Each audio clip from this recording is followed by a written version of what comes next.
Good morning, good afternoon, and good evening, depending on whereabouts of the world you are. I hope you're having a phenomenal day so far, and welcome to this morning's stream. We'll be kicking off our Monday morning with Manor Lords. We're going to be playing through our our fourth run. We're just going to be playing a little bit of a speed run. We've done 1 hour so far on this particular run, and I'll load up the game without further ado. This is really as us getting a little bit of footage for a Gaming Buzz video that will be coming out when the review embargo is lifted, and also to try to clarify some of our thoughts on how to build out some of our areas. So this is the map that we've got so far. So we've started off in the bottom left hand corner in Nuslor. It has good stone deposits, good clay deposits. We're not really using the clay deposits, but we do have something built on the stone deposits, a little bit of iron, and a fairly small amount of berries and wild animals.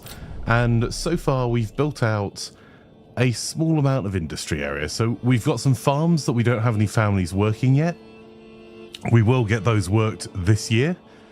And we've got a small number of plots. We've got 16 with another one being built by the looks of things. So 17 plots with 14 families. Our approvals are 74%. We've got our church and our market, and we're building out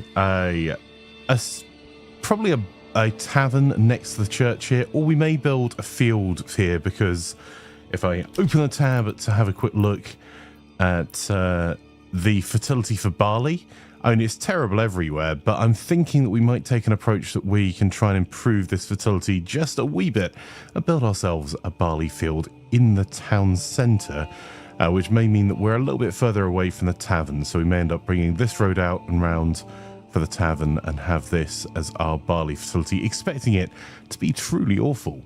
So we're going to try out some field recovery. And our industry area here, we have our tannery, a saw pit, large storehouse, a small stable along with 2 ox, and we've got a small logging camp, a farmhouse that's not in use yet, as well as 3 fields that will be used in rotation, and which once the new year gets in, we'll remove one of these from being fallow and move them into crop rotation. In fact, let's set the crop rotation on them now. There we go. And then we have a couple of foresters' huts, both being worked to replant the forest that we've pretty much cut down in this area. And we've got a small woodcutter's lodge. And the tech that we've gone for so far has been the deep mining, because we're going to need that, because we have the limitless clay here, and we can only get it to be limitless if we have this deep mining tech. And we have charcoal burning, which will give us some, not currently a problem, but will let us turn firewood into charcoal with that small renewable industry. And that will be important a little bit later on. And I think what we're going to do is go to heavy plough and fertilization on the farming side, just to see if we can recover the fertility of that field. And then we're only going to have 2 more techs, because your techs are limited. And I think we may end up going for either beekeeping, advanced beekeeping, or trapping and maybe pelt extraction or advanced skinning, maybe. I'm not entirely sure on that, because we're not going to be going down the armor side. That doesn't make any sense for us. We could potentially down the sheep breeding side, but yeah, I'm not sure. So we're going to try and get ourselves our tavern built, our first farming being done. We're going to need to sort out some level of barley. So if we set the barley facility there and set ourselves our farming here.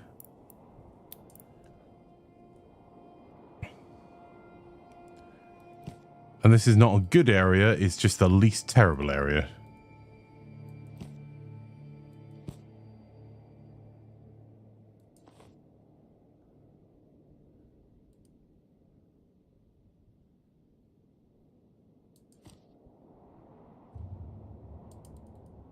You know what, let's build out some roads first.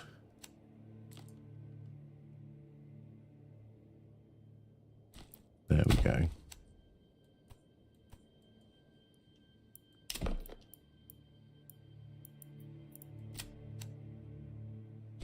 Good day, Anzai. How are you, my friend?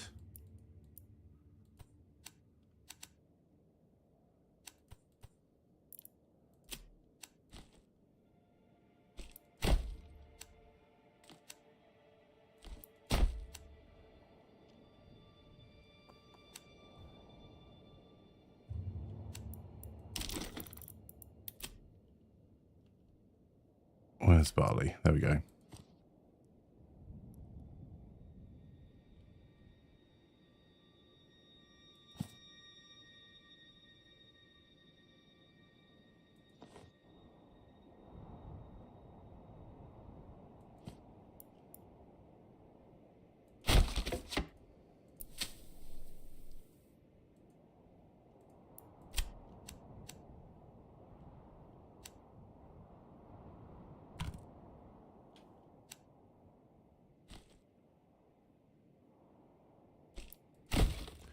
I'm just building out a little bit of the roads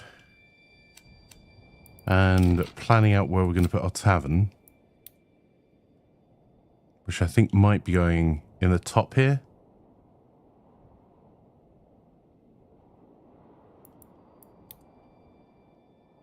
And how are we doing? Okay. All right, that'll do. Let's get going.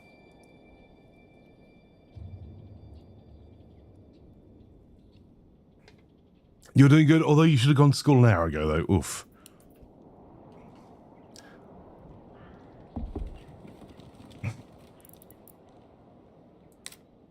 Oh, hang on. A bandit camp was sighted. Where?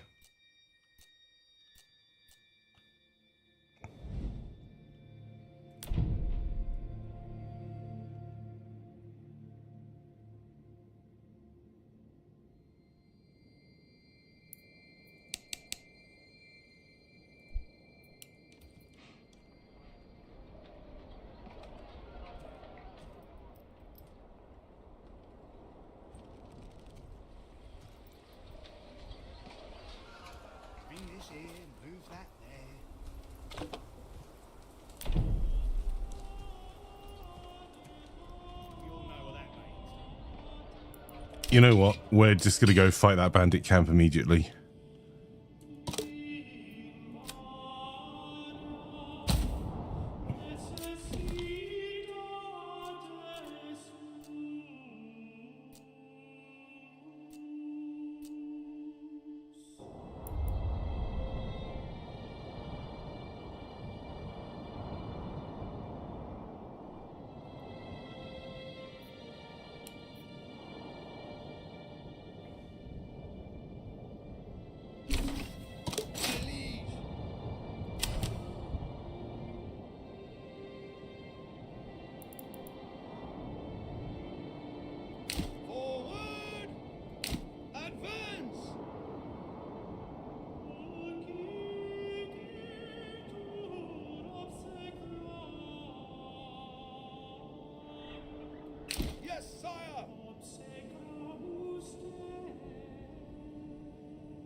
You have raiders near soon as well.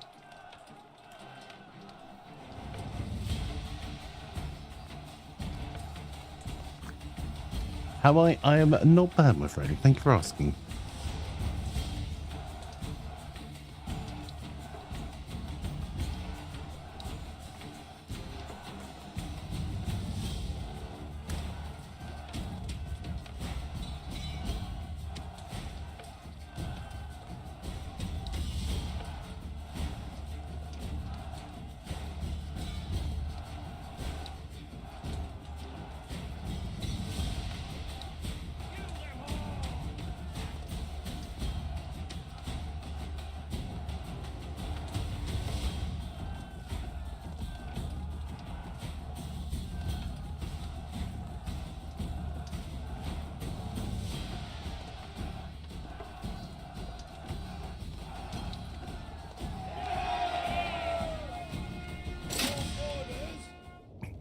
So we've got a bit of an interesting problem here.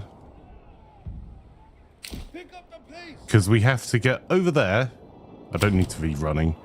We have to get over there and get back in time for another fight without destroying our effectiveness. And we also need to get back in time for summer.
A new family moved in.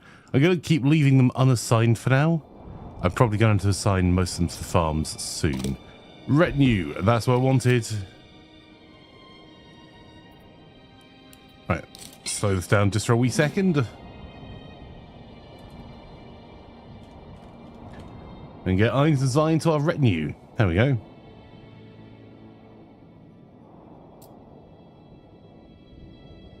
Any particular colours you want to go for, sir?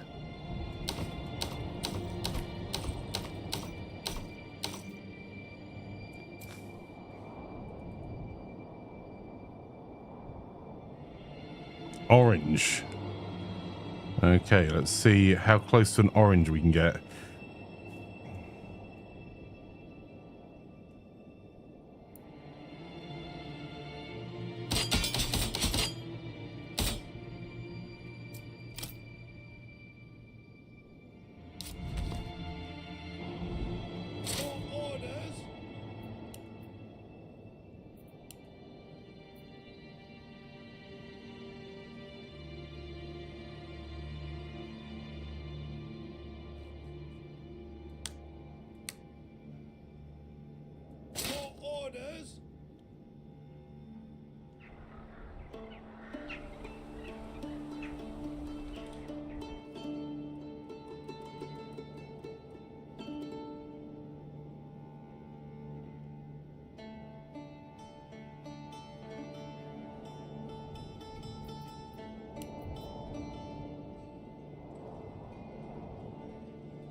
Hey, call me Sargon. How did I get early access? I got early access because I am an editor for a community games news site called Gaming Buzz, and also I play quite a lot of games that are the sort of thing that Hooded Horse publish. So I was given a key by Hooded Horse as a preview, and all that belongs to our territory because I have an idea for that. So I sent a key by the developers to have a look at it ahead of release, and we'll have our review up on April 27th when the main version comes out on Steam. Hope you're having an awesome day so far.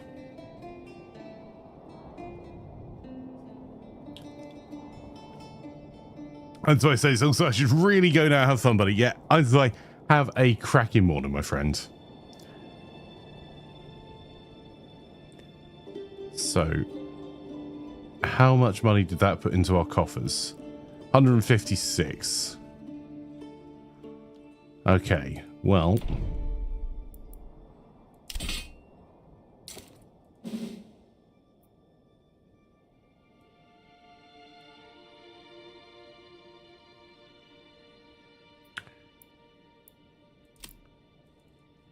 You fancy joining our retinue, sir?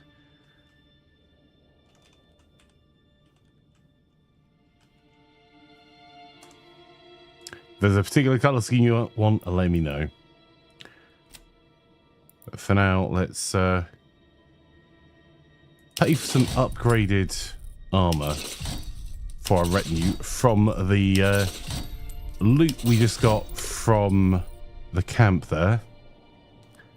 And we'll add one more red men at arms as well.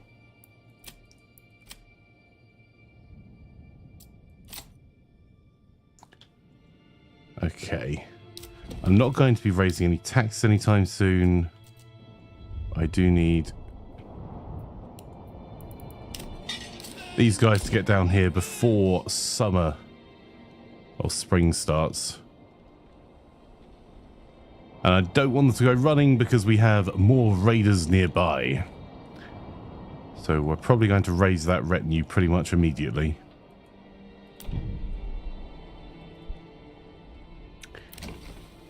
Also, we have got the Fletcher shop set up.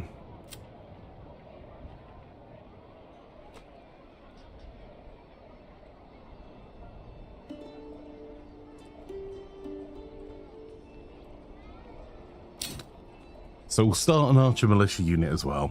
Leather, perfect for boots, belts, and well, anything really.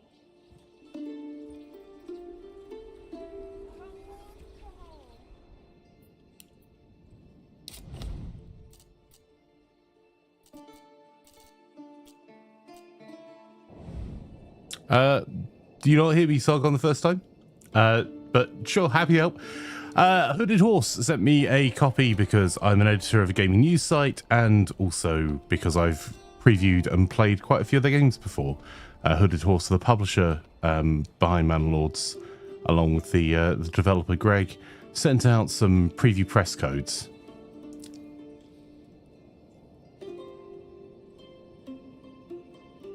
Does that help? So we're this is a press access, so it's a little bit it may not be representative of what's coming out into early access, although I think I understand that it pretty well is. And then the early access version hits Steam in 4 days, April 26th. They were that I've answered my email, so it's fine. I mean, to be fair, Anthony over at Hooded Horse, this game has had 2.5 million wish lists. If you can get yourself onto the list, why am I losing? We lost 3 spear militia in that. That's interesting. Yeah, they're probably just swamped. Hooded Horse are one of my favourite current publishers. They've got some really, really cool games. But I sent them an email about something for our preview, and they've not got back to me either, Fire. And that's, I think they are just really busy, and they're a publisher for indie devs, and they're publishing so many cool games at the moment, and have probably a lot of people that have never heard of them before this start requesting access now that Manor Lords is starting to get some more coverage.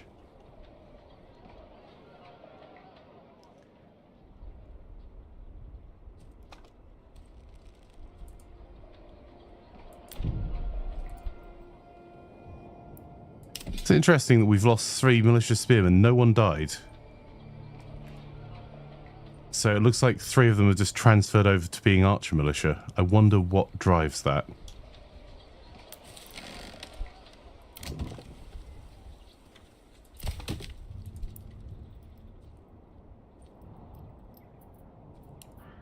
Okay, we should be coming out of winter now.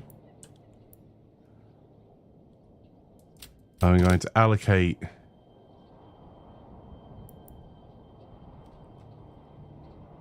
at least 2 of the families over that way.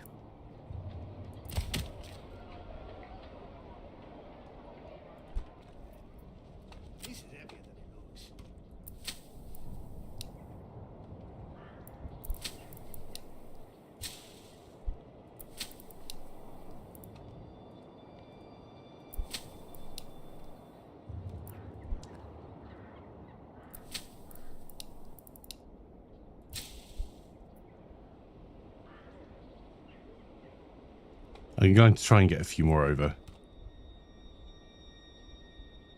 Fire says, wow, on the same level Flanker is. It's getting worse. Love you too, Fire.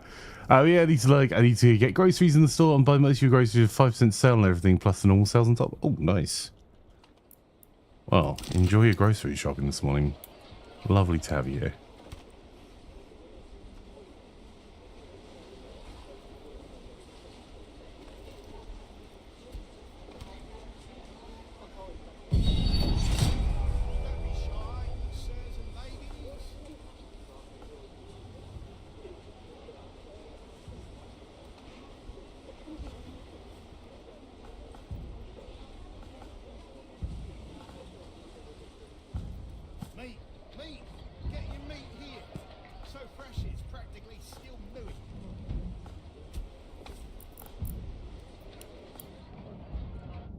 Right, where are the raiders?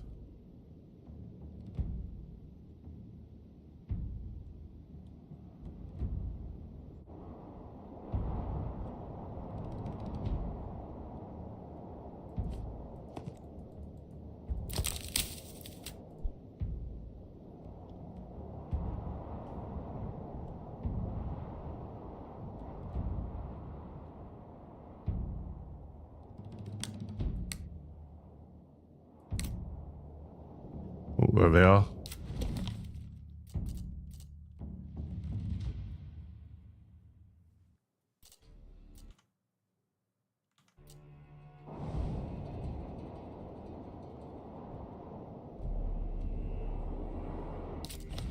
Okay. So there's a fair number of them there.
Okay, they're slowly making their way over.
Might have to create a desire path across here. How are they walking up that? I mean, Fair enough, I suppose.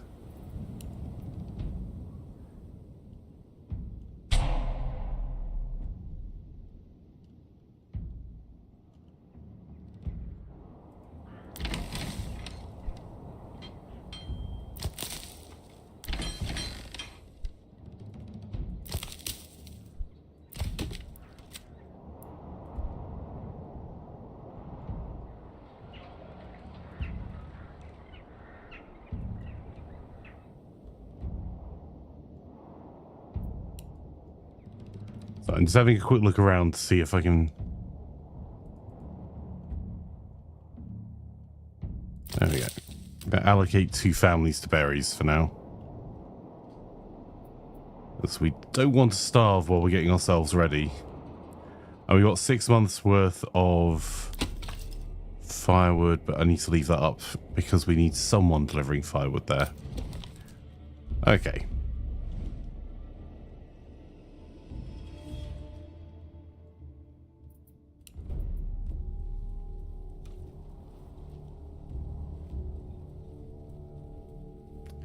Good morning, Mr. Danny on YouTube. Lovely to have you here.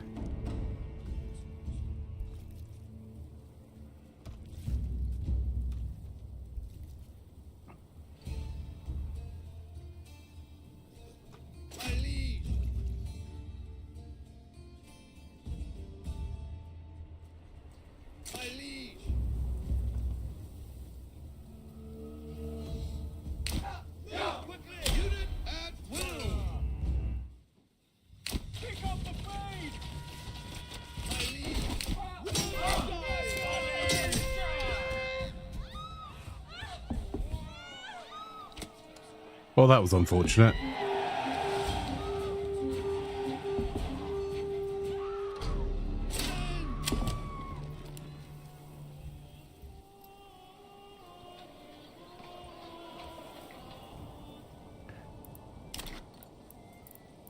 Right, we're going to need a corpse pit.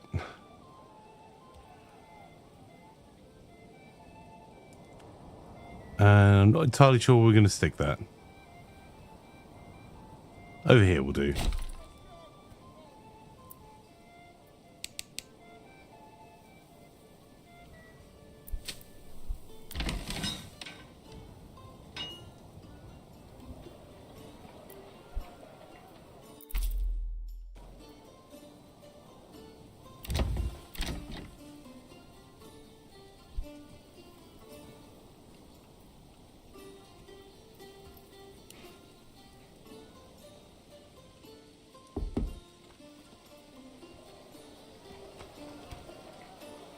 So you have consecrated ground here that we're burying our soldiers in. We've got the corpse pit over here that will be used just to get rid of the raiders' bodies.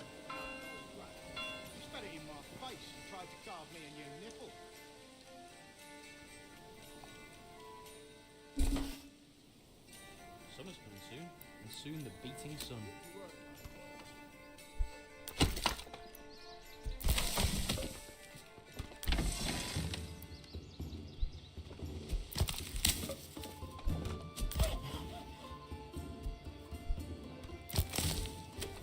So I'll pull someone out of the forester's hut just for a little bit to get ourselves a couple of burgage plots set up.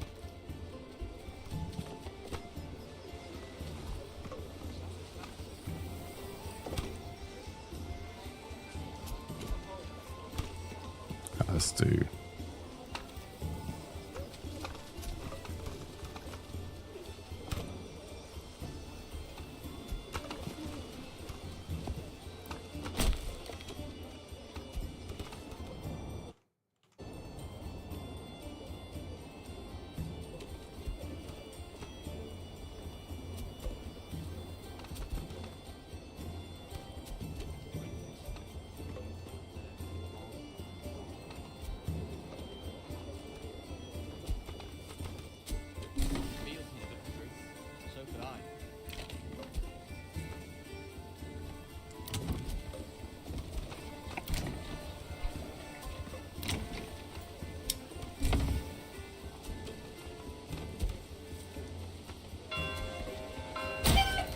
We're going to invest a little bit of our wealth into chicken coops for all of these new buildings. You see our regional welfare we're spending.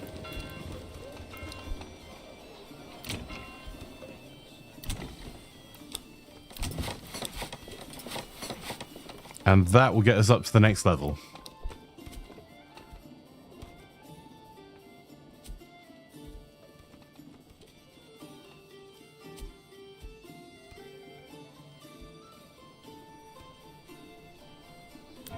I will add one to the church to deal with the bodies for our locals temporarily.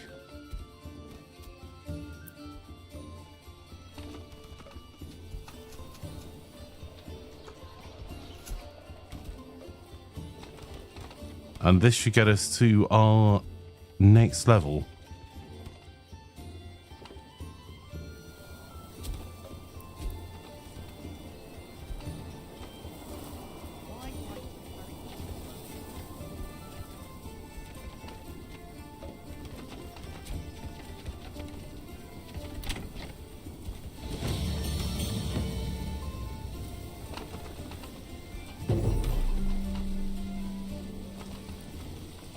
Okay, so that's given us a new development point. And I think we're going to try out heavy plough into fertilization, because although this is a terrible area for farming, see if that actually helps us any.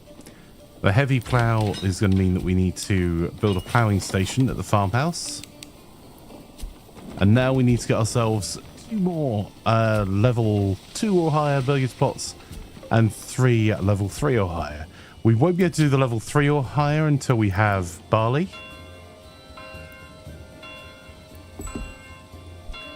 But we'll push pretty quickly to try and get these done.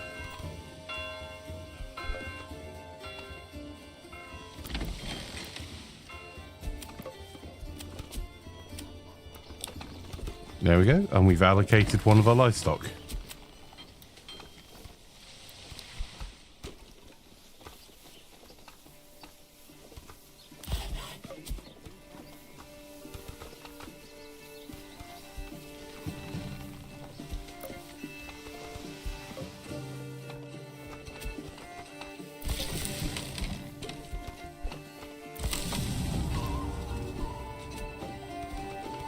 Oh, a bandit camp's been sighted. How close or far is that? That's not too far away. Let's go straight for it. Let's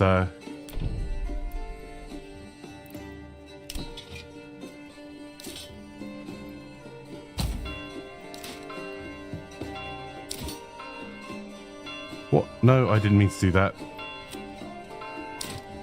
Damn it. Right. There we go. Please don't run.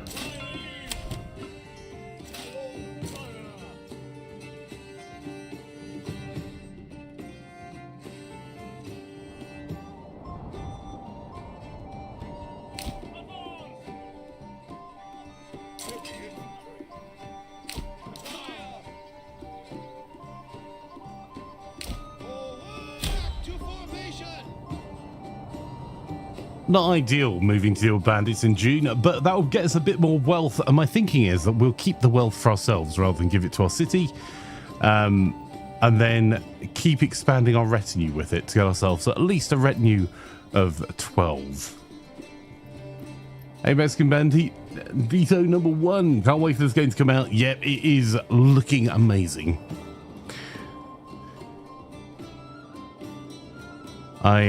I think it's going to be some interesting times for the developer, because I think this is, I'm hoping this is going to be incredibly successful for them.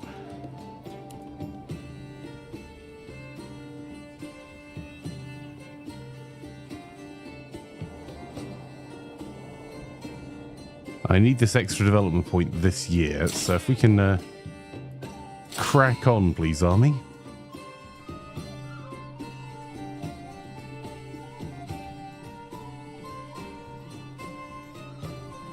Send devs an email saying hurry up and take my money.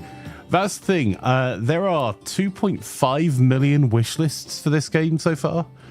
And there, by devs, there is dev. 1 person, 7 years. And Hooded Horse, who are the publishers, are a indie publisher. Yeah, there's a guy called Greg that made this.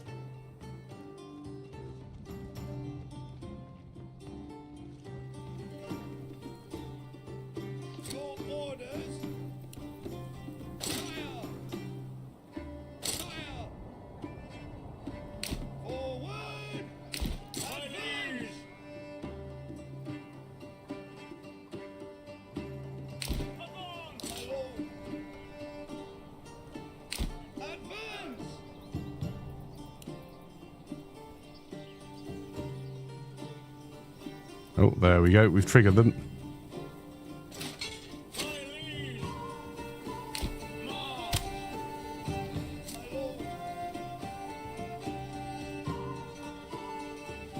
So yeah, I think they're going to have a hard time keeping up with the number of requests and the number of just the sheer amount of feedback. And I have to say, I think the developers have done a great job. There's a blog post on Steam that they've written kind of explaining what the game isn't. And also explain that there is no kind of roadmap he's going to be publishing initially, which is a great idea because even though there's been 130 people, I believe, testing this.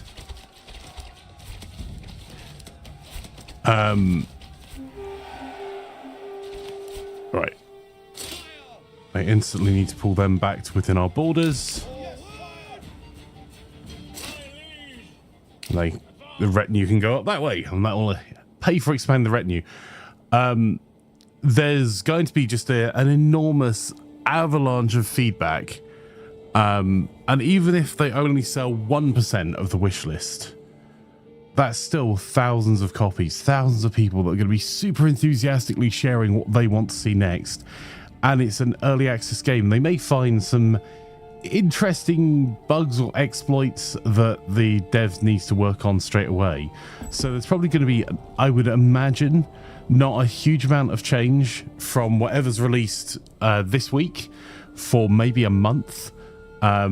But there's already so many more things that are coming that I'm super excited for. And I'm really excited. We're kind of in a golden age of gaming at the moment to see so many interesting and different games coming out.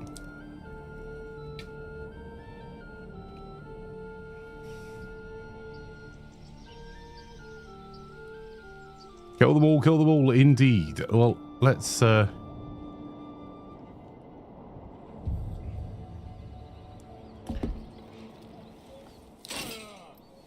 we'll have to wait until they get back before we can customize further and add you to the retinue. 26th of April 2024 comes out for me, mate, waiting to. Yep. And the review embargo lifts for this game on April 27th. So you'll start to see, as the full version, or as the early access version comes out, the suppressed version, then you'll start to see reviews drop for that the next day.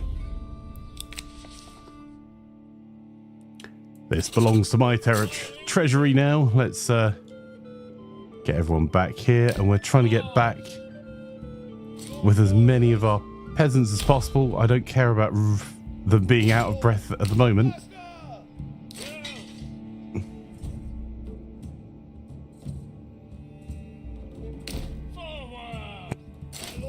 We just need them to get back in the fields.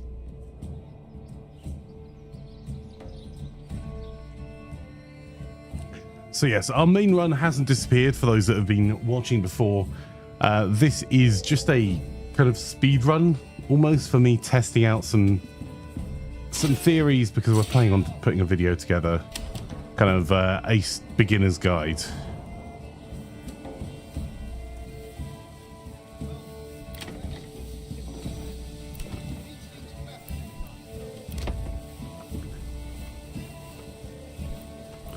All our burgage plots taken.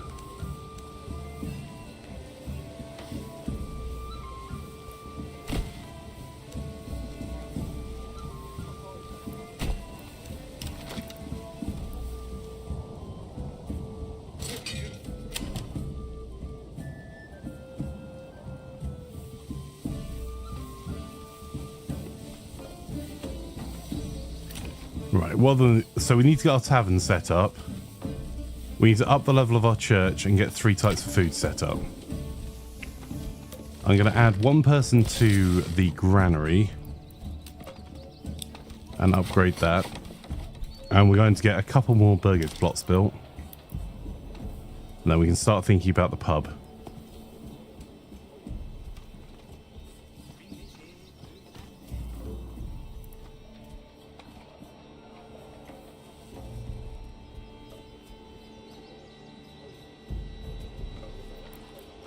I'm going to do another little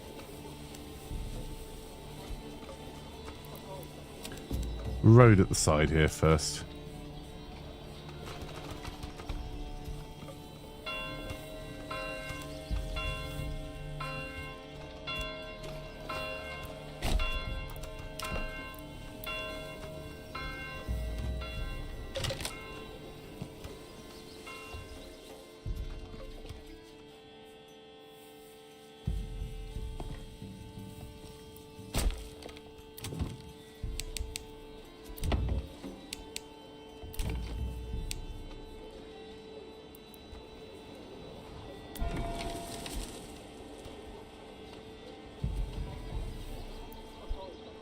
I'll go deaf from all that hammering. Okay, so we need to start looking at getting our clay up and running this year as well as a new industry building. So a low priority, we're going to get the industry building up and running, which is our malt house. That can go next to the granary there. Our large granary's up, and then we're going to need to go and get ourselves a clay pit. So I'll be on gathering. That's fine. Mining. Pro gamer right here.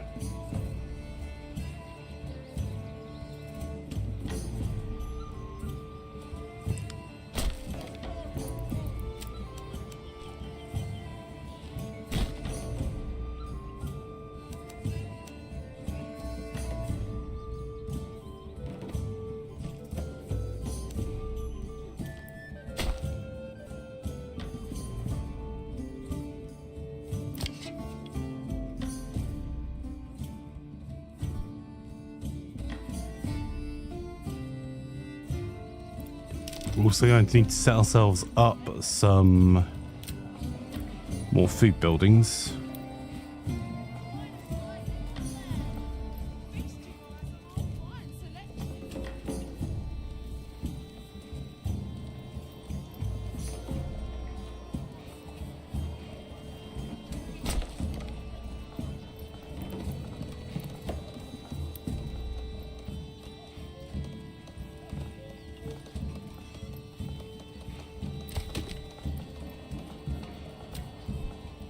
Two people into logging. In fact, why am I being 2 people? They're saying there's not enough timber. I suppose there's not enough timber for all of the building material we've got plotted. That's okay. Right, let's sort people out into our retinue then, chat. Let's get you guys sorted.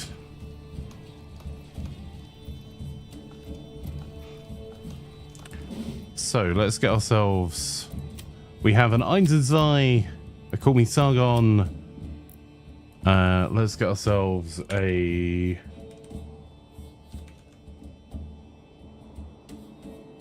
Mexican bandito. There we go. Let's get Heliquin in this. How are you this morning, Heliquin?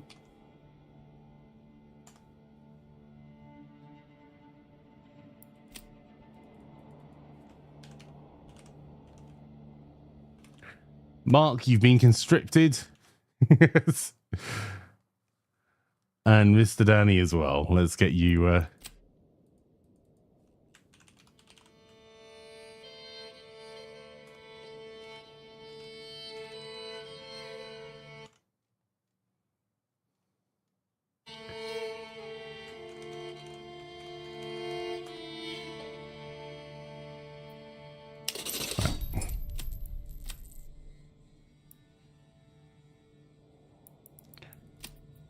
Let's also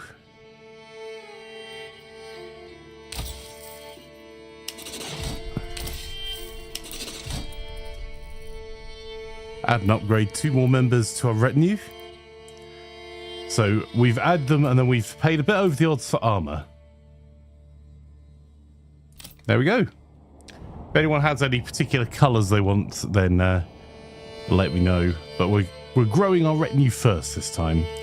So as soon as we see a bandit camp available, we're just going to go full bore at them. Because building out our retinue will hopefully mean that we don't have to pull as many people off farming. So, malt house is there.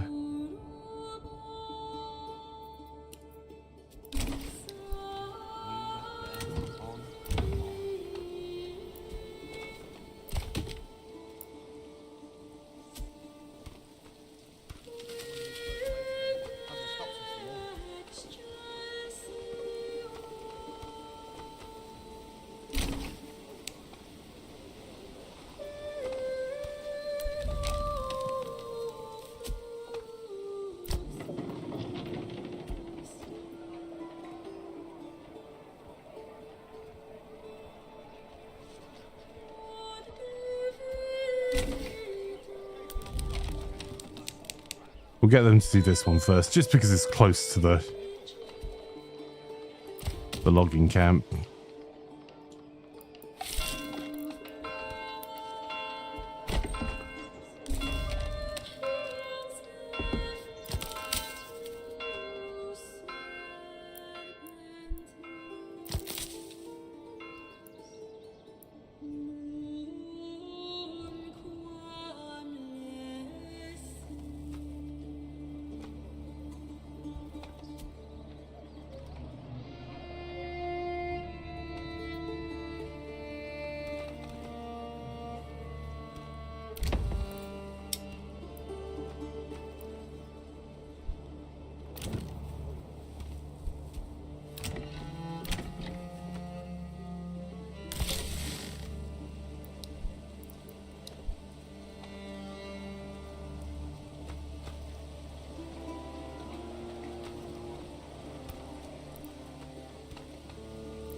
It's going to be temporary that we got people in the malt house.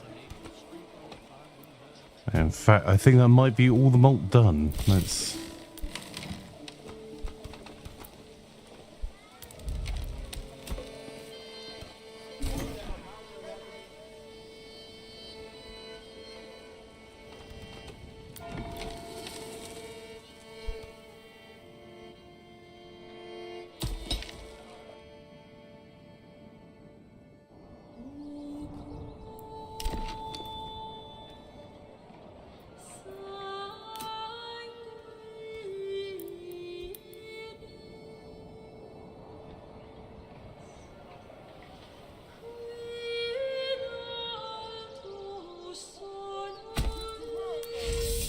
It's a bit of a trek to work for that lot. It's not going to be our most efficient.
Okay.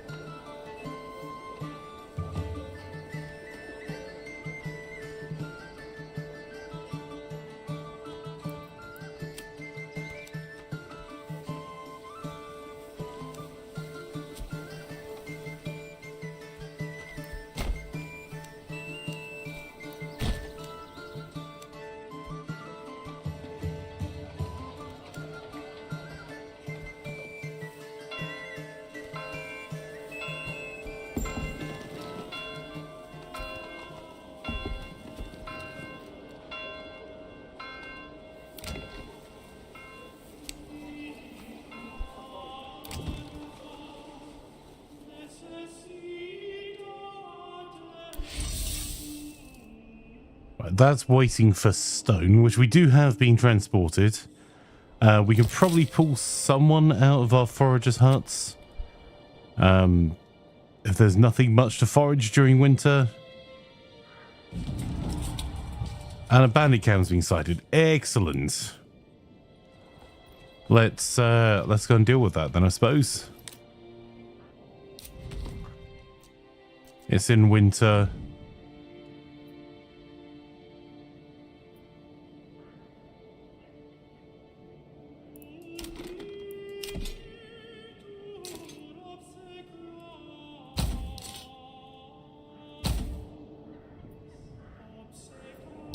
Let's make sure that neither of these are running. And that one's on shoot at will.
Right, we're going to keep the money that we got from the bandit camp for ourselves. And we're going to expand our army again. Our personal retinue.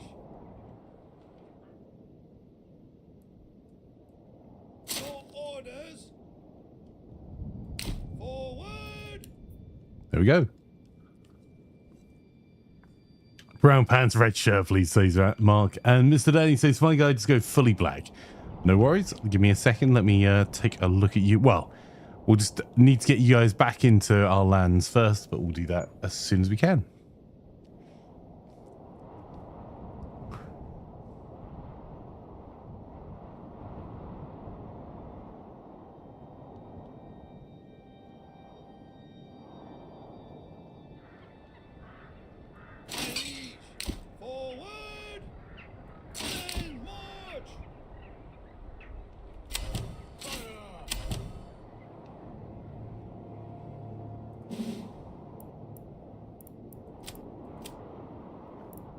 Okay, so there's Mark. We can definitely do the red shirt. I'm not so sure the brown pants are going to show up, sir.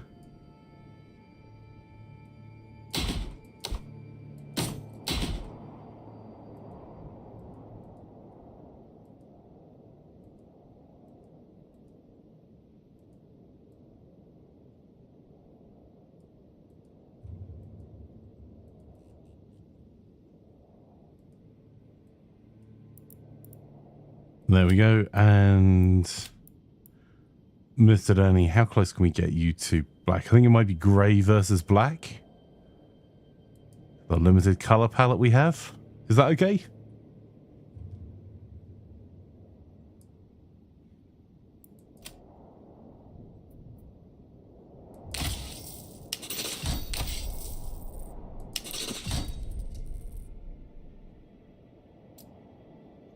That's 2 more added to our retinue as well.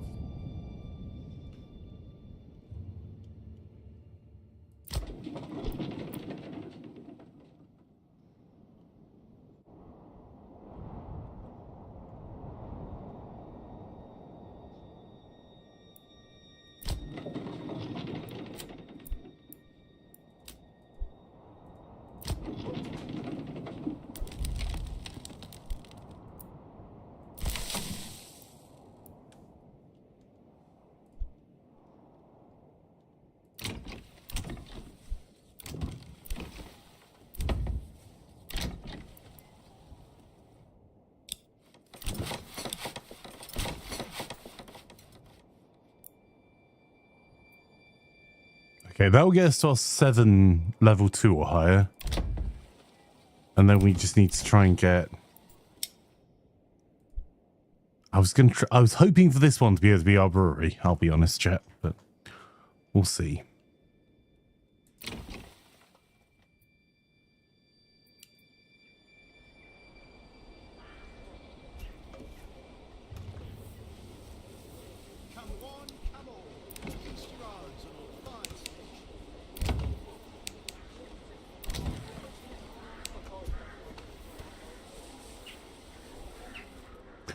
My thinking is if we can get our retinues large enough that they can just go and deal with the bandit camp on their own without arch support or anything, it's going to mean that we're going to have more people ready to do things like farming that are really critical for us.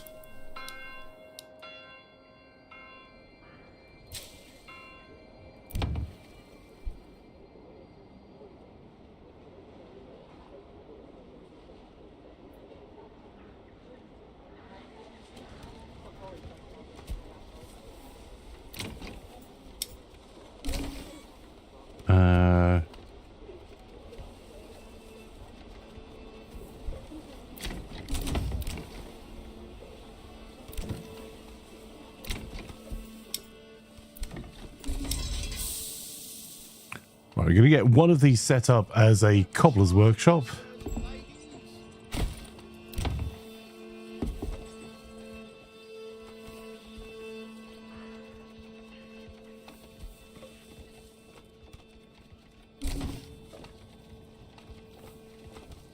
Oh, food supplies are looking awful.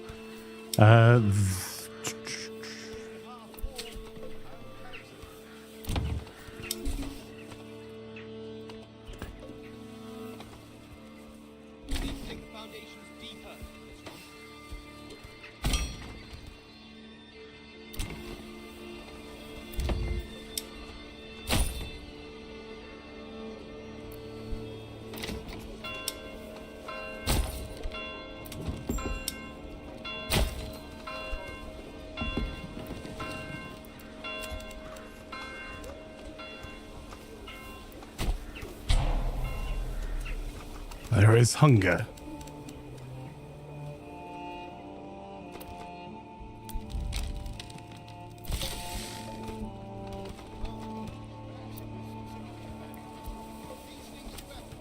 Alright, hang on. We can solve some of that.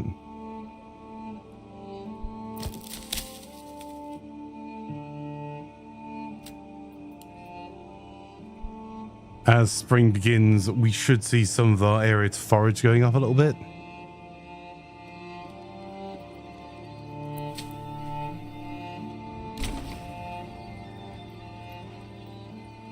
Okay, blacksmith is finished.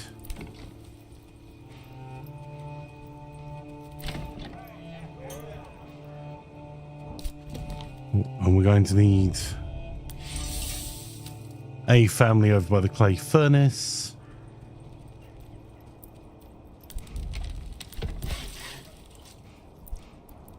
And a family on the charcoal kiln.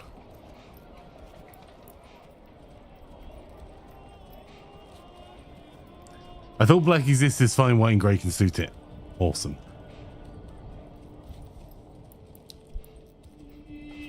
Summer's coming soon, and soon the beating sun.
Furious typing, hey Geld, how are you? Oh, let's get you in our retinue as well.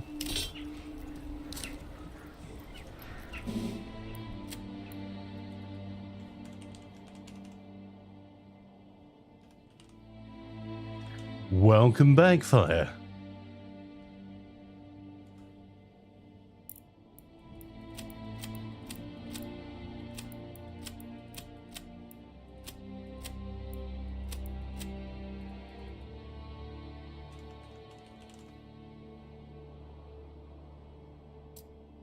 Yes, that was part 5.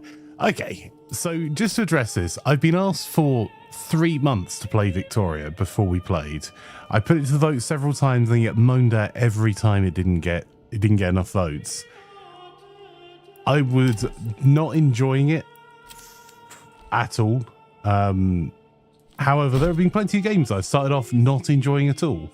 And you have to scale to a certain point. Crusader Kings 3 didn't particularly enjoy initially. Really love that game now. So how many weeks would you like me to play before I just say, we're just giving up on this?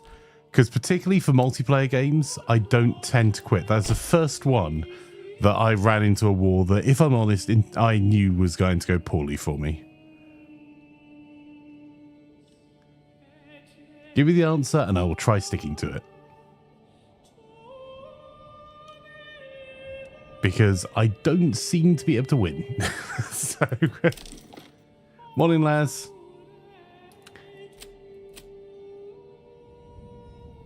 If I don't play the games, people are unhappy, understandably. If I do play the games, people are unhappy. If I'm not enjoying the games. And I don't really have a solution to that. So...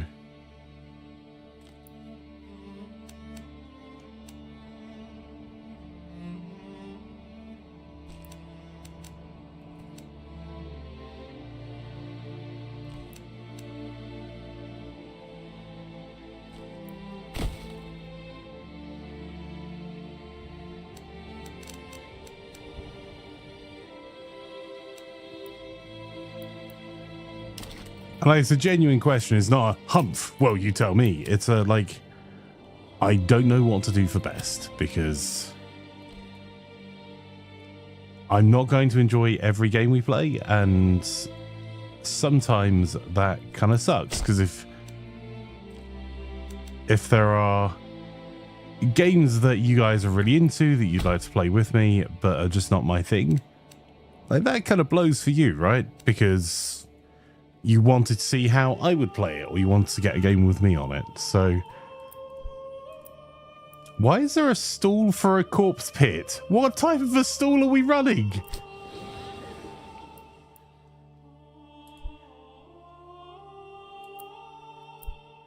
I'm guessing it's actually a food stall that they're running. Selling the vegetables from their garden. How am I enjoying this, 221T? I am thoroughly enjoying this. I am not allowed to provide a review on this game yet as it's embargoed, but I would be very surprised if I were not to be writing a positive review on it. So coffins? Yeah, or meat. We're a little bit short on food. Fire says, we don't like game 2 weeks max. It's not a nice experience. 2 weeks is not enough though, Fire. I hated CK3 for the first 2 weeks we played it.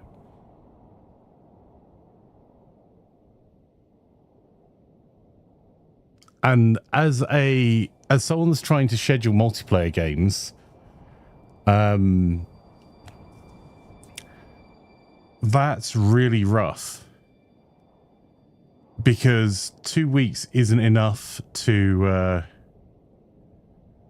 get people really involved and get a community game up and running.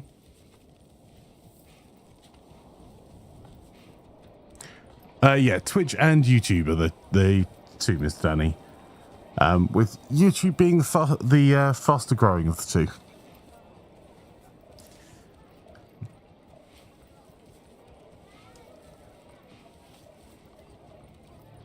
And I think like 2 weeks, 2 weeks when you're trying to run a community game isn't enough. Like, I wouldn't play 2 weeks solidly of a game I hated as a single player experience. And like I say, just because a game's not for me doesn't mean I think it is a bad game. Also, I'm really looking for another camp. Well, these set to highest, very high. They are, because we need more housing, more people. I'm going to stick an extra person in the farmhouse, see if that makes any difference. And I'm going to try and set up 3 more fields.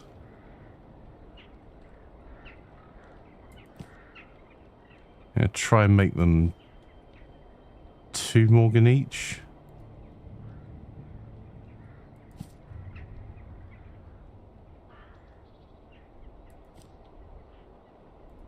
See, that's moved again. Just early press access things, I think. Not world ending. Very often when you click a field as you're starting it. There we go. You get it doing some weird stuff. So I'll like move your starting point.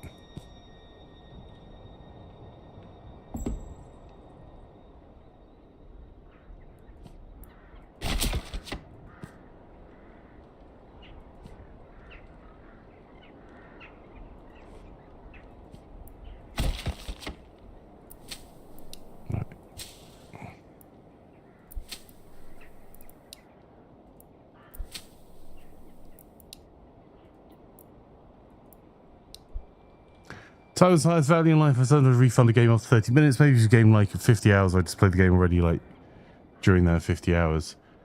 Yeah, and that's fair. The thing is that if it's where it's been highly community requested, Victoria 3 was repeatedly highly community requested. We'd had 30 odd people ask about it in a like Discord community of 600 people. And I got not so subtly nagged repeatedly to play it. Which is fine. Like, people want to advocate for the games they would like to see me play. Are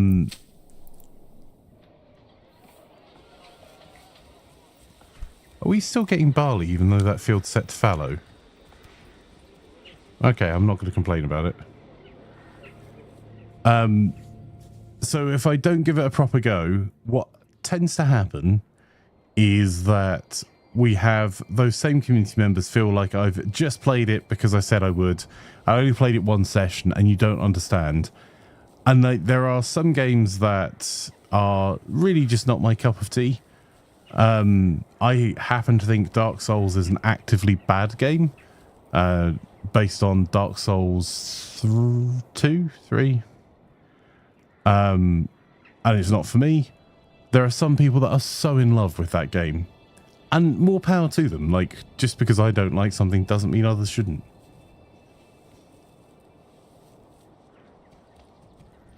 And I don't think Victoria 3 is actively bad. It's just not for me.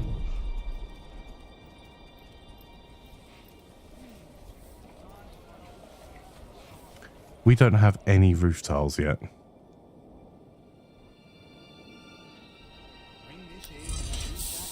And whenever I say I think Dark Souls is actively bad and give a whole thesis on game design on why I don't like it, in terms of user experience, it's not because games are hard. I like hard games. People disagree vehemently. See, and here's the problem. Like Dark Souls, I played Dark Souls 3 on stream. Very slight detour. I'm not going to cover all the ground again. And people are like, yeah, you have to play Dark Souls 3. And then played Dark Souls 3 as like, gave all my reasons for not liking it. And people were like, yeah, but you had to have played Dark Souls 1 and 2 first. And like, no. There's just no. If Ubisoft is doing a very significantly better job of explaining the lore in Assassin's Creed than you are managing to do in Dark Souls, like, there are very few games where I'm going to go looking for the lore outside of the game itself. Is it worse than COD Zombies? I mean, COD Zombies isn't bad. It's just not my thing. Zombies are not my thing. And I wouldn't pay for zombies.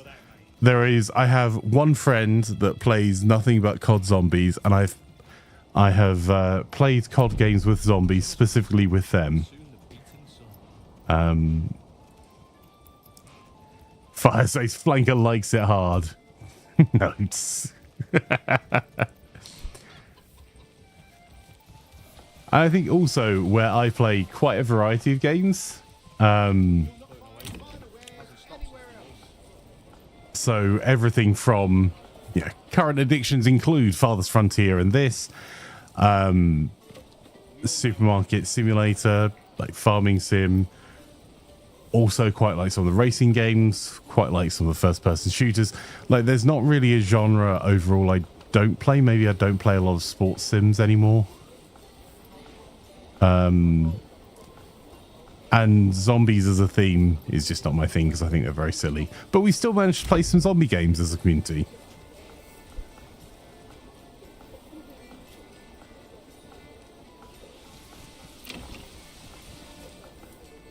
So yeah, I think it's and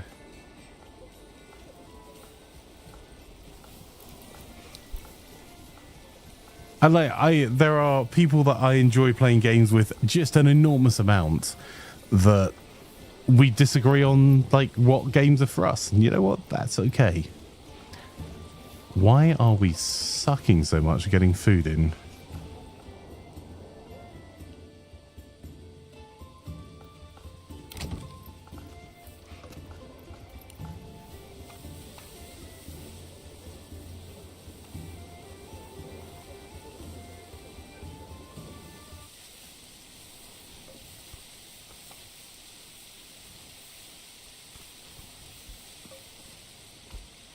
Playing games with a tired flanker does not equal a zombie game.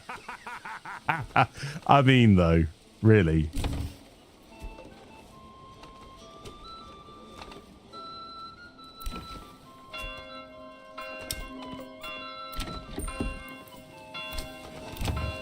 All right, stuff it. We're putting the brewery in there.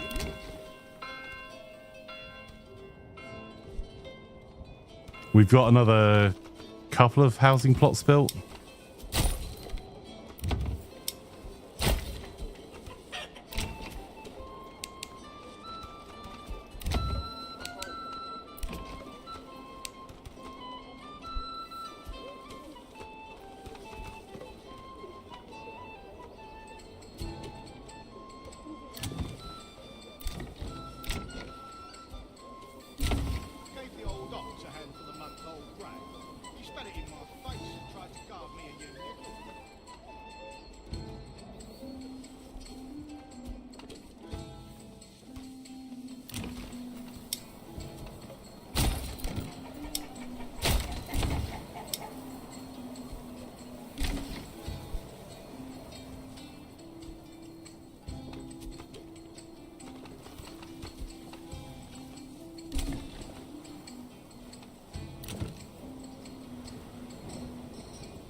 Zavon812 says thoughts on Darksiders. Sifu's fighting indie game. Darksiders is a bunch of adventure puzzles and solving fantasy game. You play as Horseman of the Apocalypse. I think I've played a little bit of Darksiders and it was fine, and Sifu was interesting as a game concept. The combat was really kind of nice. Flanker, have you been keeping up with the drama about EK water blocks? I have. My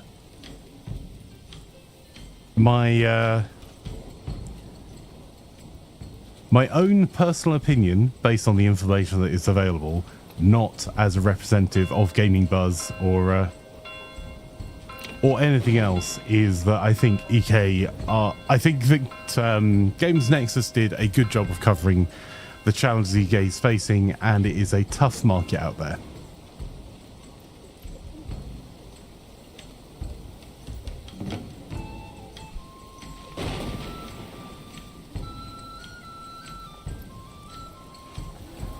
And I think that given that there have been more job losses in tech since the beginning of this year than the dot-com bust, those are all people that typically would spend more money on tech. And if you're seeing a downturn in the market generally, you are probably going to find it tough to keep up if you are selling high-end consumer goods that are a want, not a need.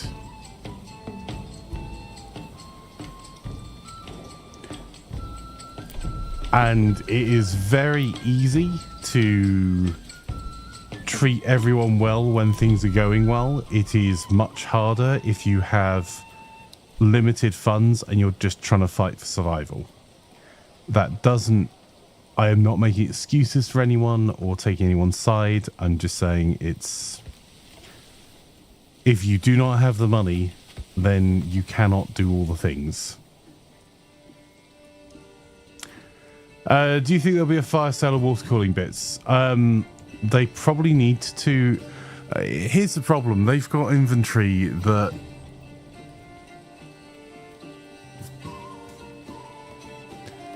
if they fire sell their water cooling bits, they're probably done, Mark.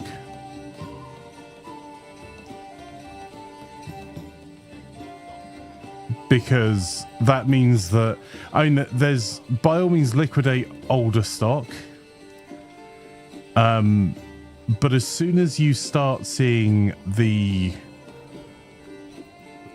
price go down for something, so if you're looking at, I know, water block fittings, and you see that the last generation ones, say, I don't know, AM4 stuff, or Intel 12th and 13th gen stuff, or 30 series water blocks, are now half the price of the existing water blocks, you're going to look at it and go, you know what I'll do is I'll build my PC now and I'll wait till they're half price. Like, you destroy the value proposition of your company. And it's why designers companies have outlets, and why quite a few of them will just destroy old stock.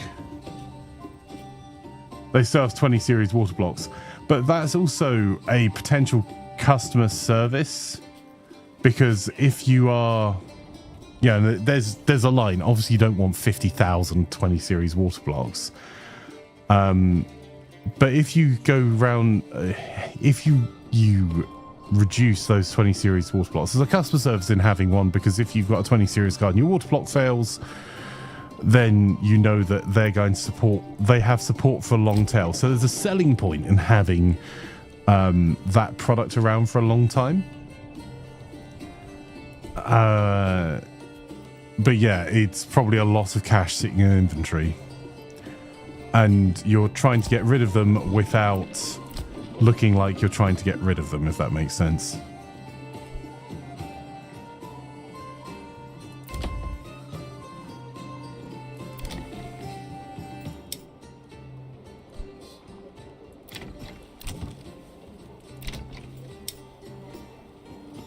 Right. Cobbler's Workshop will count as our second clothing type, because the first will just be the leather on its own.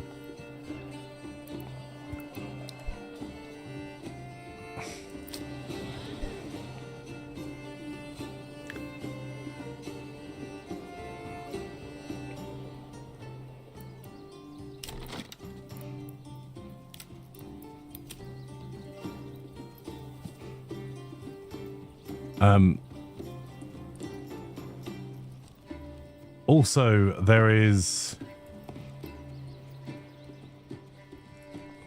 though influencers do not kill companies, see Marcus Brownlee discussion, they also really don't help them. And I'm not saying that Games Nexus shouldn't report on it and shine a light on it, but EK are now going to have a significantly harder time in the market now that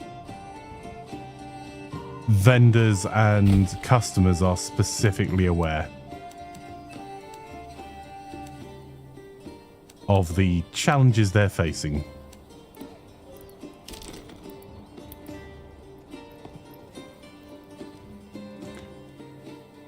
So although they are unlikely to actively kill a company, they are certainly not going to help. Now, is it Games Nexus's job as a news outlet to think about the stock price, or think about their reporting impact? Probably not, honestly, but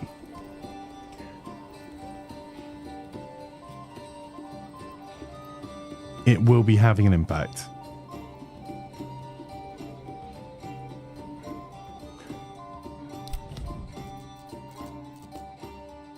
Oh, Bandit camp. I didn't even notice that. Let's go. Let's actually just try putting our retinue in. And actually knowing there's a bandit camp there now.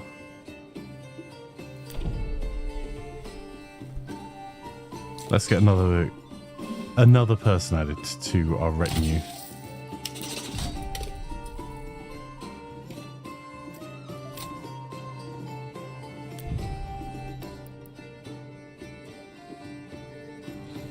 And like, the reality is the responsibility of a press outlet or a content creator or a reviewer is never to a game studio. It is never to a vendor. Even though vendors don't see it that way sometimes, it is always to their viewers, their readers. But yeah, I wouldn't want to be EK water blocks right now. I think they are in a bad way and probably going to be getting into a worse way.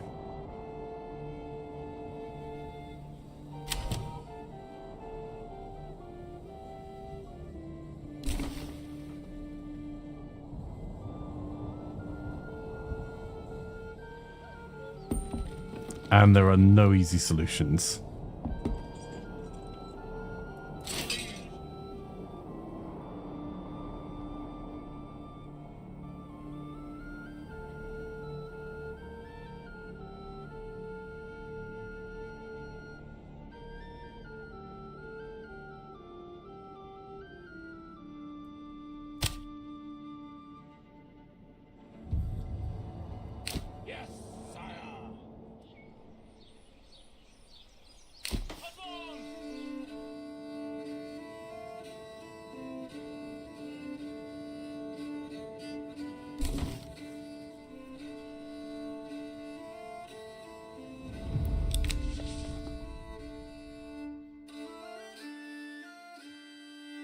I was going to keep it for our treasury, but actually I think I'm going to send it to the nearest town. Because we need more. More! We need more money to spend on getting our food supply up.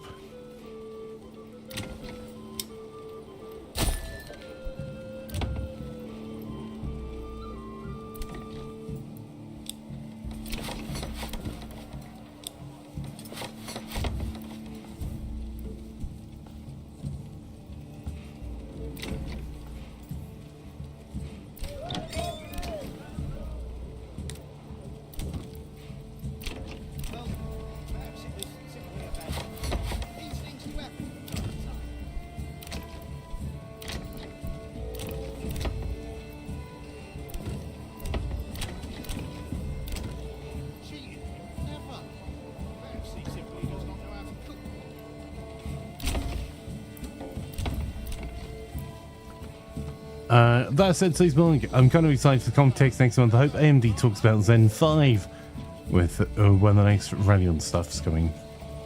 Yeah, it'll be interesting to see how that goes.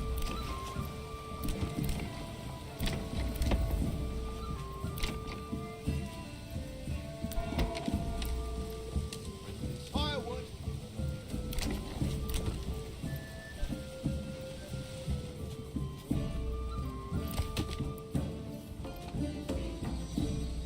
Keep your half warm. And cozy.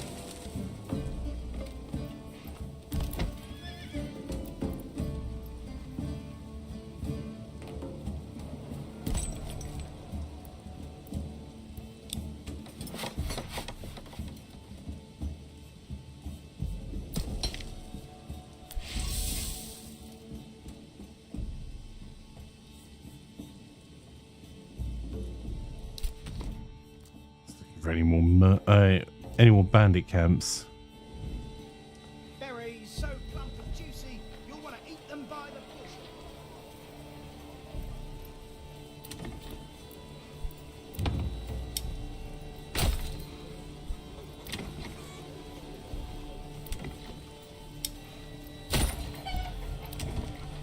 Come one, come all. Firewood, feast your eyes. Fine solution.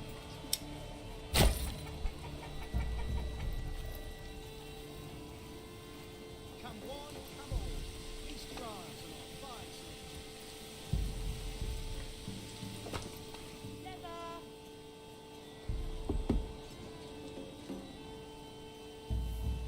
I wonder how many releases are going to come out this year, Mark, at Computex.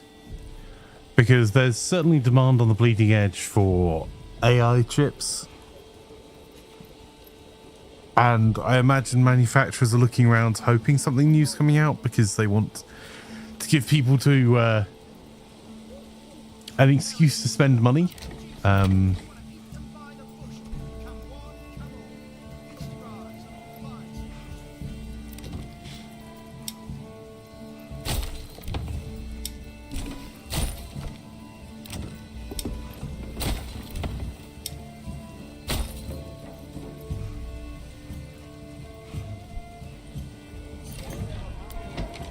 Poor quality, you say?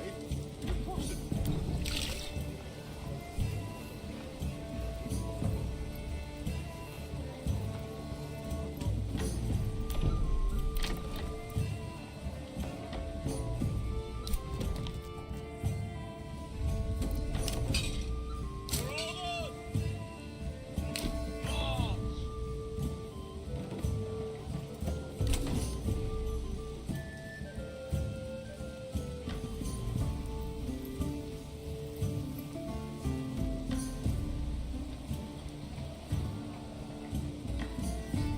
Step right up.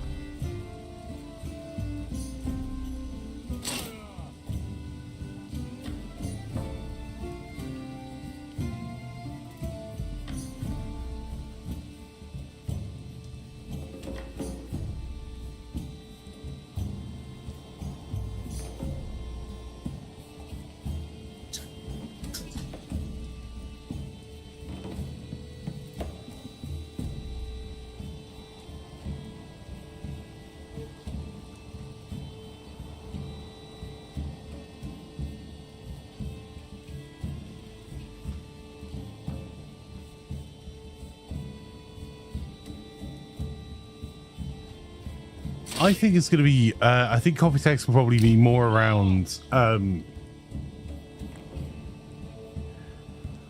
AI acceleration and less around gaming.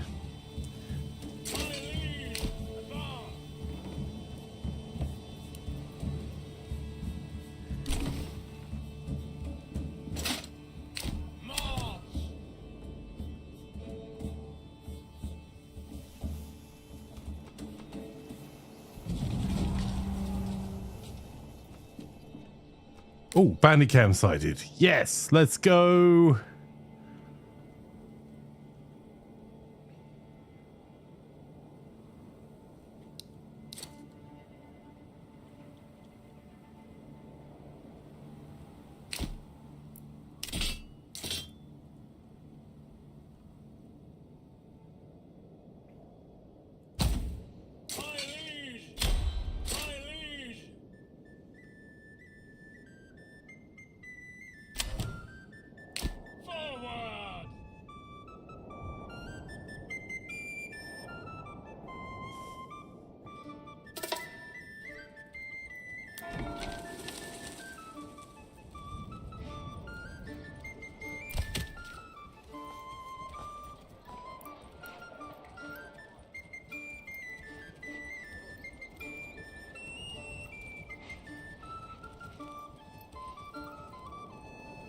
Hey, Waggly.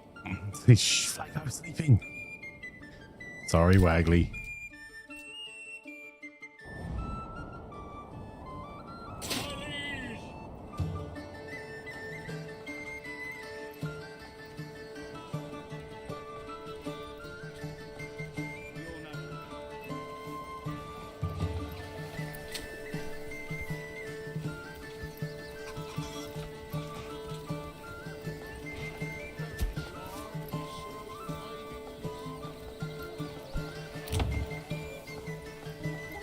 So we need to get the church level up. Otherwise, there's no point in building out for beer.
Oh, that was Mr. Danny wrecking that guy with a pole hammer.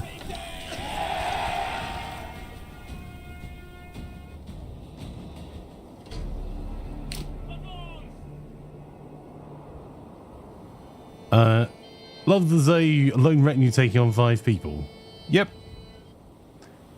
You guys are just that good.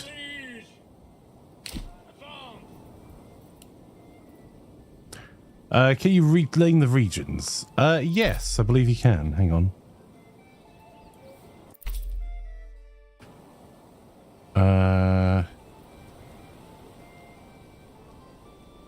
He says that, totally remembering how.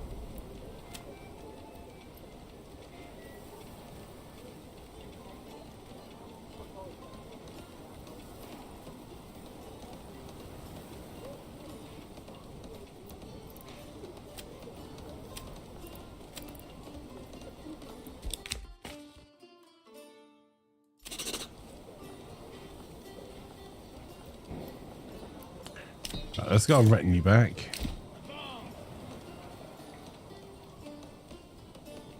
Chat and retinue be strong indeed.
Morning, Grace.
Guess stick all those excess families into farming for now.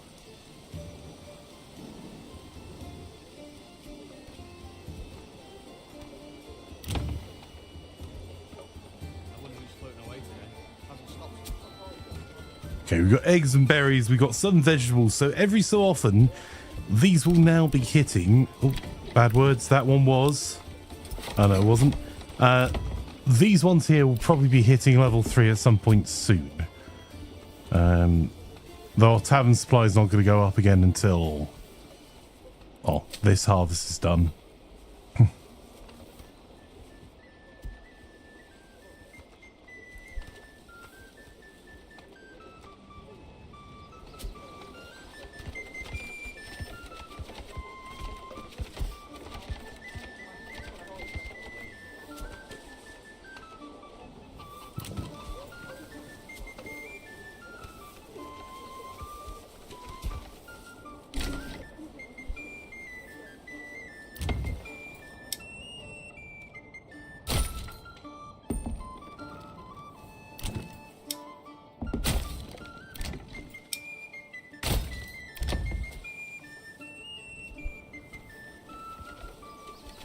Berries, berries.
Okay, so we need to watch these houses really carefully because we don't have sustainable beer yet.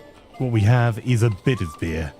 So these ones that have all their other needs met, we can try and get the TAM supply up quickly. We're going to need 3 of these to say they have the upgrade. Not enough wealth, no.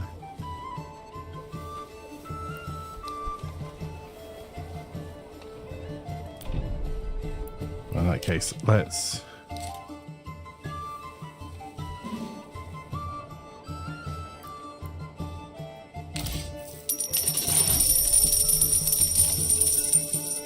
ITSDR placebo cheered X1. Redeem import code. IRN brew. My mum speak to you. Yes, at 2 o'clock this morning, Waitley. I haven't heard from her this morning. Like, post 8 a.m.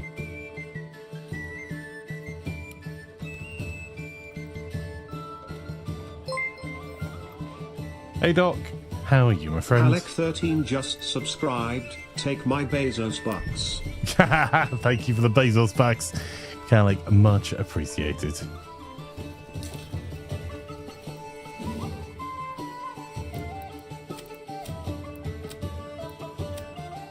Right, let's get...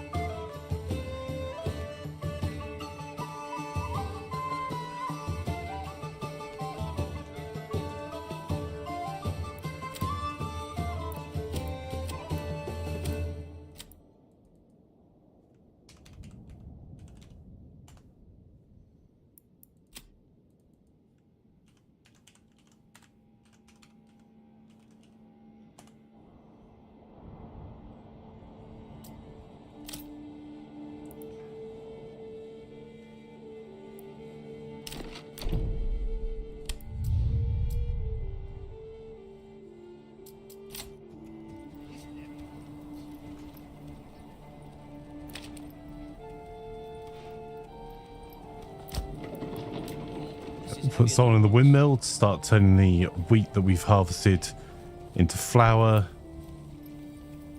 and one person in the communal oven. But remember, kids, don't put your people in the communal ovens.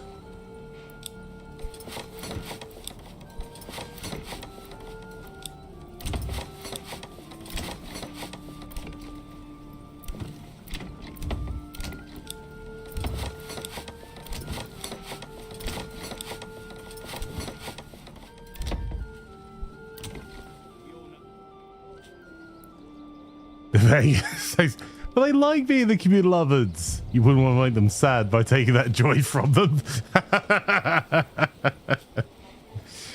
Are you sure they don't like putting the dough in the communal oven, not being put in the oven themselves? Just asking for a friend.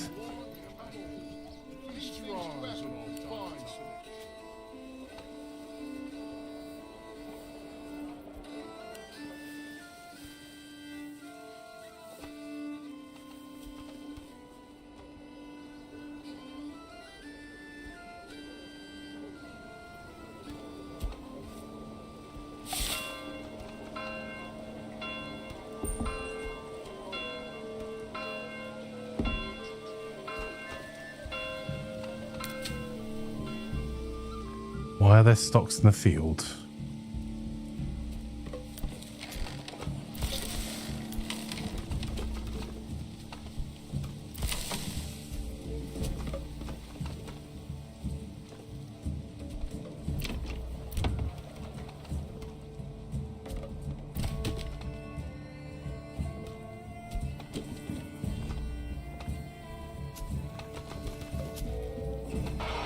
I say, old chap, I think those raiders mean to do us harm. Hey, Gato Kaiser's here. If you're not already following Gato Kaiser, you definitely should do it. Twitch.tv/Gato Kaiser.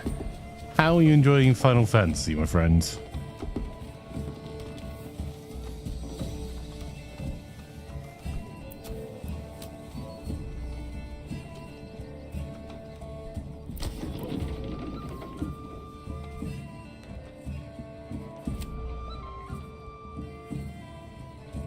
Why are you ploughing by hand?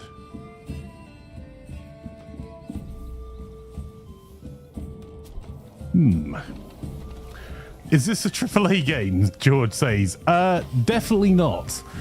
And by that, I mean it is an excellent looking game. We can't give a review until the embargo lifts on April 27th, which is the day after release. But I'm really enjoying it. It is a phenomenal game, but this is a single developer that has worked 7 years on it and is being published by Hooded Horse, who are an awesome publisher. The games you may have heard of that are also being published by them include Norland, Old World, which is my favorite kind of take on the Civ kind of genre of games. It is... I don't know what the release price will be, but I can tell you the release date will be on April 26th.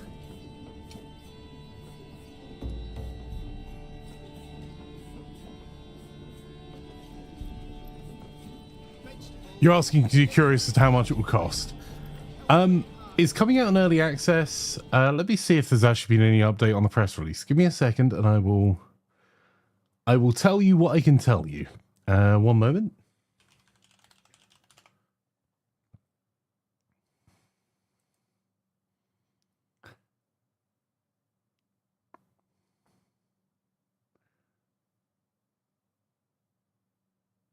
Oh, in fact, my apologies. I'm wrong. The embargo for official reviews is April 24th. So we'll have our official review up then, which is before its release date. Let me have a look to see if the press kit has any information about pricing. Release date announcement.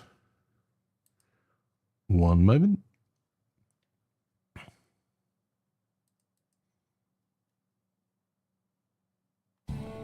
It is going to be on day one on Game Pass. I do know that much. Because it's releasing Hooded Horse putting out on PC Game Pass, Steam, the Epic Game Store, and GOG. And as it releases, it will be included in Game Pass.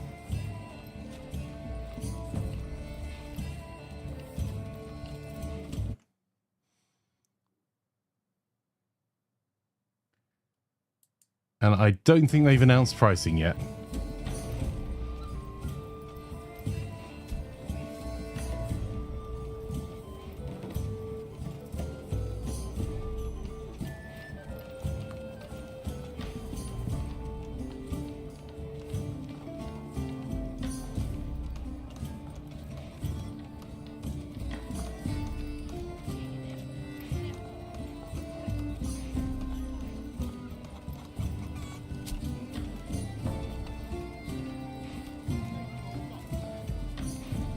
It's going to be $1 million, says Doc.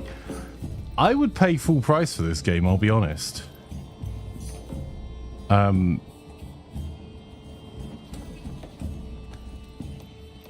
I was just having a look up, hang on, at similar games.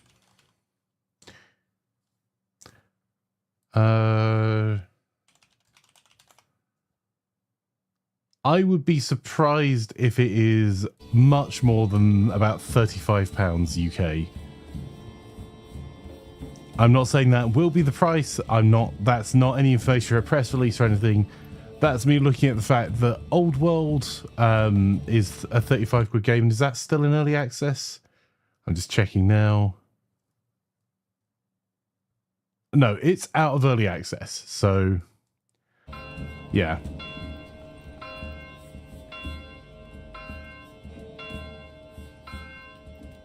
And honestly, in my personal opinion, this is not the opinion of Gaming Buzz or anyone else, just as a gamer rather than anything else, I would, if nothing else happened to this game, I would still be super stoked for it. I think that there are enough systems and enough, one of the things that they've been really clever about, hang on, let me save this just for a wee second.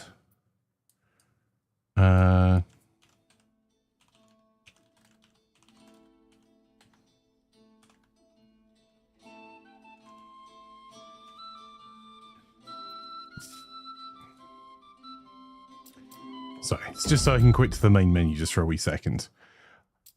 One of the things that I think they've been really clever about is that there is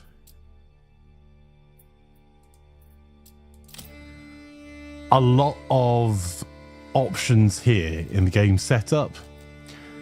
Even in this press version, where you've got some options as to whether you want something that Arise Prosperity, which you can have an end goal being growth, and you can turn off the win conditions and just play on continuously with no adversary off off map with no raiders, no nothing. Or you can do what I'm doing, which is playing the balance with a couple of raider free years, a smaller bandit camps. Or you can do on the edge, where you're going to have constant raiders, an aggressive off map. In fact, it doesn't even have an off map adversary. It's just aggressive raiders. But also you can change all of it yourself. So you could say you want to dominate all the other lords. You want it to be conquest. You want it to be a growth focused. You want 3 raider free years, 5, 1, 5 initial bandit camps with 5 lots of bandit camps as the limit and raiders coming frequently. So there's quite a lot that lets you change the experience to be what you want it to be. If you want it to be a medieval hamlet builder where you're building a few small villages all linked to one another, just as a satisfying city builder, there are the settings in here to let you do that. If you're looking at making it really rough and having some really difficult weather events and not a lot of survival options out there, and that everyone hates you really quickly, you can do that as well. So you can make it you can mold the game to how you want to play it, which I think is going to be key for replayability, much like Father's Frontier in that respect. Whereas Father's Frontier is building one massive city, which you can see our Father's Frontier playthrough is in the YouTube VODs. This is kind of more small scale and focused. Mark says, Miss Flank, sir, did you get a Frostpunk 2 key? I have not checked. One moment.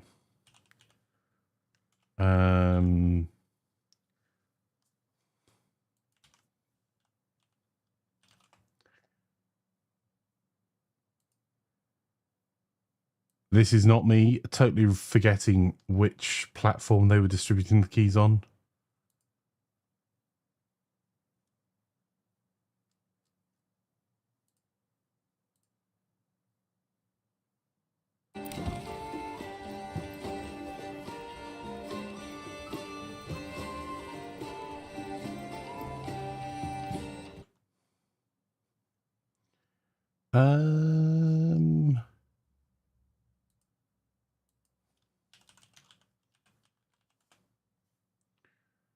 I don't think so.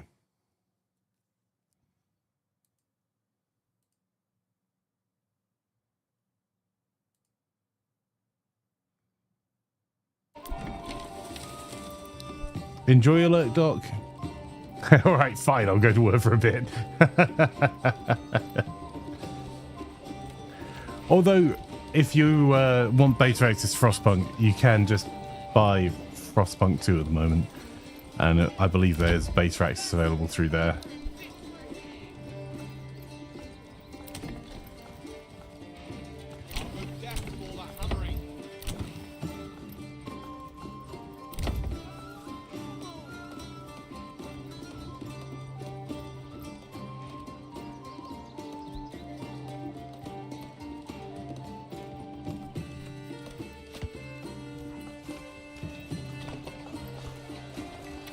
I will be playing Frostpunk 2 at some point, Mark.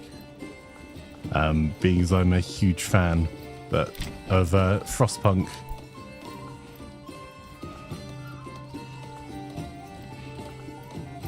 But it is not currently the highest on my list of priorities to play. Which just shows what a golden age of gaming we are currently in.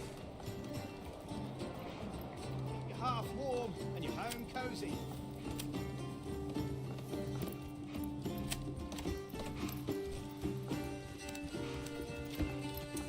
No, you should absolutely be placed over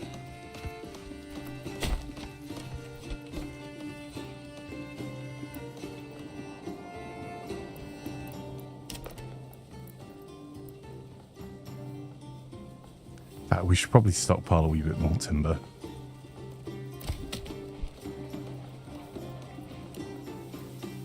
Talking of games to play, we've got a choice chat. So we can also play some City of Gangsters this morning. And we've got Mortal, which is normally played at 2 o'clock. Which I think I'm going to be able to do a brief stream of Mortal between 2 and 3. May only be an hour long. So may only get one lot of battles in.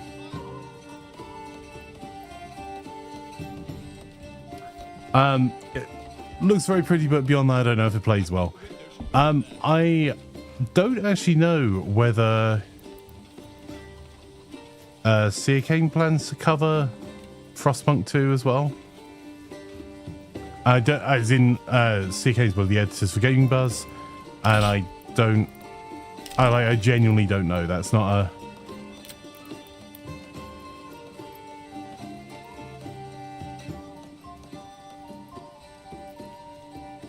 an unsubtle hint. It's just I'm not sure what Kane's plans are.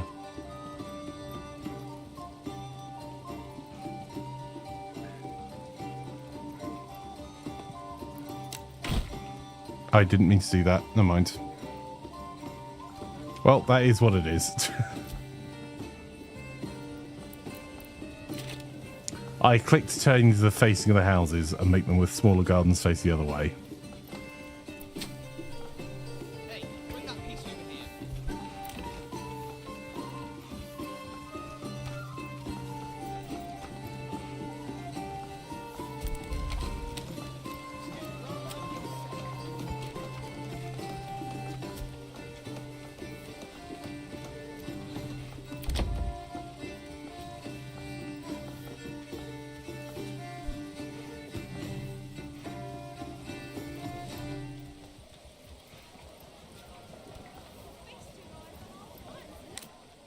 Woohoo! Bandit camp. That's what I was hoping for.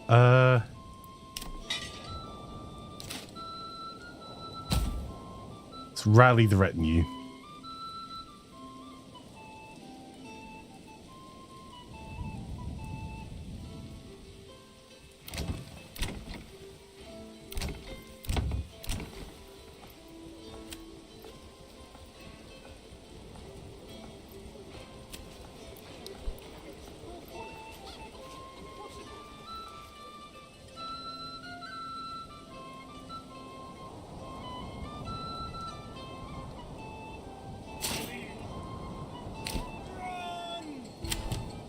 Don't run anywhere.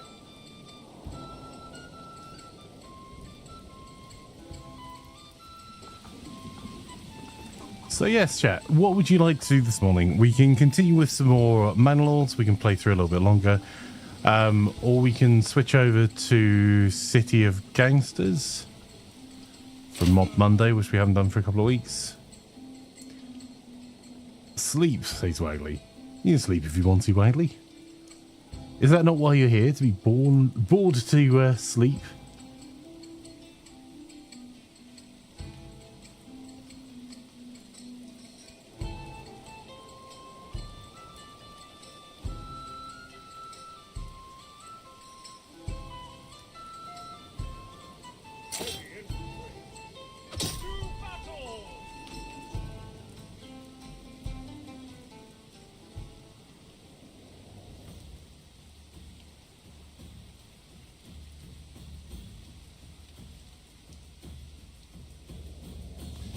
So a couple of questions. Did we pull people out of stone mining? We did. There we go.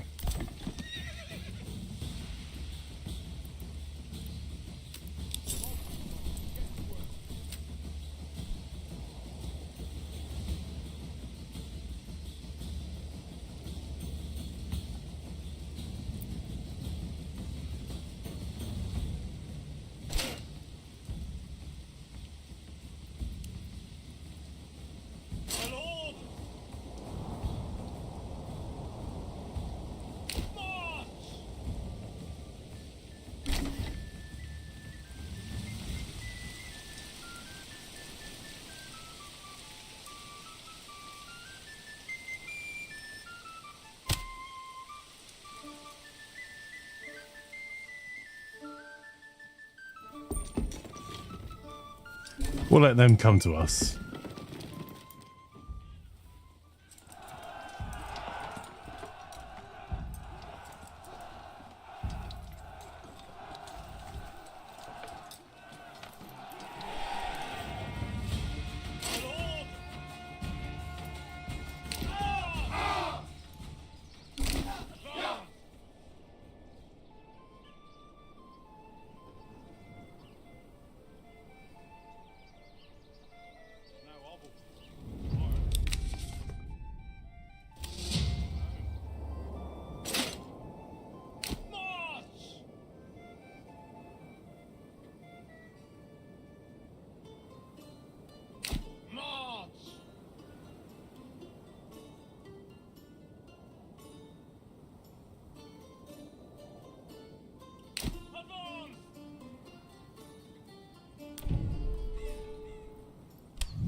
We're close.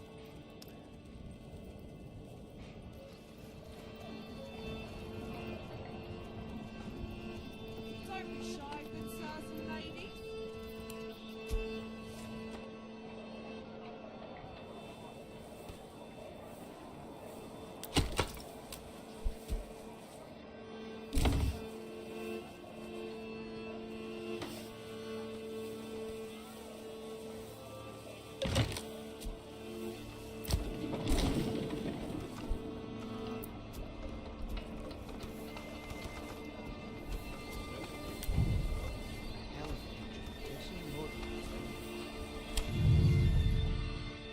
There we go. We can commit to our original castle design, our initial castle design here.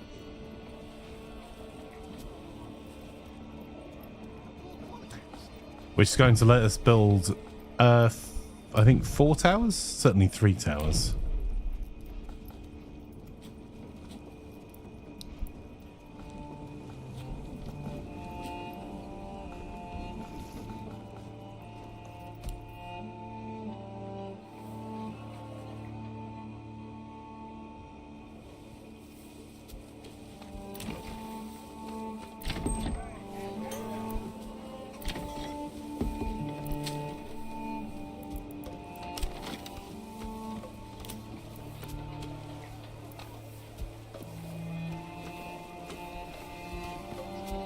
We'll let them get these built and then we'll come back to the next building.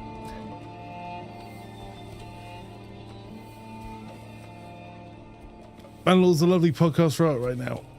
Come one, come all. Feast your eyes on our fine selection.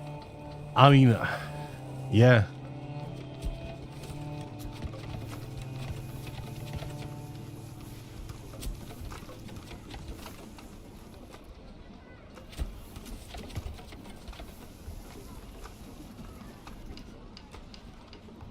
Please, sir, can I have some bandits?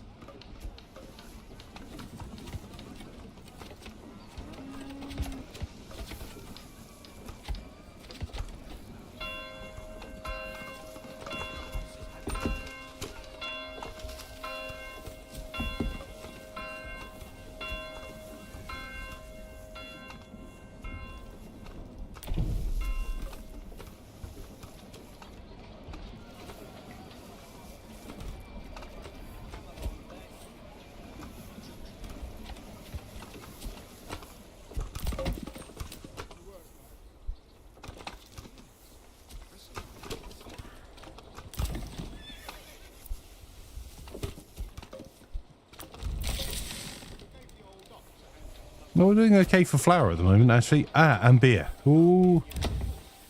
So,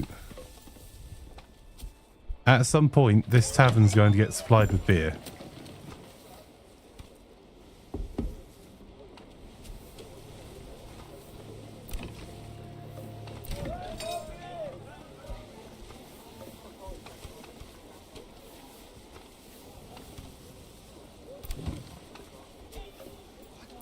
There we go. That's what we need.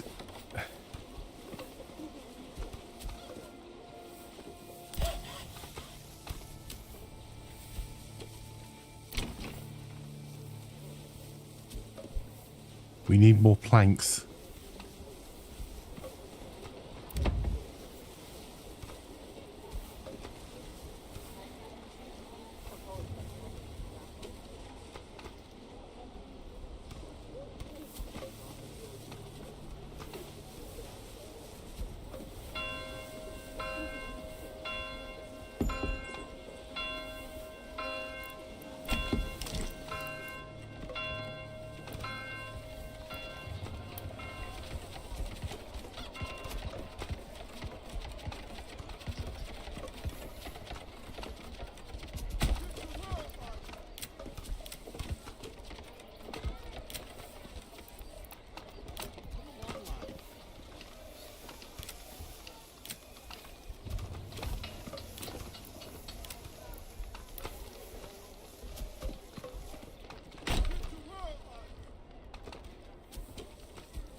Another family moving in.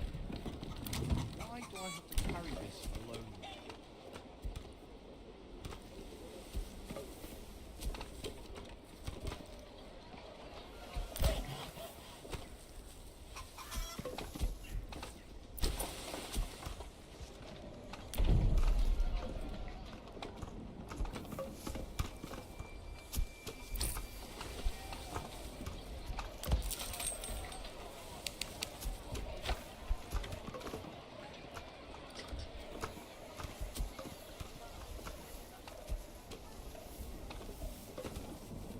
So we've kind of stuffed ourselves a little bit here, chap, because oh, our food's looking a little low as well. Oof.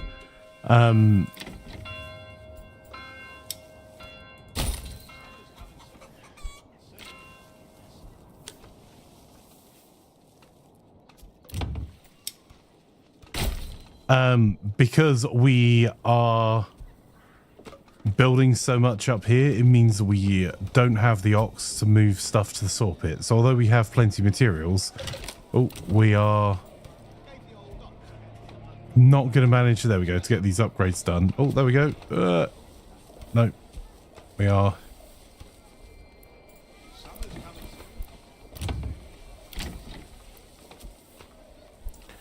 not going to manage to get the planks done before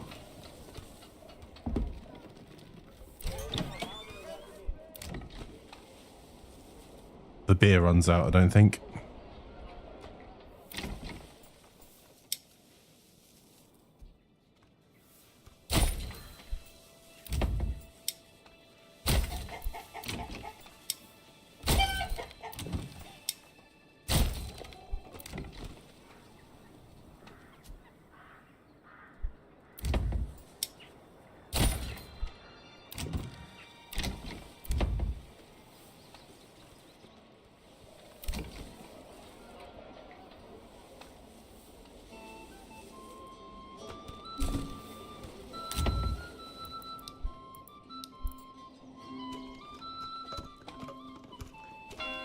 Bad words.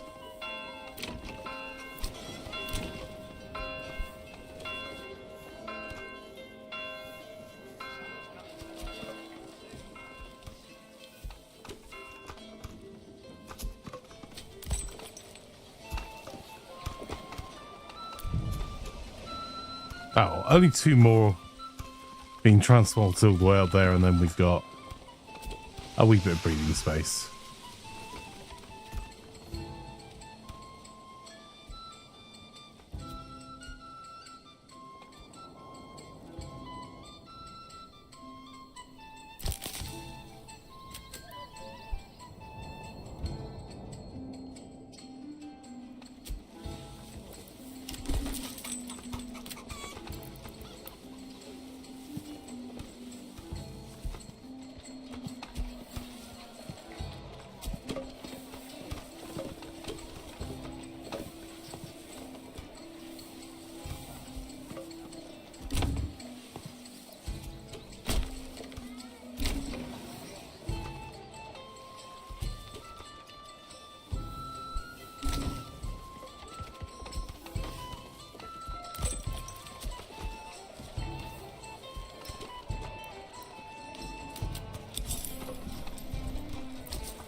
Bandit camp sighted. Excellent. Let's go and deal with those thieving so-and-sos.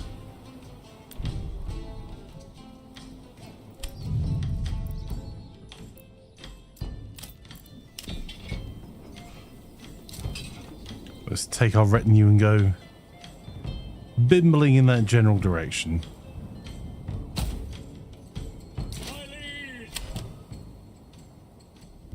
Jackal says, I won't be making the purchase on the 27th. I can't freaking wait. I can understand that, Jackal. Lovely to have you, by the way. If you want to make some good solid coin income there, recommend upgrading your house into a bow shop to make them, because they only take one plank from memory. I'd like to...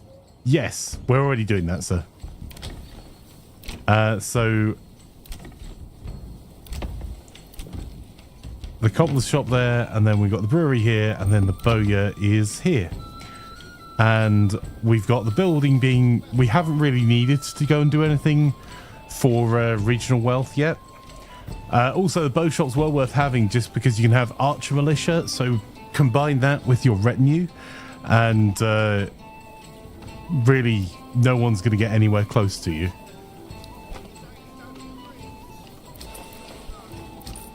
There's a trading post that's being put together here at the moment. And if we have a look at our goods, we've got 18 shoes and 326 warbows.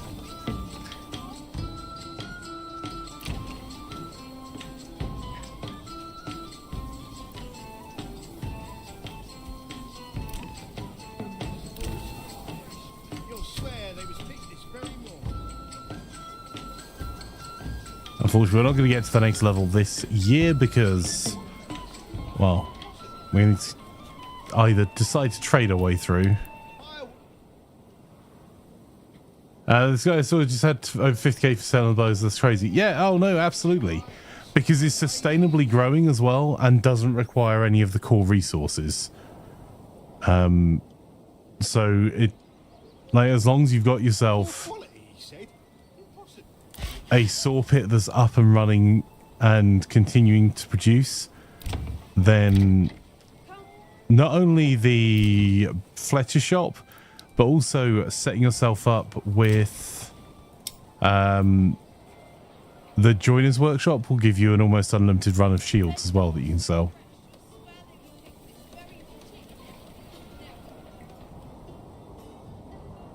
Hey Cody, enjoy your luck. How are you feeling today?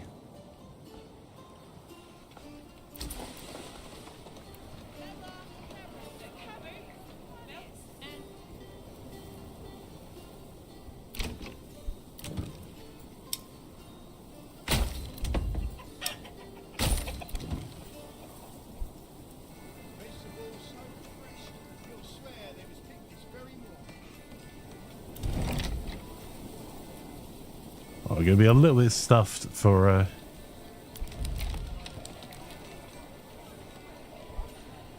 I suppose we could just import it.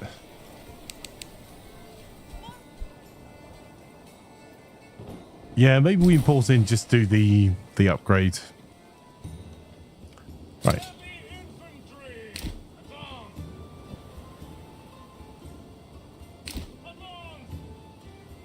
Tell the heavy infantry to move. That's our retinue.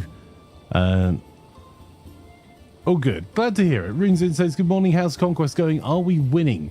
Well, this was our speedrun version, which was just really to test some financial concepts and theories. Because we're going to be doing some... Hopefully, I'm going to get a chance to make a video or two before release, kind of explaining some of what we've learned.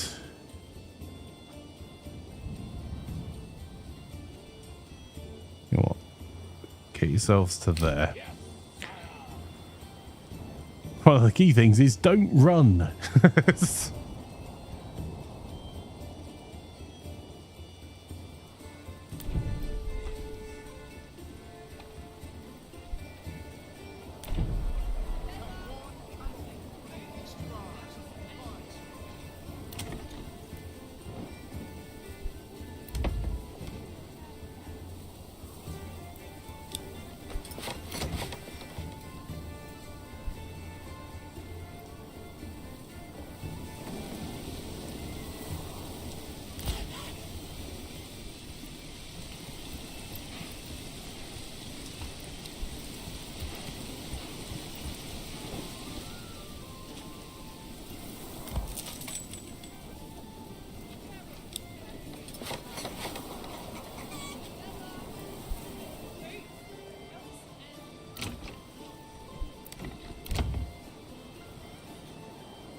If you want a useful video for release, I haven't seen anyone testing how useful it is to burn down fields. Okay.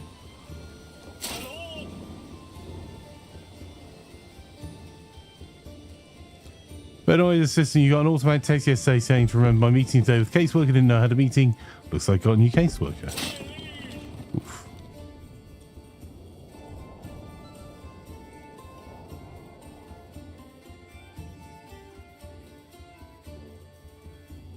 Stand your ground and get very effective.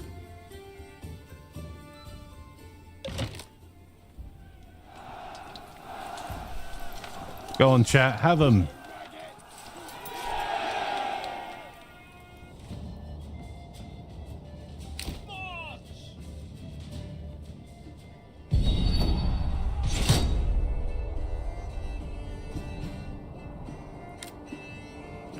Ooh, that's quite a lot of raiders. Vegetables, get your daily dose of greens. Fit and hearty.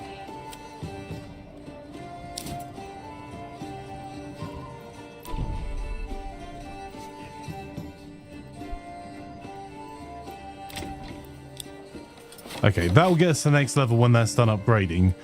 Unfortunately, we're going to have to fight these incoming bandits.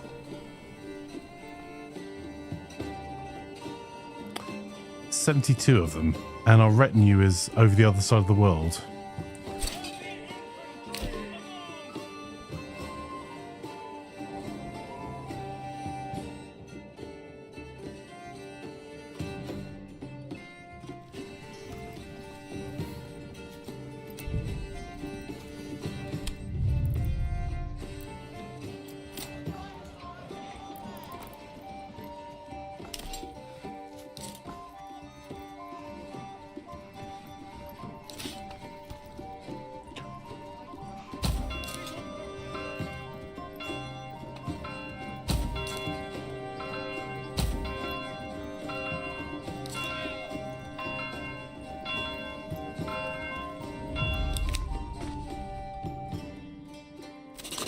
I was going to send to the town, but we can trade our way for...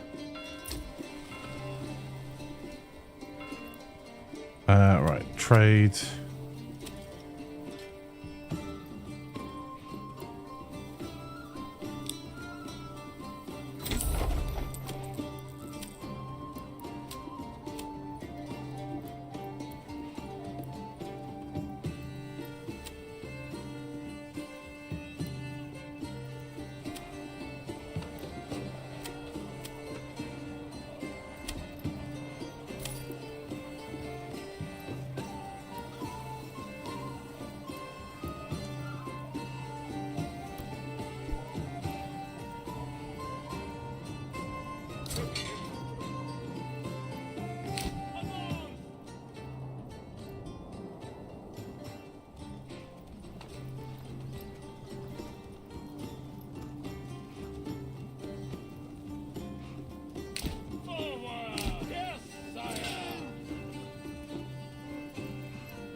Hey, the late one here.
Not sure our retinue are going to be back fast enough to get involved in this fight.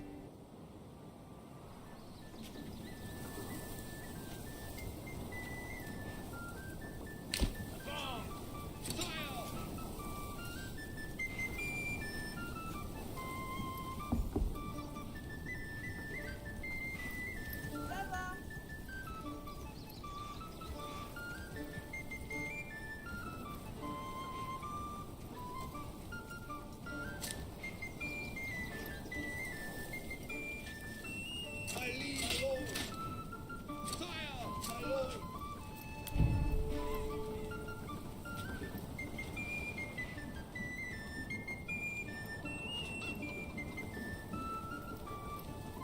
Hey, go.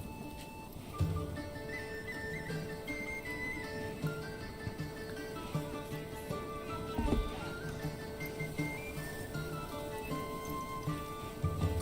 orders.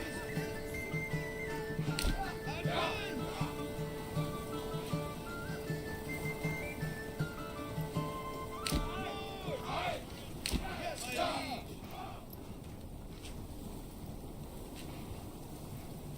Yes, sire. Men. More. My liege.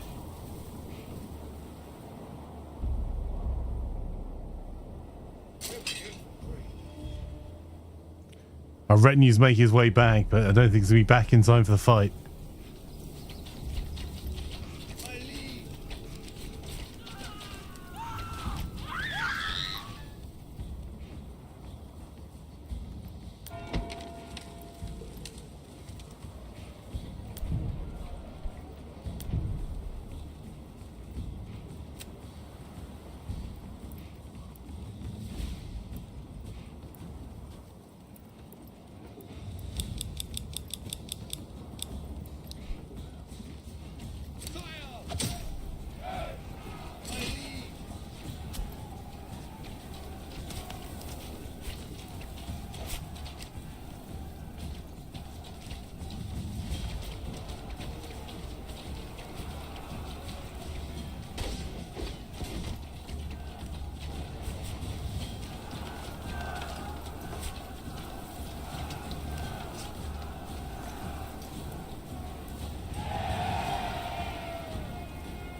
Charge!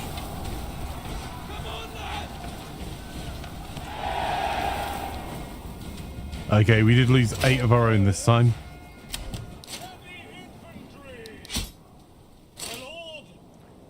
But we fought them off. I will tell them to run this time.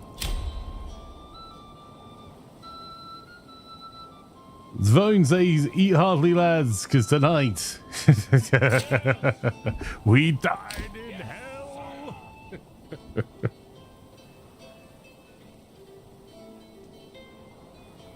Are you streaky again, Aiko?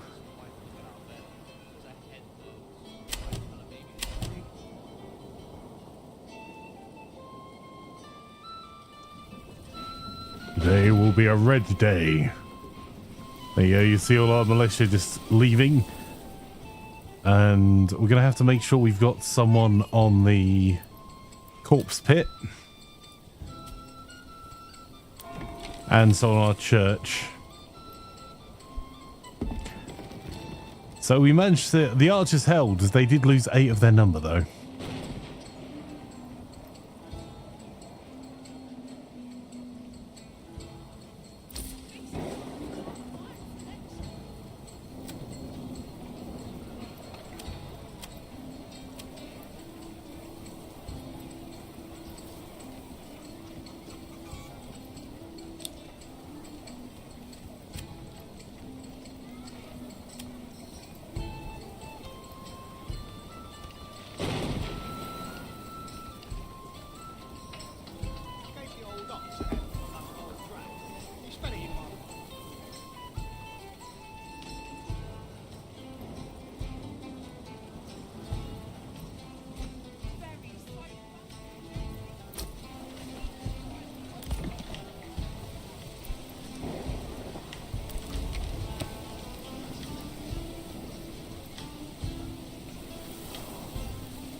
Well, that's rude. Stable being on fire.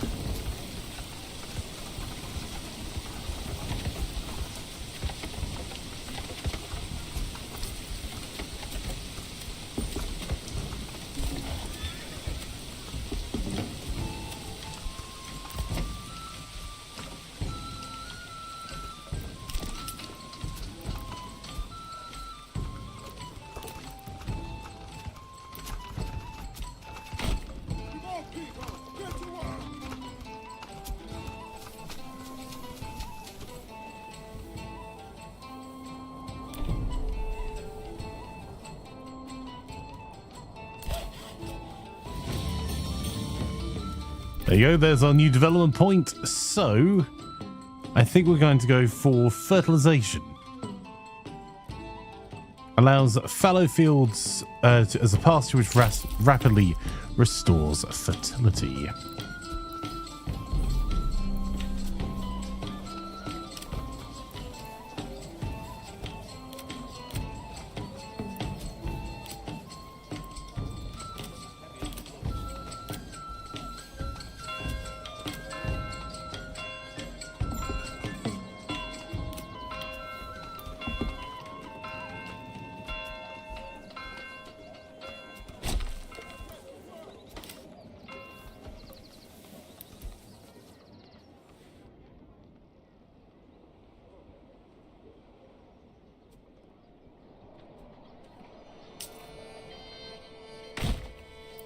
I'll stick the sheep farm at the back there.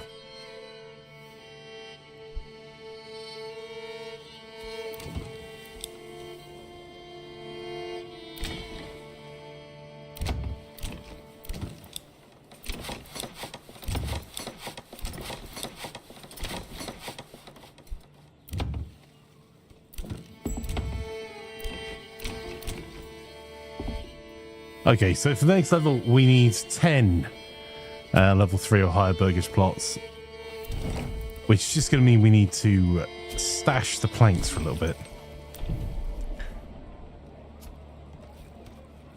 Some good news though, chat. If I slow this down just a wee bit. Oh, bad words. Not what I meant to do. There we go. Right, we can add to our retinue. You know, go and say, so it's like a city builder with an RTS element. I heard this thing blew up big time. Yeah, it is more like Farthest Frontier with multiple small hamlets versus one big town with a better combat system, but that you can completely ignore. You can just use this as a chilled city builder.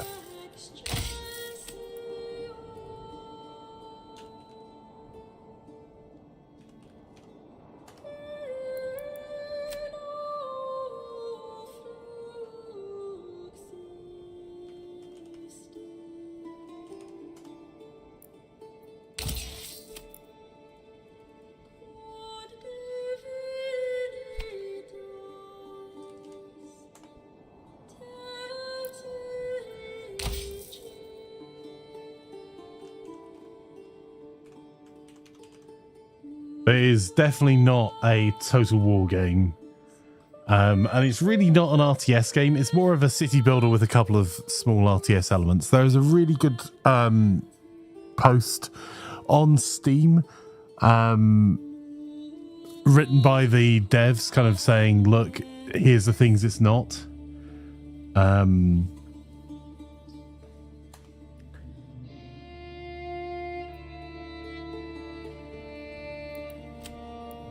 And it's important to realize this is an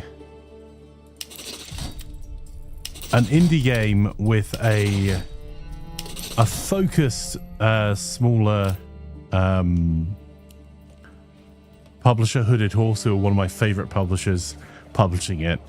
And the team is very small. This was one man's passion project for 7 years. Polehammer, no worries. Give me a wee second. Let's sort that out for you. Oh, you got it. There you go. You have a polehammer. That'll do. Yeah, it's not Age of Empires. It's not Total War. It is basically if you have the combat or the kind of the more strategic elements turned on, because you can turn them off.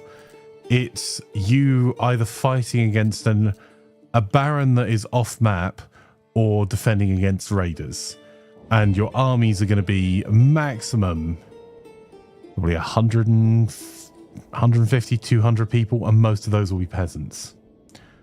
First carload done. Did your mum manage to get hold of the person that I gave her the details for? Stability says seems close to banished. I would say this is yes, in so far as like banished is an unfinished version of Father's Frontier. But, I would say it's closer to Father's Frontier than banished. But Father's Frontier, you're building a big city. You're building one city with all of the resources and economy that comes with. Here, you're building a series of hamlets. So if we take another area, if we took this one, say, using an influence claim, it would be a completely separate village. We could send things between the two if we have transport posts between the two, but it's an exchange of goods, not just sending them one way. You 100% turn off bandits, but other AIs are fine. We saw your stuff here. It's kind of meh. I would have agreed with you, Fire. They did. Waggly, that's awesome. However, I would say if you turn off bandits, you are going to have a rough time. Which you might want. Like this, the cool thing about this and Father's Frontier is that you can change the game to play how you want it. But bandit camps are your source of gold if you are not going to charge taxes. So at the moment, if you look at my taxes, I'm charging none. I could increase per tithe onto food, which would improve my influence to allow me to claim other areas, and I can charge a land tax that will make me less popular, so will reduce our approval, but we'll start to get some of this regional wealth as some of our treasury. Bandit camps kind of let you cheese that a little bit, because the reason we've built up our army so far is literally to go fight bandit camps individually. And as soon as I see a bandit camp, I'm off to go fight them using our retinue. Because that doesn't draw the militias will draw villagers from other jobs. The retinue are a professional army. They're a standing army. So going to smash the odd bandit camp every now and again and keeping the gold for ourselves is a great way of us building up our wealth without making our people unhappy. If the bandits have actually tried, still okay, but it's just gone. Yeah, that's a reasonable take. But I would suggest that the amount of gold that you get for killing a bandit camp will more than compensate you for the random resources that get taken. Just tax the Baron is a British tradition, says Carradine.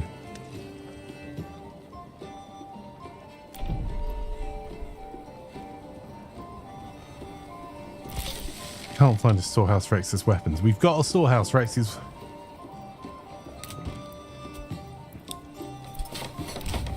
Interesting. Forestberg, lovely to have you here. Thank you for the follow. Much appreciated. I'm actually going to try and get bandits to attack our castle. I should really be spending more time looking at our fuel. In fact, let's at least pretend I'm doing this properly and, I don't know, add an extra person to a logging camp or something.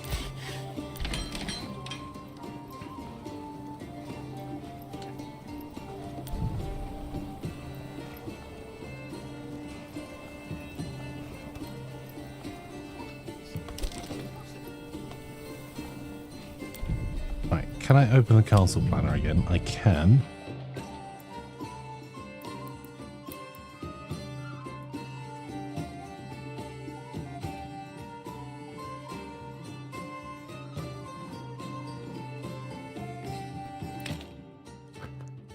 Ugh, I might have to make this town bigger.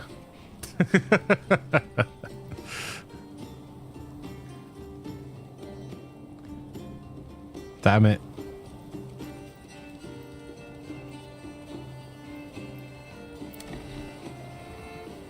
You'll not find a way.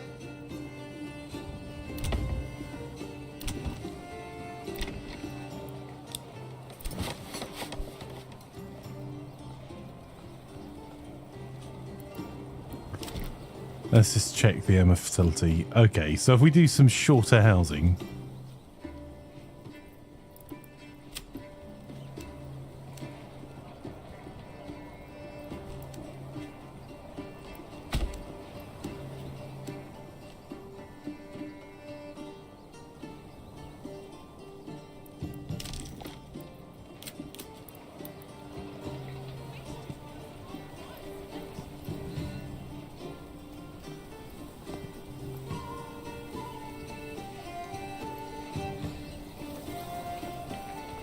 All the timber is currently spoken for. 50. We've still got 2 spare houses, not world ending for us to have a lack of timber at the moment.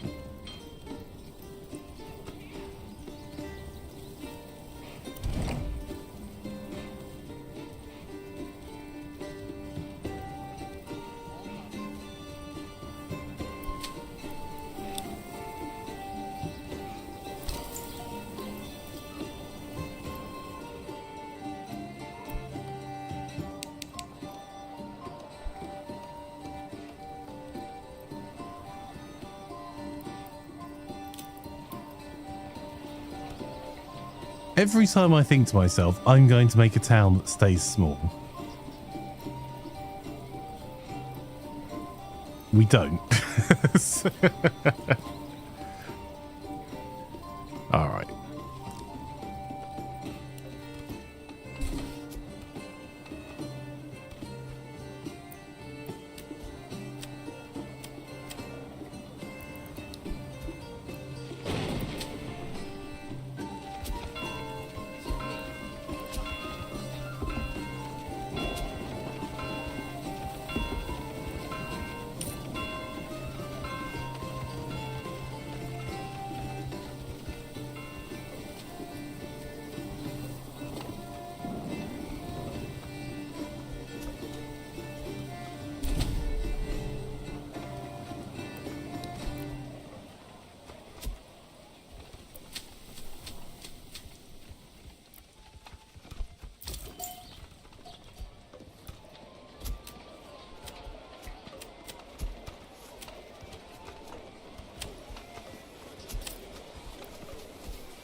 Okay, well, now we're out of families.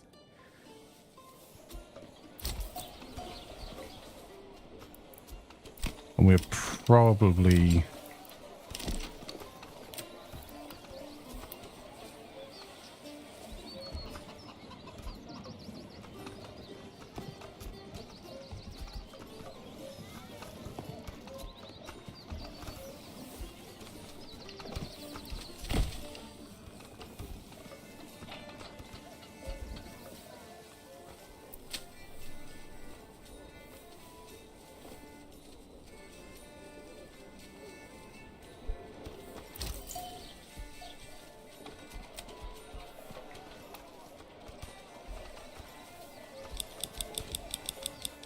gonna go for 20 sheep.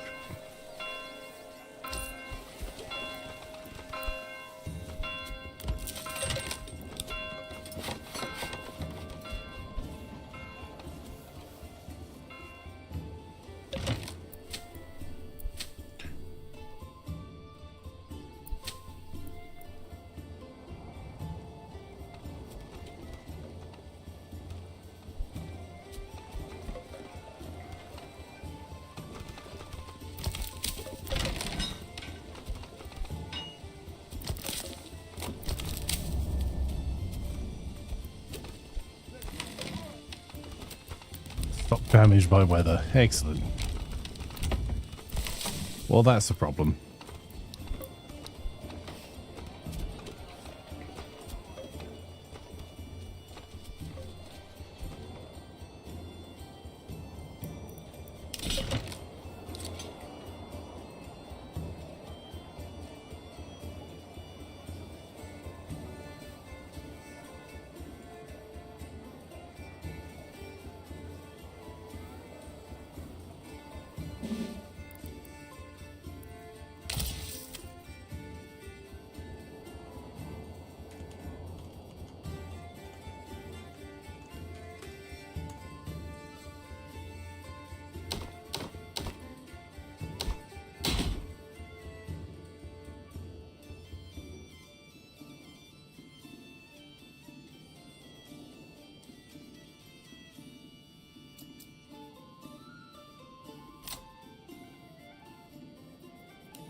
There we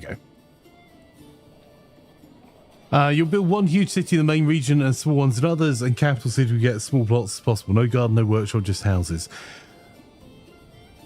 I can't decide if that's a genius move or a terrible one. I genuinely don't know. Green shield +5 to stealth in forest, says you know guns. Well, hopefully we can go and give them a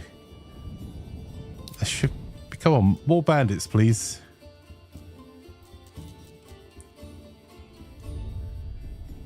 I like the idea of like the small plots, and I don't know how the small plots affect things like chickens that provide a passive egg income, which like vegetables and eggs are definitely carrying us right now, not the fields.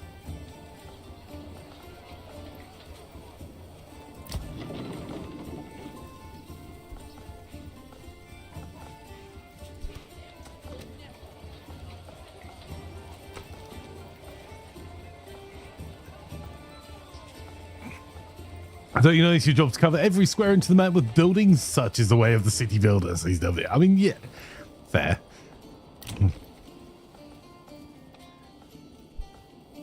At the moment, what I'm trying to have a look at, I want another tile with some fertility, please. It's a really odd mix.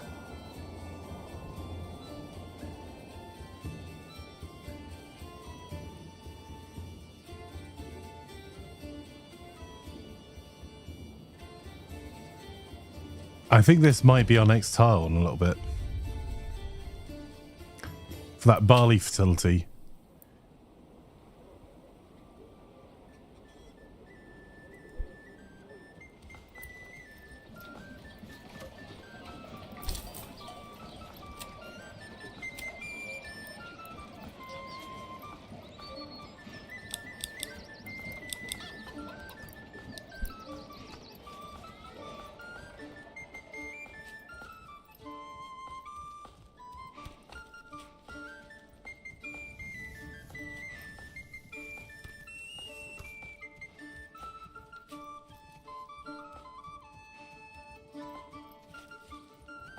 Poor quality, you see. Impossible.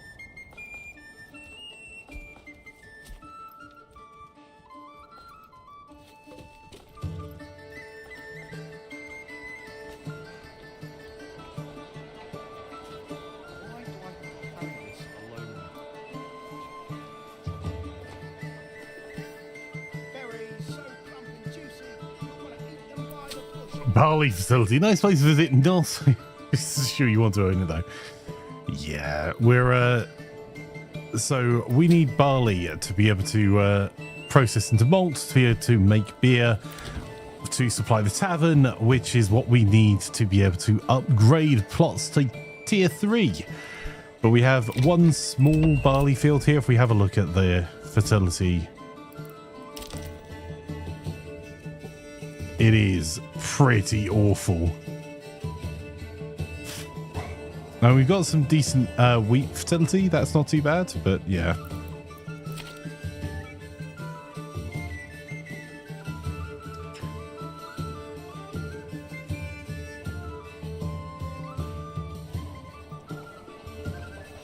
It is funny to me that our food is okay. It's our fuel that's struggling, which is odd. We do need to build ourselves some more housing though. So let's get...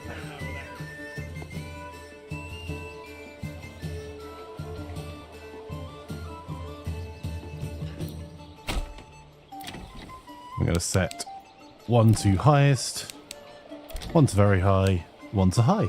Okay. Grow bees, switch to mead. Well, see, that's the joy of this, is that where you are very limited in the text you get. If we get this to the biggest level, you're going to get 6 texts total. We've got 4. So, yes.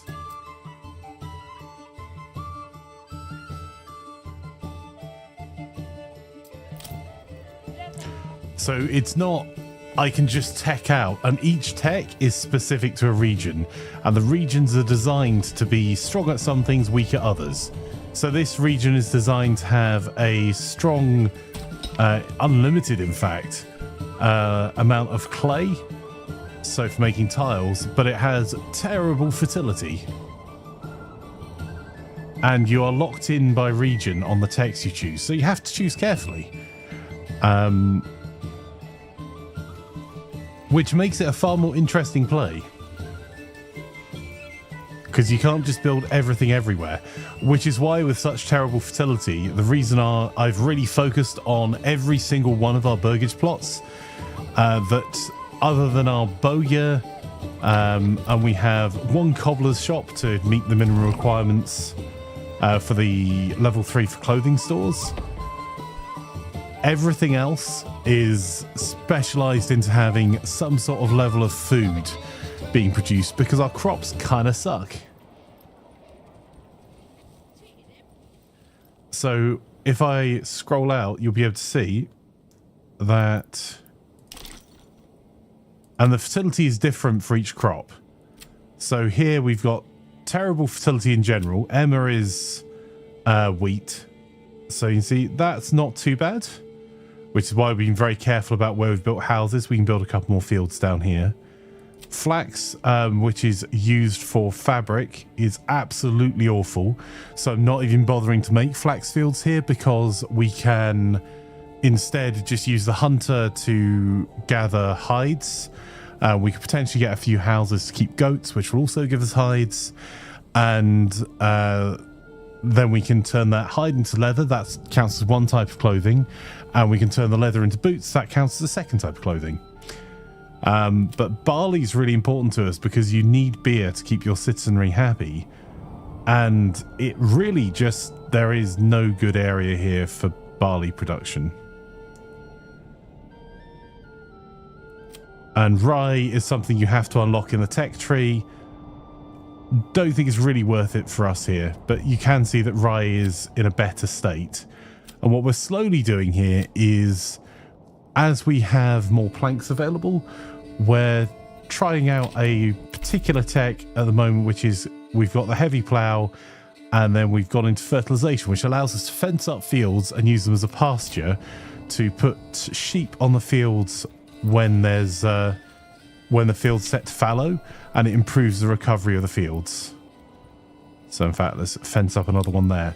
So we're testing that first on our barley crop, because our barley crop sucks. 26% fertility. Hey, Desi.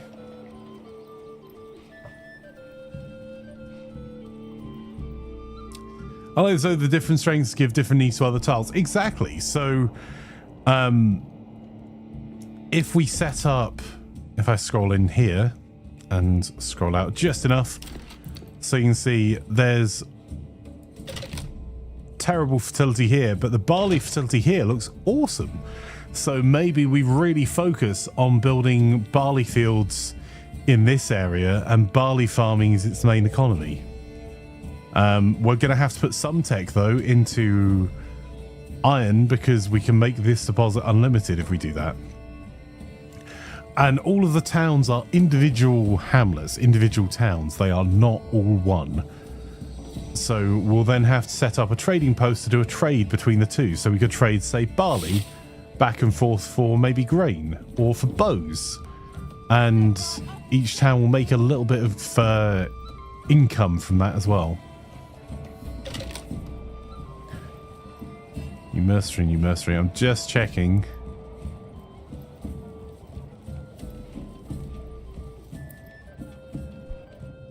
It's a really cool concept, trading between the hamlets due to their different capabilities. Exactly, and they're intentionally unbalanced, which I love, because it gives you a different challenge every time. If everyone could do everything, it would be really boring. And you can take some text to kind of help you balance out a wee bit more. So we're trialing out adding sheep, which we are doing our best to get in as many as we can.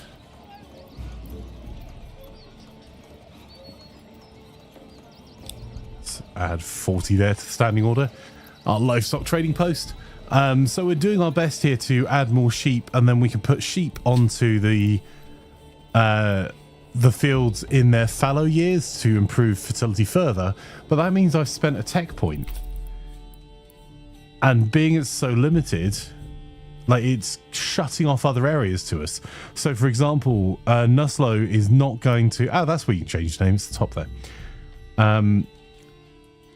This area is not going to be able to get into blacksmithing at all. Now, another area we might want to get into blacksmithing, so if we want to go iron in another area, we're going to have to take these 2 techs to get the deep mining on iron, and these 3 to get our blacksmithing. That means we only have 1 tech elsewhere that we can take. So you have to really think about what you're going to do with it.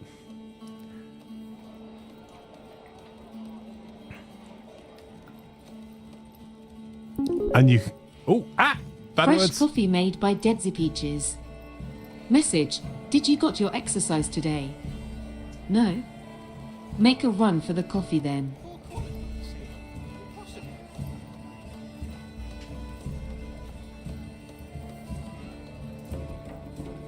Thank you, Deadsy. For those of you here, my coffee machine is linked to coffee, so it makes an espresso every time. So I'm sports, and I definitely remember to put a cup under it. How many tech points do you get per region, Runes in asks? So far, when you get to the biggest settlement you can get to at the moment, it is 6.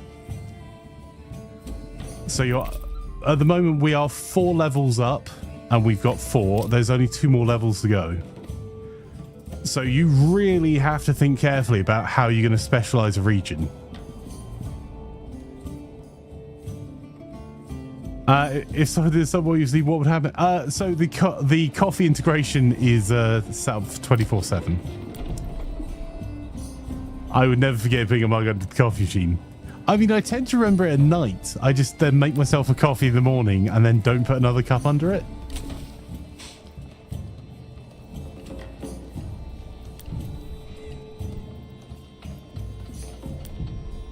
And every so often, chat does make all of the coffees, whether I'm streaming or not.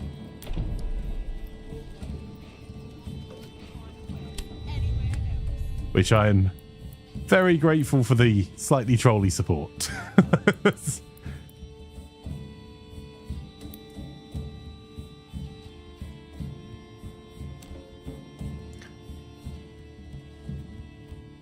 I think I'm going to wait a little bit longer until we got some more planks. And what I really love about this is that...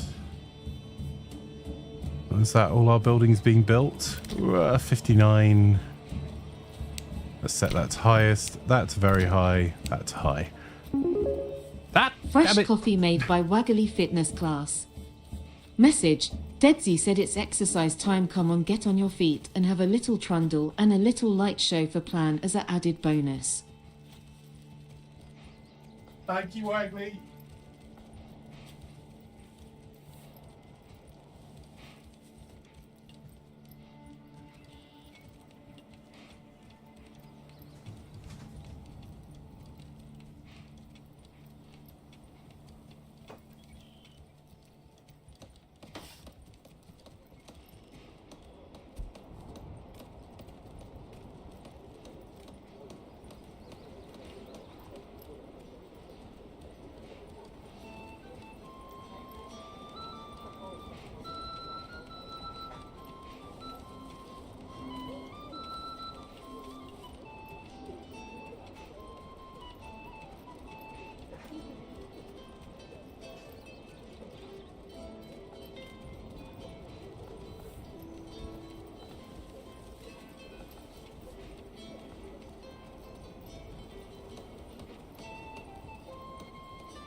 Sorry about that. Here floats Flanker killed by the thing he loved 2024 says stuff. I can't point to the lie.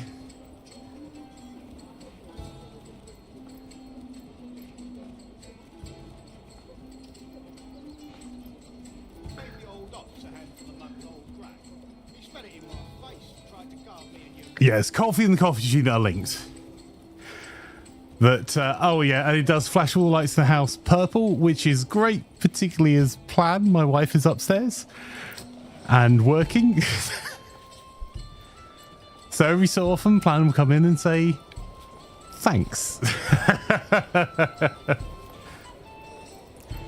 Dog says buying Flanker coffee means Wagley gets a few moments so she doesn't have to listen to Flanker. Wow. I mean, accurate.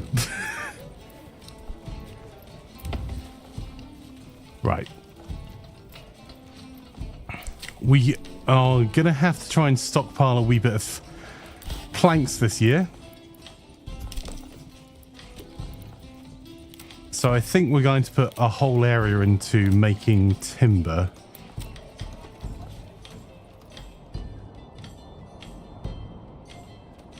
Oh. You know what, I'll just put another saw pit there. And as long as your approval's above 50% and you have free housing, then you'll see villagers come to your village.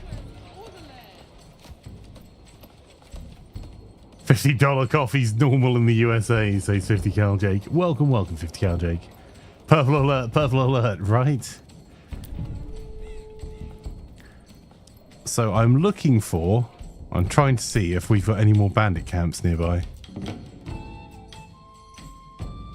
Because I want to expand our retinue with some more chat. And also we need some gold to expand into other areas.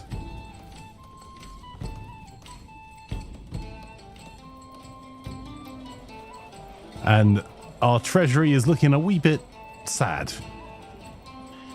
Because we're not taxing anyone.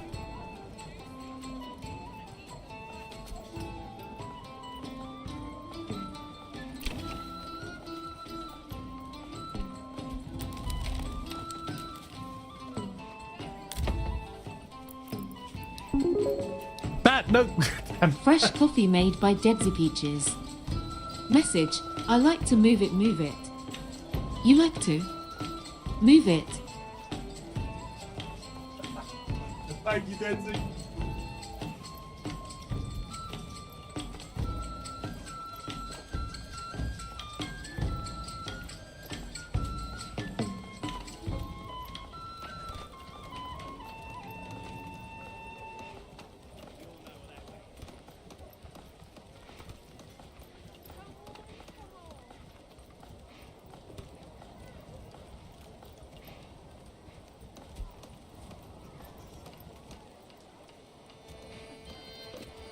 Come one, come all.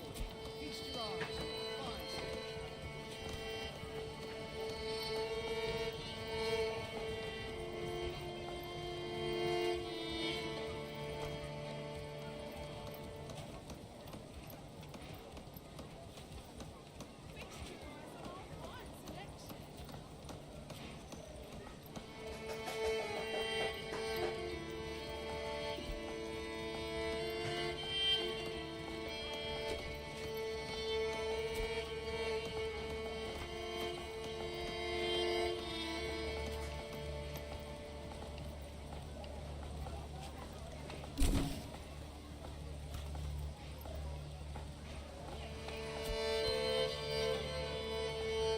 Jeez.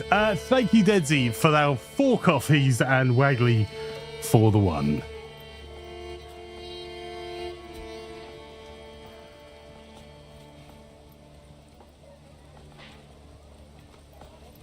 This is heavier than And we all remember when plan comes down, it's 100% not my fault and all Laz's fault, says Wagley.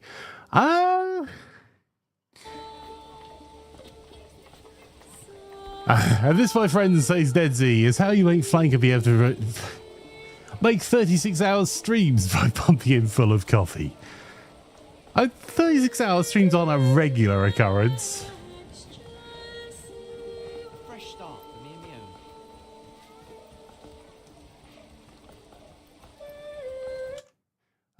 Unigun says, in a way, I tax myself. I have double roundups on my card name, but every time I spend, it rounds up to the nearest pound. I put twice that in savings, so if I buy something £1.50, then £1 is saved.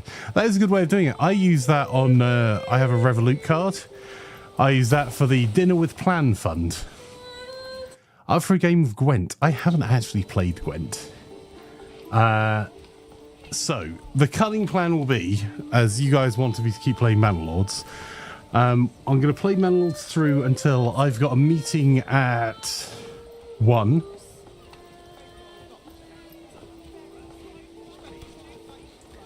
And then we'll be doing a more time game at 2.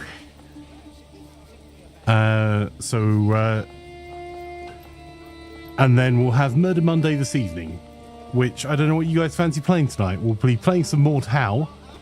So it's Mordheim at 2. Mordhau this evening, I think, is going to kick us off at 5.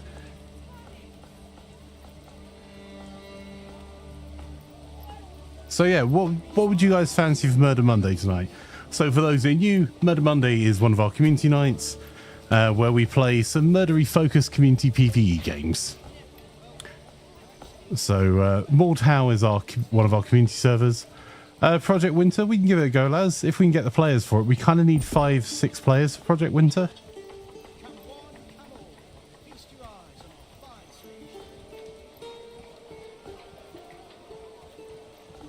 Uh, 3P0K, welcome to our community. Lovely to have you here. Thank you for the follow. Much appreciated. I want the DLC for Ready or Not to drop, please. Do you know when that's due out, Doc?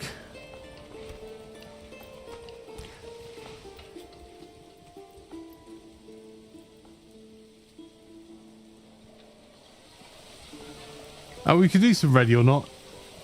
How about some pacifism for Murder Monday? What do you have in mind?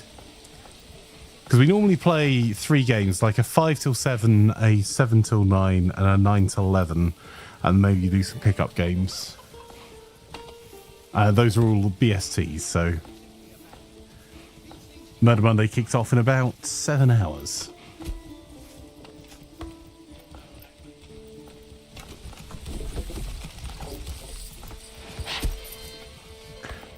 I think you can tell the mark of a good game when you're like, I'm going to just try this one strategy, and then find yourself just completely lost in the game for a little bit.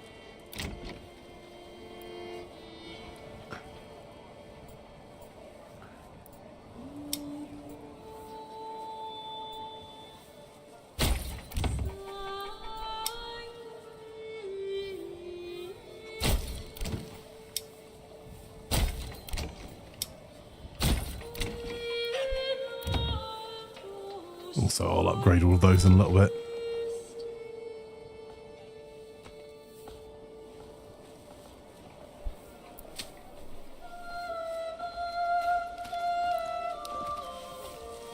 I'm going to try leaving this barley field fallow for 2 years and see how that goes. Yeah, the one more is a serious mark of a good game, definitely. And I can definitely lose myself in a variety of games. Also, at some point, chat, we're going to have to do a community game of Open TTD. Would be alright if you drop a follow? Absolutely. Always appreciated. Whether you're watching on YouTube or Twitch, genuinely appreciated. And if you fancy getting involved in any of our community games, you're most welcome. You head over to the Discord at discord.gg/Imaflanker. And we've got about 600 and odd cool people over there, and me, 2 separate groups that play all sorts of games together as well. Thank you, Zigone, much appreciated.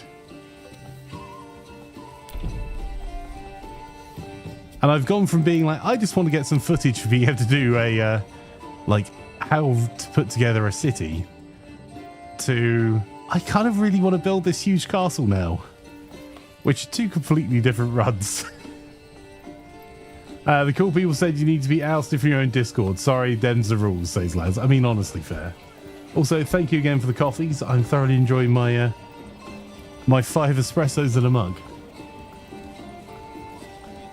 Also, the Gaming Fuss thermal cup keeps things very warm, and hot things are hot.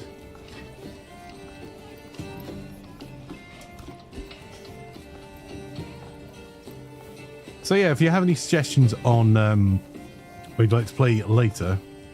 Doc says, had to double check, first DLC for Ready or Not is spring 2024. Oh, so probably within the next 12 weeks then. Fix two eyes on our quiet selection.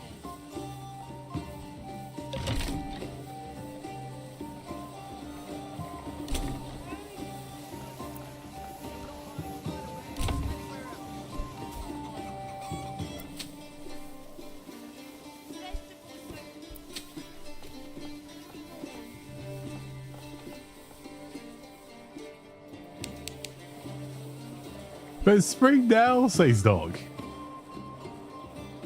Any info on that DLC, says Zebone? I would bow to Doc's superior knowledge when it comes to Ready or Not. He's not addicted at all.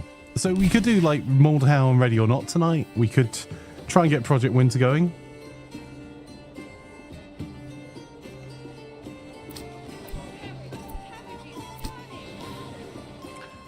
Might even be able to do some plate up or something.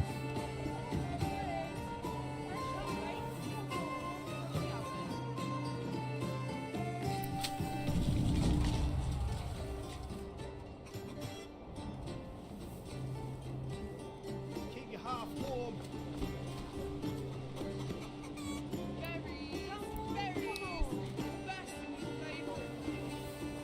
Berries. 3 new maps, 2 weapons, and several quality of life updates. Oh, that's neat.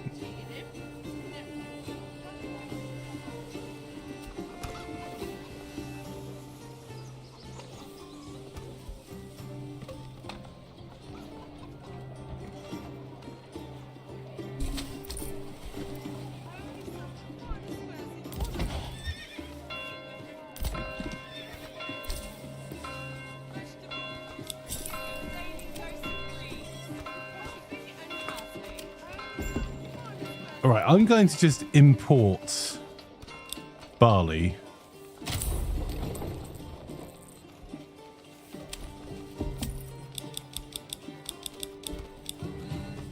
Because we're importing barley and we're exporting warbows. So we'll see how balanced that trade actually comes out to. I'm a wee bit concerned about our fuel situation.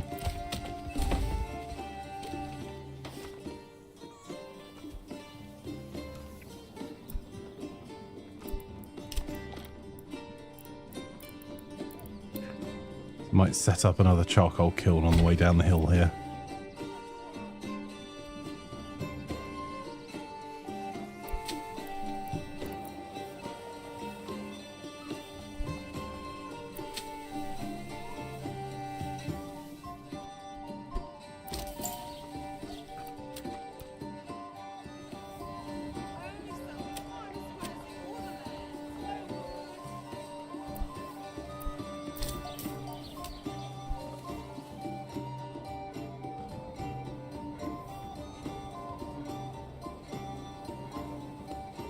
Ooh, ooh, ooh.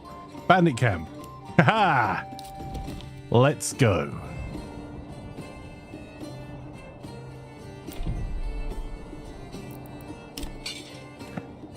We'll just take chat out. You guys have got this, right?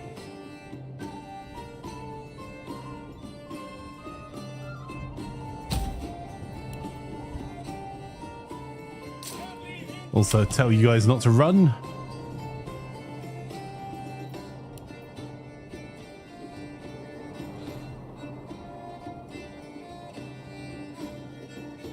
Bandit's more like free combat training and resources, right? I'm super excited for some of the systems that are still to come, because when you look at some of the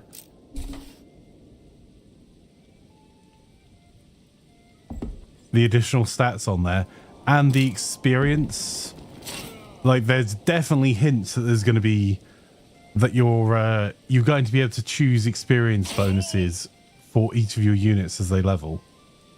which is really cool considering this is definitely not a intended to be an RTS. This is a city builder with some bandits. Yes, sire! March! And it is definitely not intended to be a total war map painter and won't end up with bigger maps as far as I can ascertain. But it still manages to do combat so well. There we go. And halt.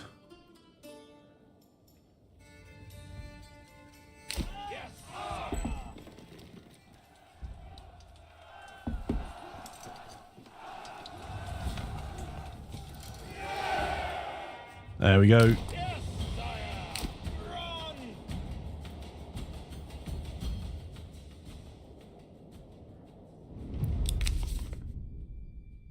Well, we'll be pocketing that revenue. Thank you very much.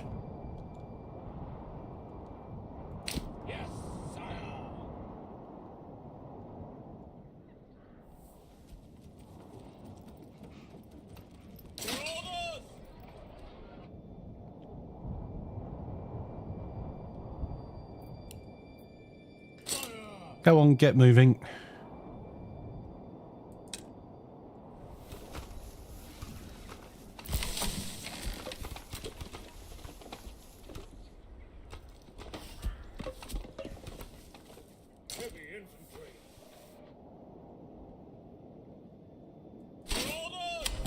Right, we can disband our unit and then we can add some more people to it.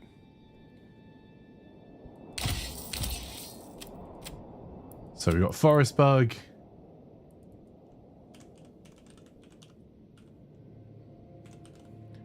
There we go. We've got Bobby Fat Gun. We'll get you some upgraded armor as well, sir. Forest Bug gets some upgraded armor.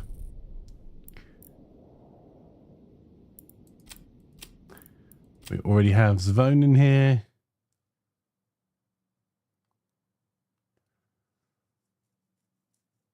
And not combat orientated. Can you just ignore the fighting, right? I'll turn it off. You can turn it off completely, Bobby Fat Gun. Hang on, I will just... Who else were we missing from chat in the... we didn't get you in yet, Delvia, did we? Let's get you added. And upgraded.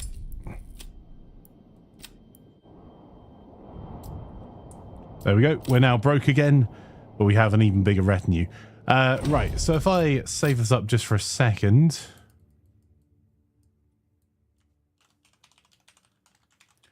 I'll show you the settings.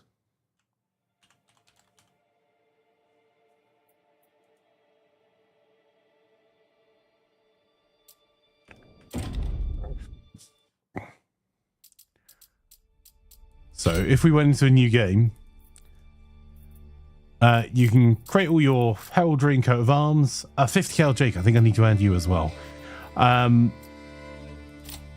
But here's the settings. You can either have Rise to Prosperity, the premises fulfill the requirements of your citizens, plan and rule your town as you see fit without worrying about combat. So there's no off-map adversary, no raiders, no bandit camps. It's just a chilled city builder. And you can reach the large town settlement to win, or you can have no end goals. So it's just endless play building a cool village. You've got Restoring the Peace, which is difficulty I'm playing on at the moment, with a domination end goal, with an off-map adversary, and 2 raider-free years, and then an initial bandit camp of 1, and then up to 3 of them will spawn. And you can change the aggressiveness, or there's On the Edge. So it's just very difficult, where people are likely to be... You're going to have more raiders more often. You're going to have less starting supplies potentially, larger penalties. So there's a lot to play around with, much like Farthest Frontier in that respect, where you can really play Farthest Frontier as a city builder focusing on building one enormous city and have no fighting, or you can have it so that you are short of resources, pretty much starving from the start, and being constantly raided by massive armies of raiders. So there's lots of different options for you.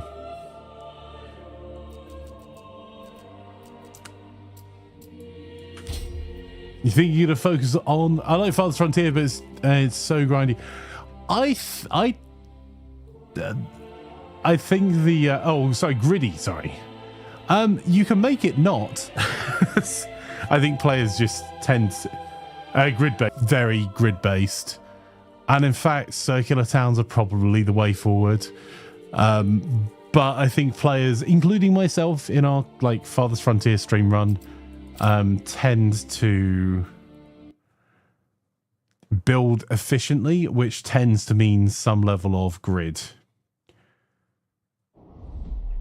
Come one, come all. Feast your eyes on a fine sleep. You can make it not, he said, while building squares in Manor Lords.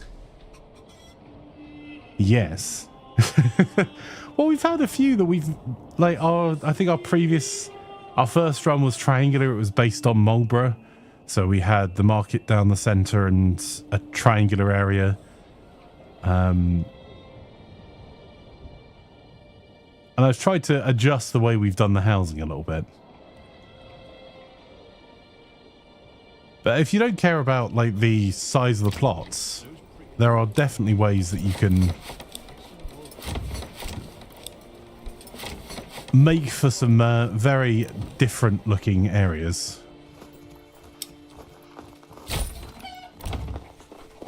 Right.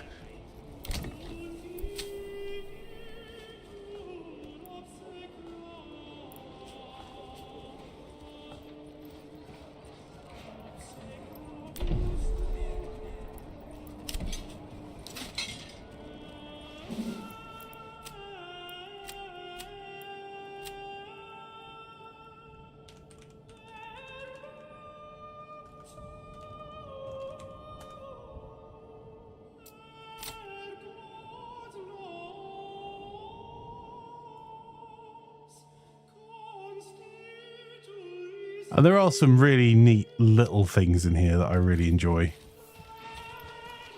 Like a very early development, the visit mode, just being able to... It's such a small thing, but just being able to have a bimble around your own city.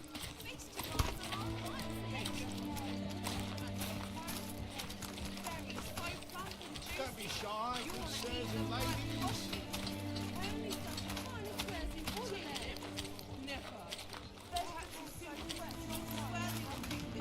You can see very few of our villagers have died so far. Come one, come all. We do have a corpse pit, just for all of the enemies who don't get to get buried on consecrated ground.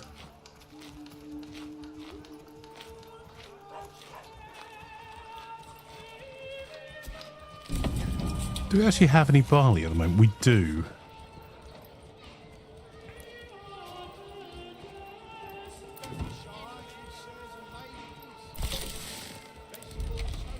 I might let us try and get a wee bit more planks together before we...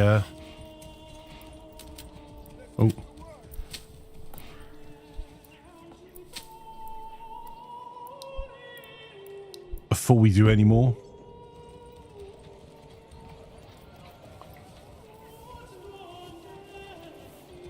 Because our brewer can't make beer without our malt house malting the barley. Come all. Feast your But I don't think we actually want to make beer at the moment.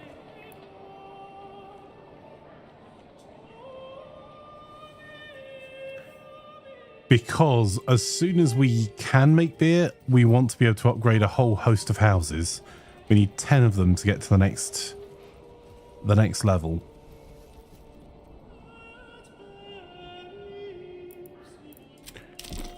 And let's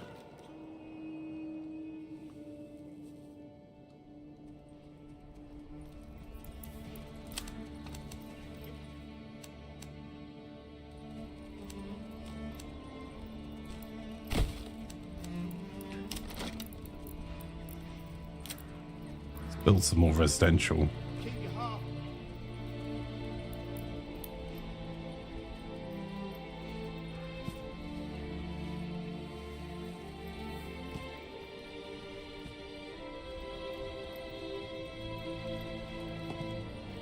I do quite like how you can decide you can have smaller plot sizes or larger plot sizes. You can switch the direction the plots are facing in.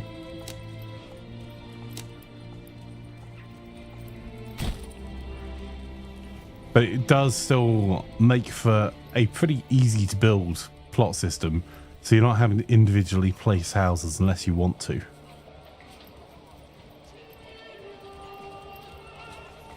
So we need the extra living space because we are almost full at the moment.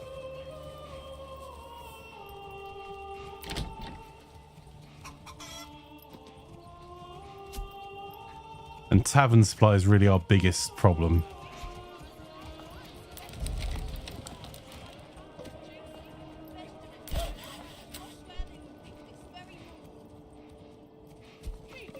Well, that and the complete lack of fuel. So we need three families for the charcoal kiln and probably another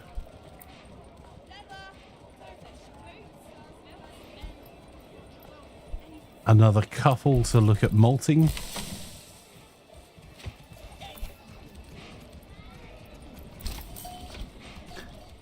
We got 16 out of the 40 we've asked them to trade for so far. We're getting there on our sheep. And in fact, now we have so many sheep, we could probably also look at getting a weaver's workshop and placing it nearby.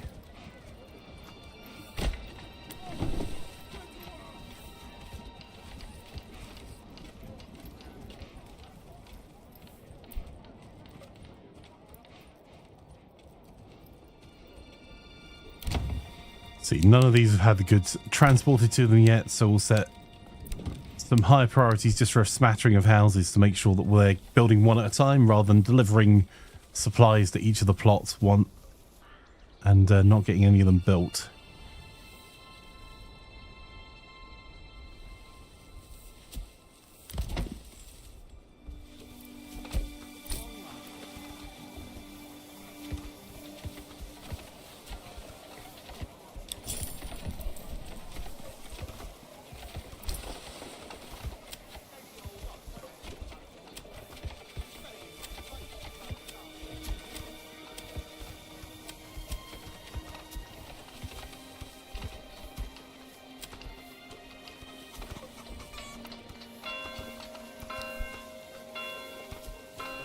I suppose we could have cut out the middleman and just imported beer.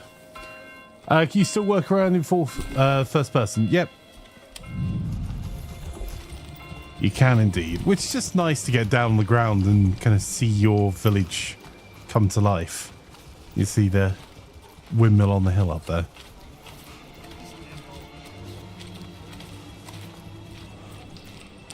Oh, they've done a good job making the streets feel full.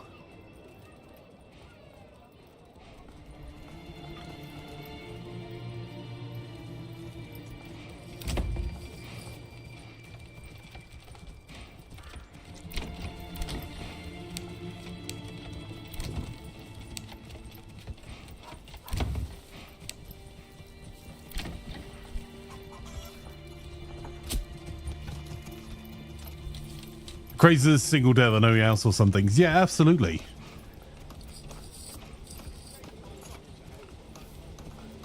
Man, it's 7 years of work as well, which is something to bear in mind.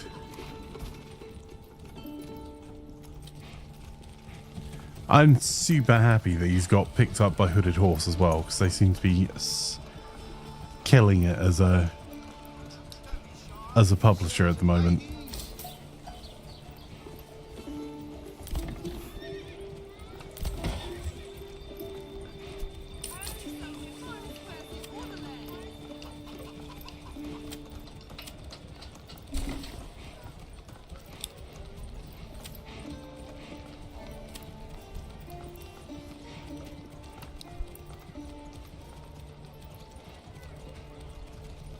Yeah, they've had some really high quality games. I think they've got 24 games in their stable at the moment. I don't think there are any that I wouldn't want to play. And Old World's new DLC comes out soon, and the soundtrack to so many of the games, like Christopher Tin's soundtrack for Old World's BAFTA nominated. It's just worth checking out for the soundtrack alone.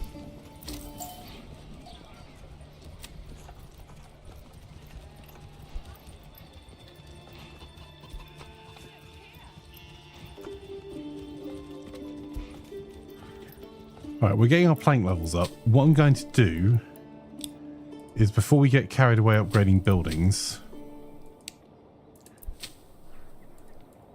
I'm going to get all of these fields upgraded.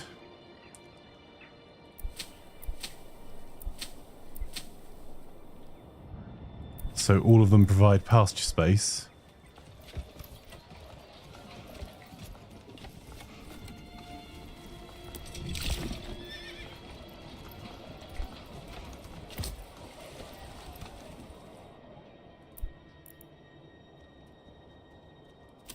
Gave the old ox a hand. Shy, good certain lady. He spat it in my face.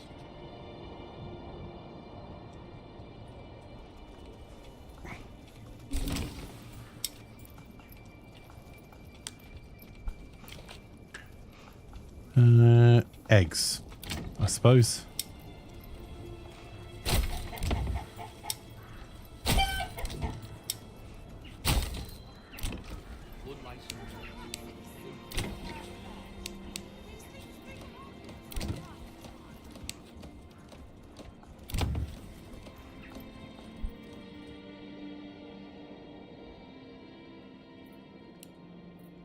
I think the first person view as well, and even just scrolling down, does make you appreciate how beautiful the map is they've created.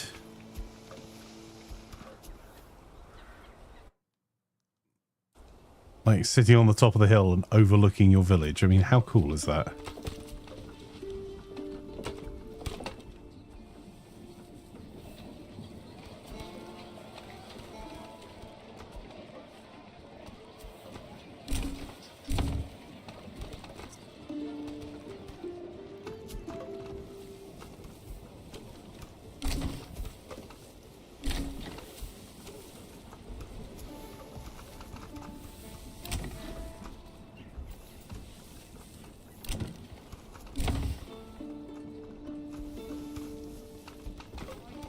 Carry this alone.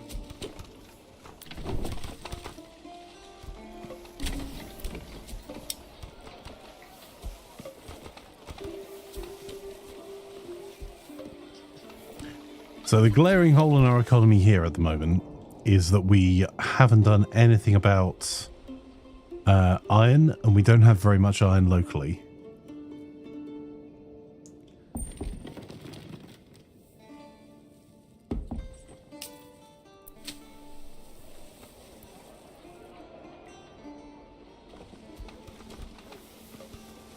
Crops rotting in the fields here.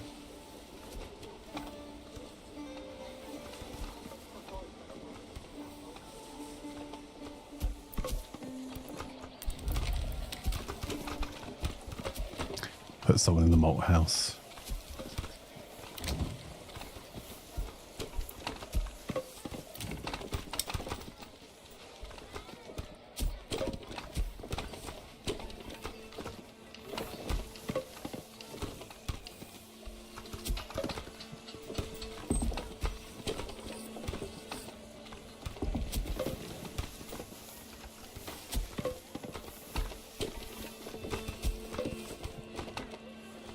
You have bees in around towns as bandit protections. Right? That seems reasonable. How did we go? Old World didn't grab me. We'll revisit at some point. Yeah, I mean, look, not every game is for everyone. I thoroughly enjoyed Old World because it for me did the things that dealt with all the problems that I see with Civ, which I hated the whole like sending spearmen out and coming up against attack helicopters. I like the families. I liked the fact it was over one time period and that tech felt like it really mattered. And the multiplayer is pretty good. But that said, it won't be for everyone. but the soundtrack is spectacular. I watched a video on YouTube someone put together showing the weather effects in this game. Stunning, for lack of words. I was blown away. Yeah, really, it is really beautiful. And this is like, full disclosure, this is set to all the ultra settings. Your mileage may vary, but I think they've done such a beautiful job. Bobby Fangun says, multiplayer means talk to other people. How gross. We do a lot of multiplayer as a community.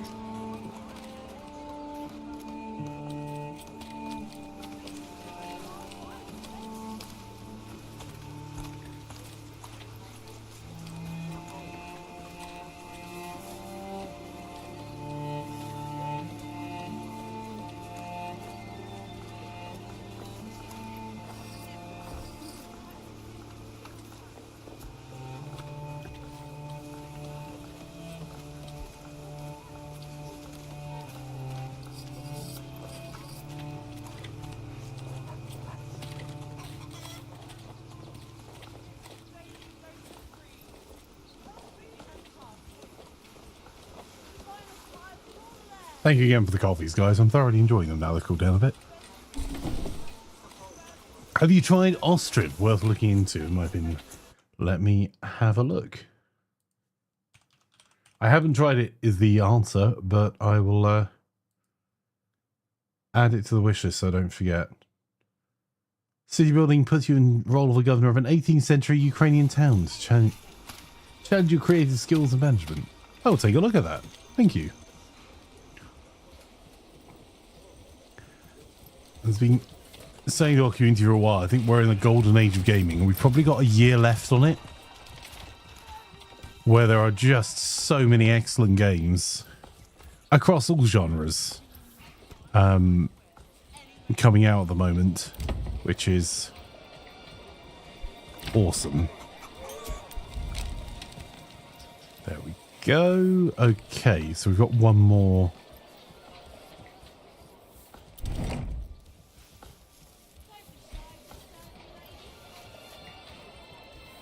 I mean, technically we've got 3 types of food in the market. Technically.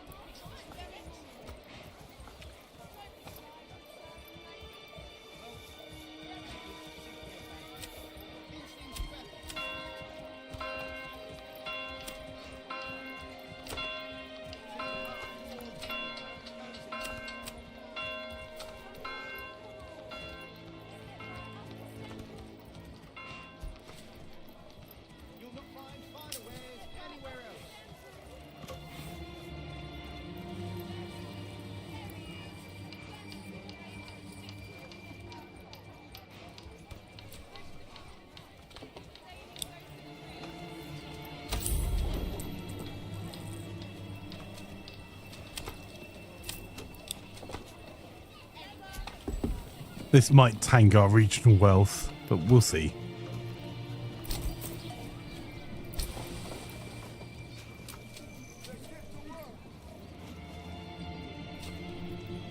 It's going to add one more family into that trading post, and then one more family into the Weaver's Workshop.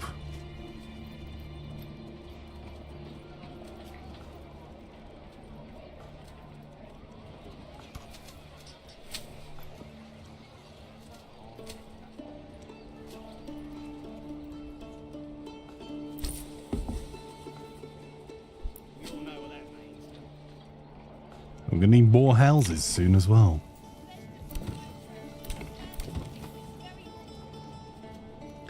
Oh, 75 planks. Excellent.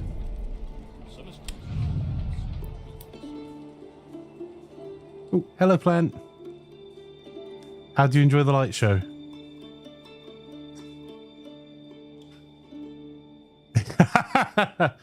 It was a thing. I think that's positive, right? Fire says, hi, plant.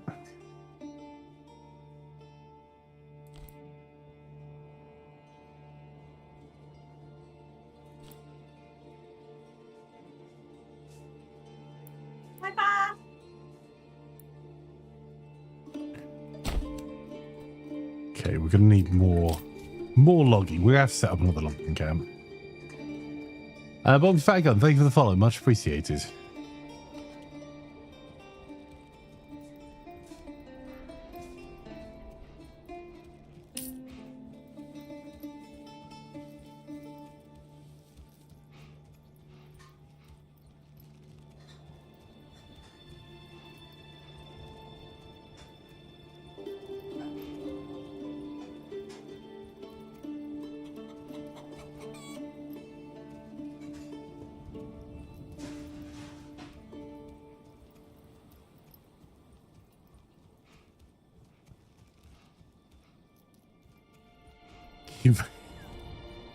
You make your lights go to all-terrain instead of purple for the coffee. I think that would improve Flan's enjoyment of the interruptions. I'm not sure it's the shade. So much as the flashing. Come along, lad. An animal ran away. Why did an animal run away? We've literally got a pasture.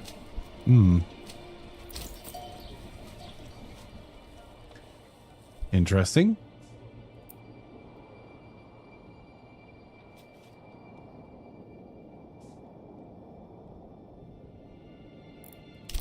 So I'm just going to have a look at is what our fertility is over here. We're not going to grow any flax, so...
Summer's coming soon, and soon the beating sun.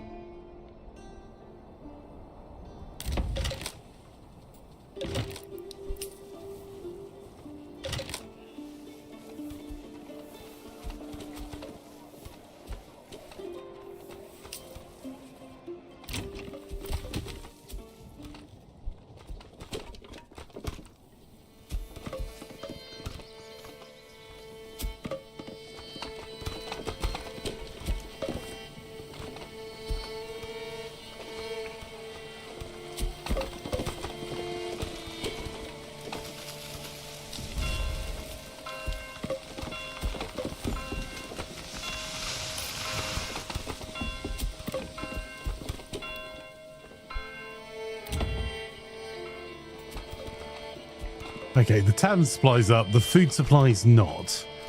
I think we're going to have...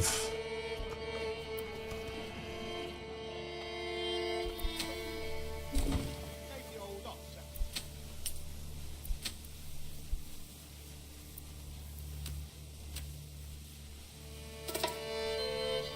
a Oh, wool stolen by bandits. That means there's bandits. Good news. We get to go smash someone in the face. Where's the bandit camp? Well, that's rude. You're gonna have to make us walk for it. Come on then, chat. Let's get him. You guys have got this.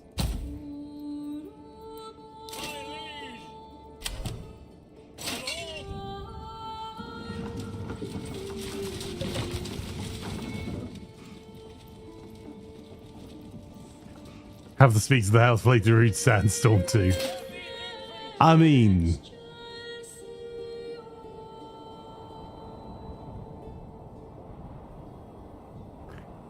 I didn't hear plan object. That may be because I've got headphones on and can't hear at the moment, but you know.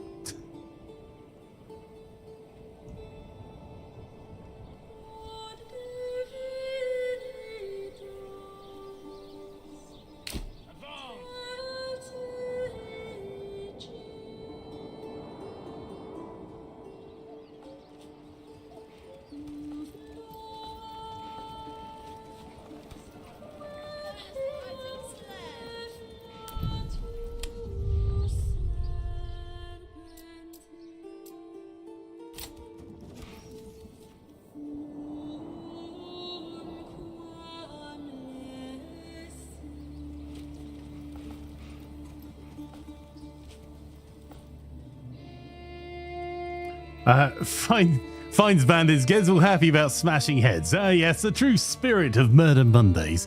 Indeed, I cannot tell you how much I'm looking forward to playing Mortal tonight with you guys.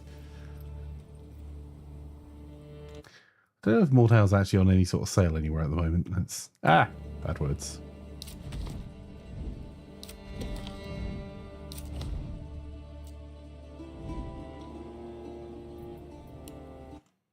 Let's get them moving over.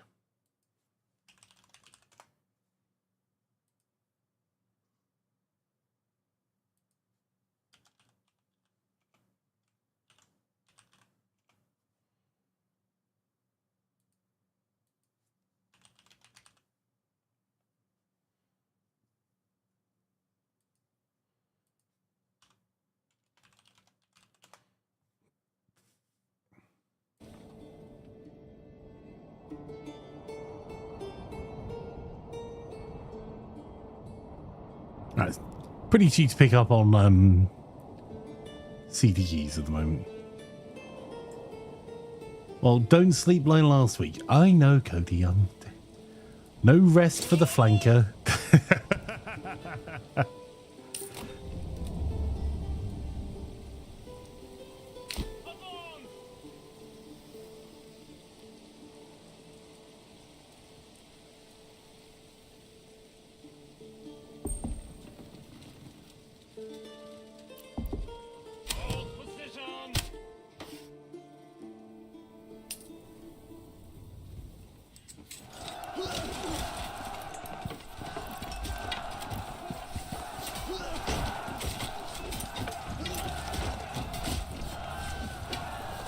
Go on, hit him.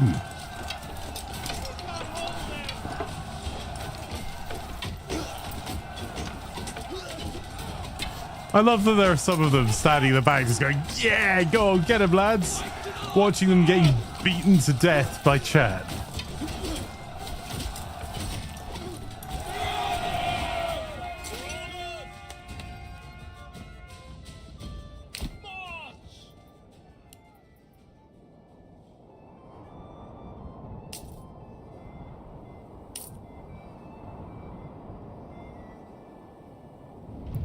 This treasury belongs to me.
There you go. That'll eat all our resources for a wee while.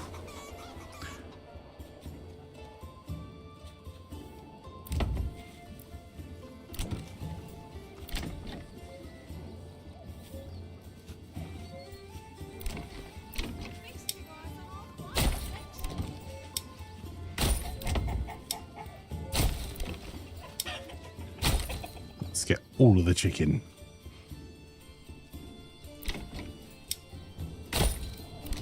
Hey, you! No slacking off!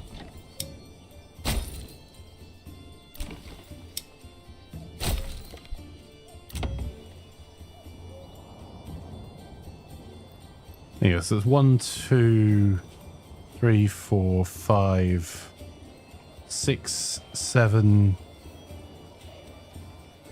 8.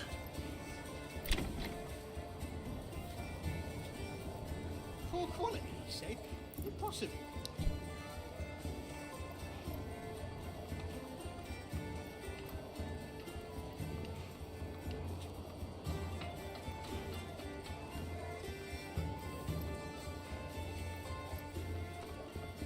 Okay, so that will get us 11 burgage plots. So that will get us to our large town. We're bards too. Mercedes says, is my guy still alive? Yes, absolutely. We haven't lost a single one yet. That is fair, Cody. Keep your half warm. I think it was the first Murder Monday I'd missed for a while, but I did indeed miss it. I had slept through it. Because I had streamed quite a few hours before and was unwell. So, apologies. The server was up. You guys could have played on it without me there as well.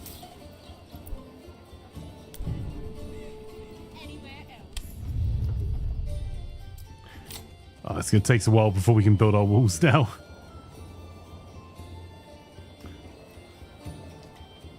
Where are... My lord!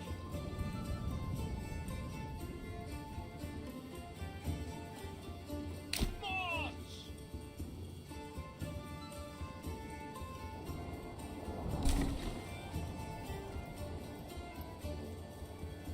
Who are you going to shoot arrows at then? I mean, I'm sure Cookie would have been around.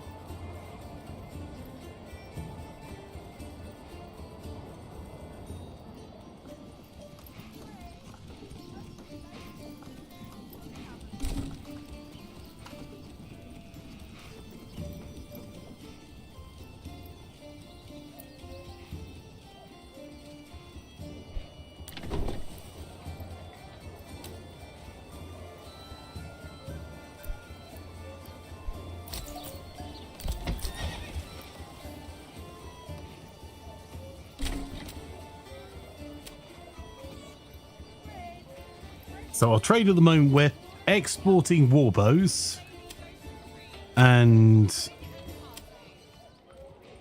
importing honey and barley.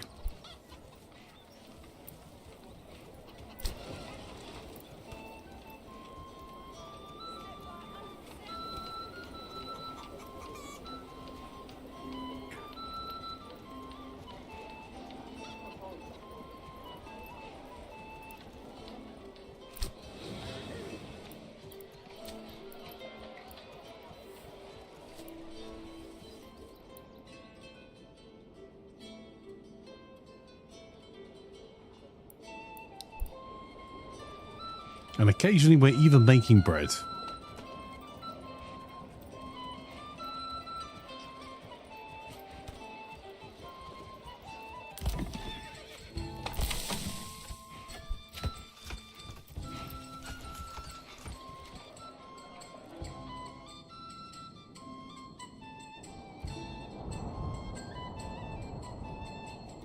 Ah.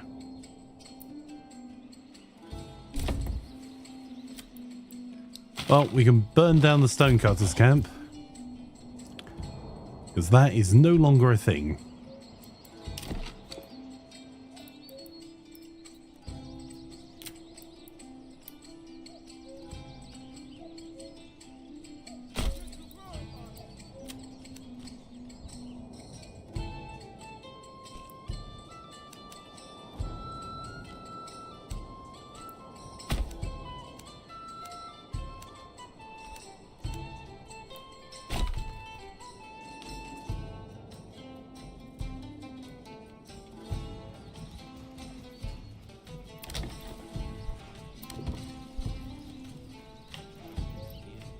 Okay, we've got 14 houses worth of spare space at the moment.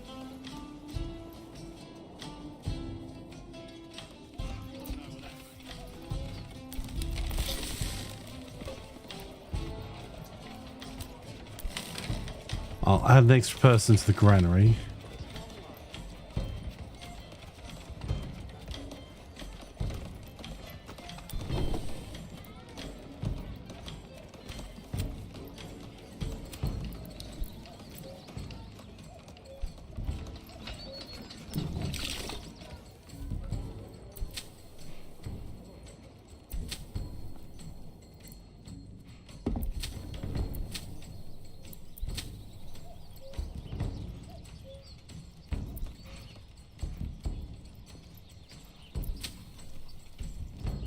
Although we do have, on one of the fallow fields, we finally have some sheep. That's some good news.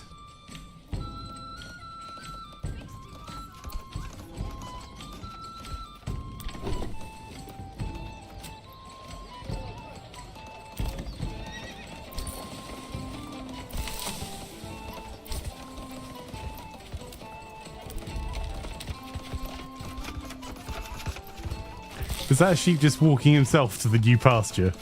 No shepherd, just like taking a bimble.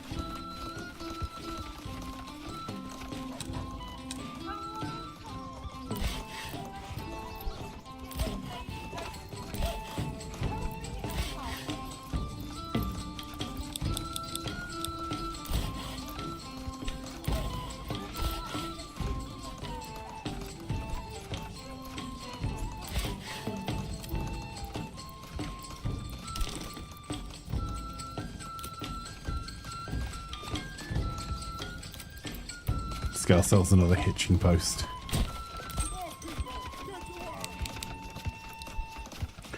We'll turn that into a stable, and then we'll give one livestock each to these two saw pits, so they'll continuously work. Well-trained sheep. Also, lurk time, stupid meeting. Well, good luck with the meeting, Cody. And are our troops back yet?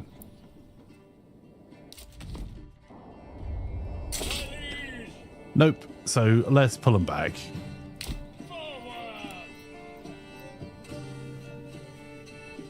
Thanks, please stay awake. I will stay awake. There will be, just to let you know, a couple of gaps in today's stream. We're going to be taking a probably about 12:30, so in about an hour and a half we'll end stream, and I've got to go to a meeting, I think, and then we'll have Mordheim, the City of the Damned, between 2 and 3, and then this evening's stream was starting about 5ish. As long as Mordheim's on time, you can have gaps. Thank you, milady. Right.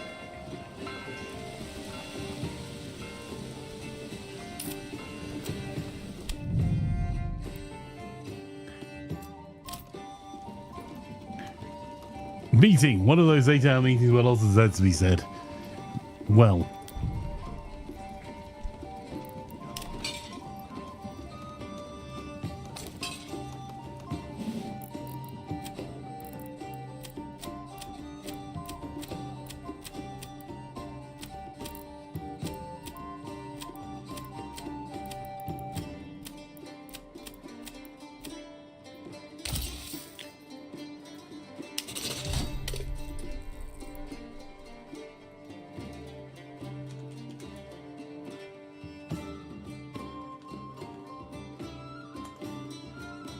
No other games, just Manor Lords, says Laz.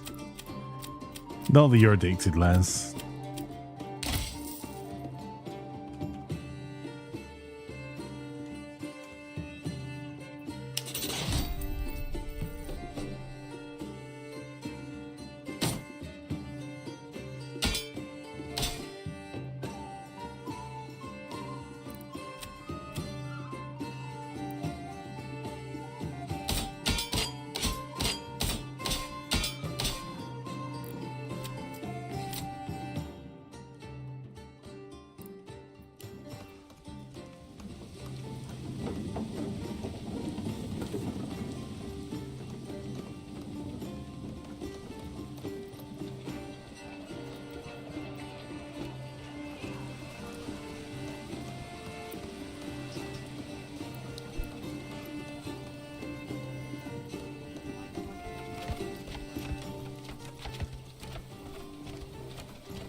Our food variety's not terrible. Could be better.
I wonder if we can get away with... We could just take the next area.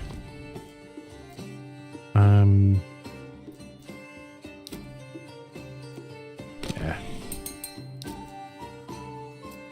We'll claim the next area. We're not going to have the money to be able to take it for a little while because we need 250 treasury minimum to be able to set up our initial administration camp over there.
Sorry, there's a work in progress I was just having a look to see what it would let me do.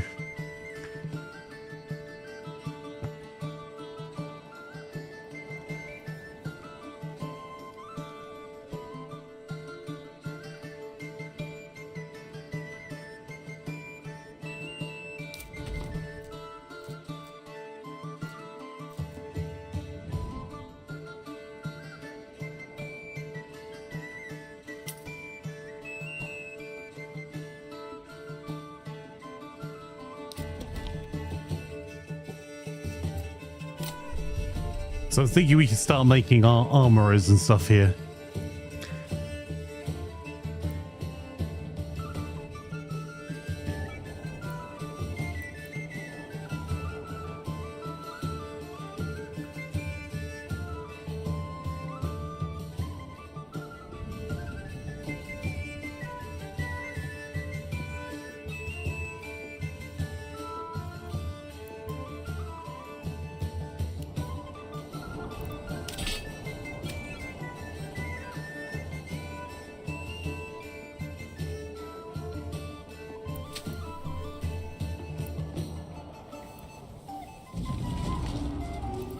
Woohoo!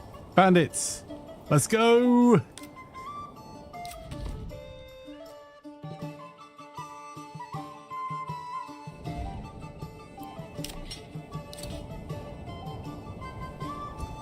Go on, Jet. You got this.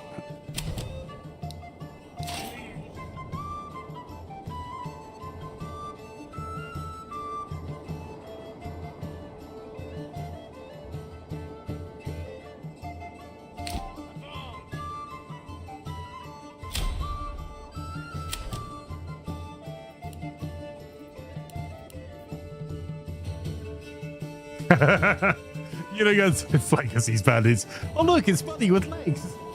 And the legs are temporary.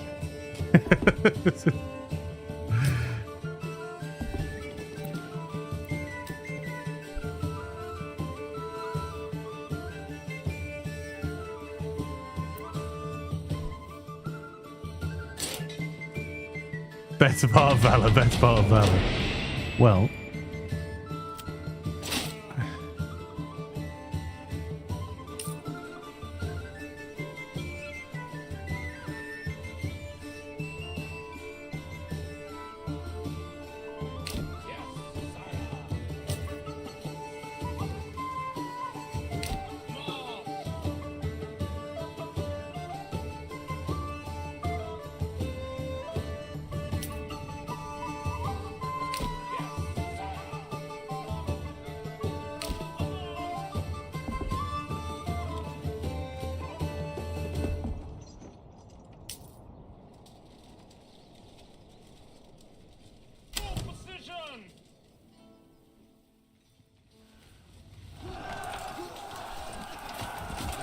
go on, chat. Have them.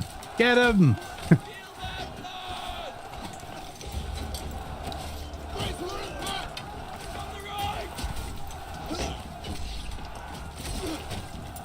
Oh, I heard some squelching there. Oh. That was a bit excessive. Someone got driven to the ground with a halberd and then hit in the face by a warhammer by, I think, Laz. I mean, to be sure, right? For flankers, buddy, says Laz. Halberd to the groin. And hammer to the face.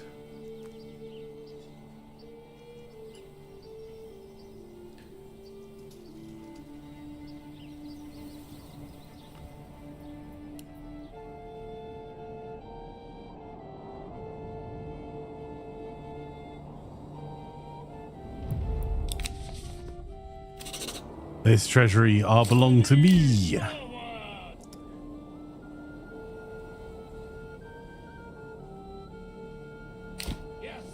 See, we're reducing the tax burden on our own empire by giving the neighbours a good shoeing.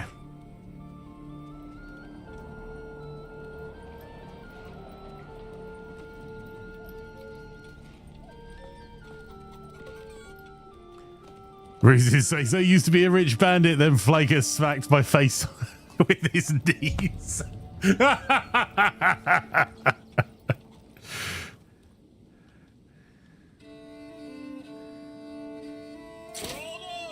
Hey, I didn't say you didn't do the right thing. You're helping the economy, Laz.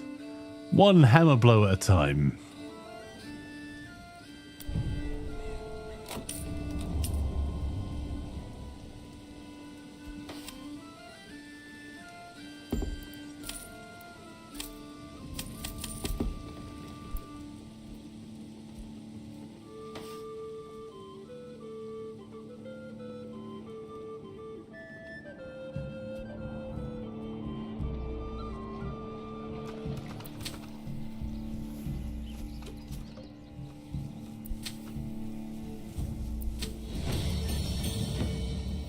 There you go, we've leveled. So I think that's our last level we can do.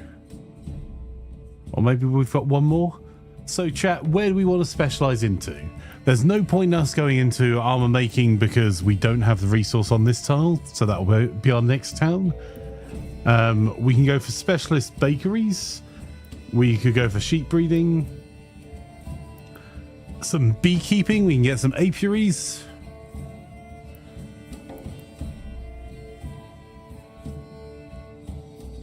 We could get some more berry deposits, some passive meat from trapping.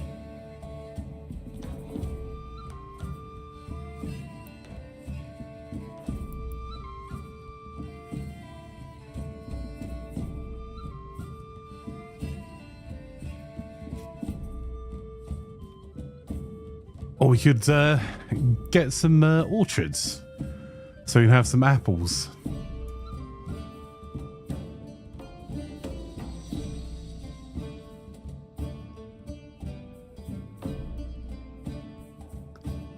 What do you fancy, chat?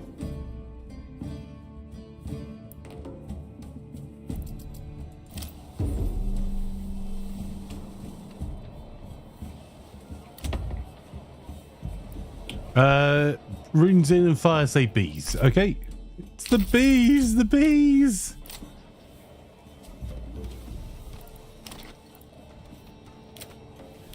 So I'm guessing that'll be here. Here we go. So we can support a couple of apiaries.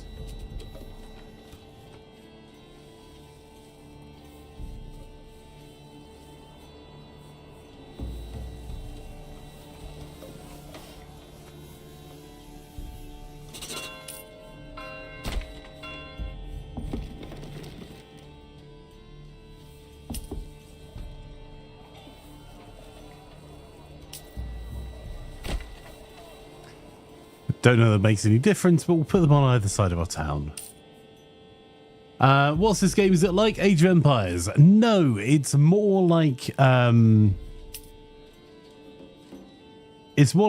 Farthest Frontier, but with you controlling multiple small distinct regions that happen to be adjacent to each other versus building out one big town or city. So whereas Farthest Frontier is really designed to allow you to build just an enormous city if you wanted to, this is designed for you to have several interconnected small towns, and you can have bandits or not, you can have an off-map threat or not, but actually the combat is pretty solid in this, despite the fact that it's definitely not a main focus.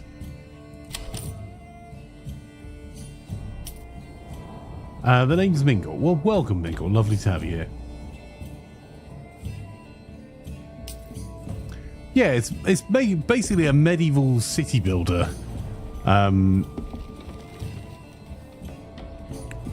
can have combat or not.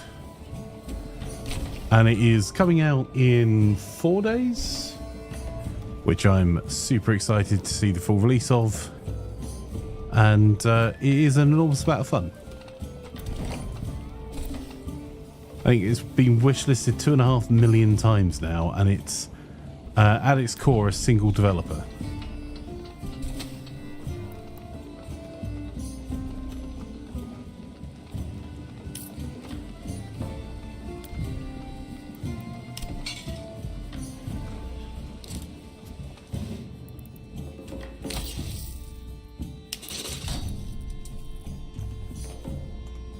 There you go, you have joined our retinue.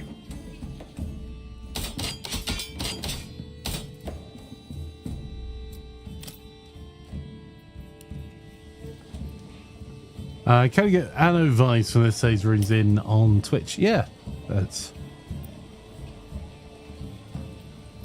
I do love this game so much. Like, if nothing else got released for it, I'd still be happy to sit and play this. When Flank was at preschool. You.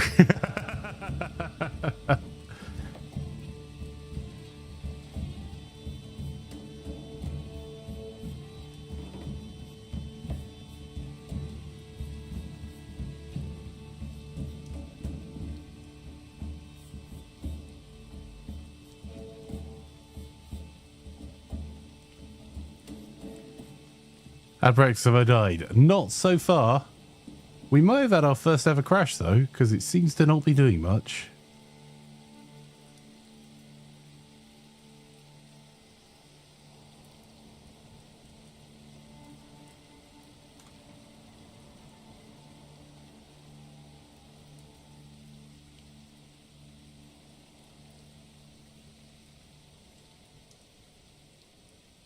We'll give it a minute or so.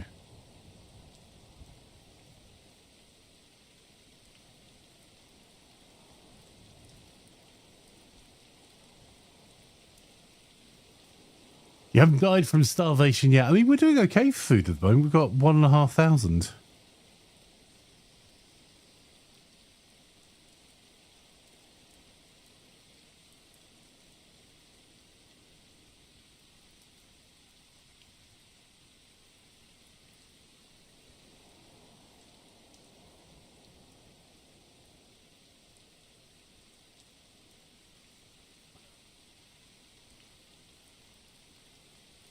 was just wondering, does Steam actually tell me how many hours I've played this? I'm not sure it does because it's pre-release.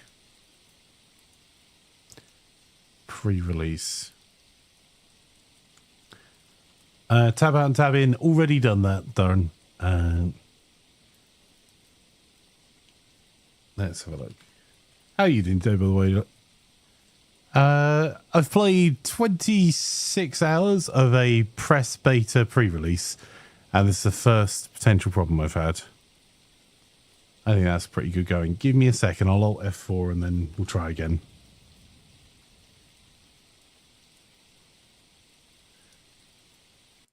We'll see how far we've got knocked back.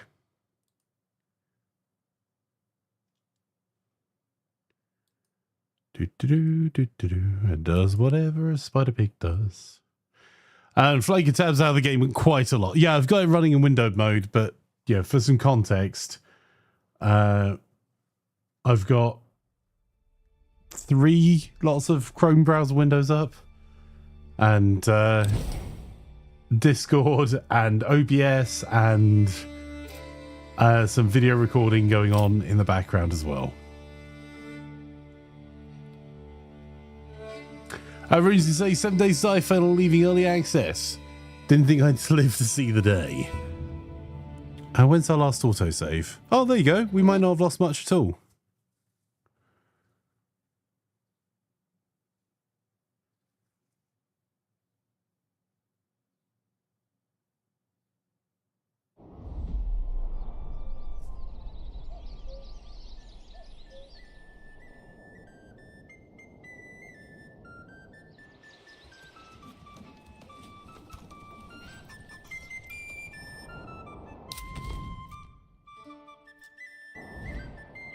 There you go. In fact, we have lost seconds. I think that crashed on autosave. I'm not unhappy about that. Right, there we go. We get to disband the unit again. And add Mingle back in again.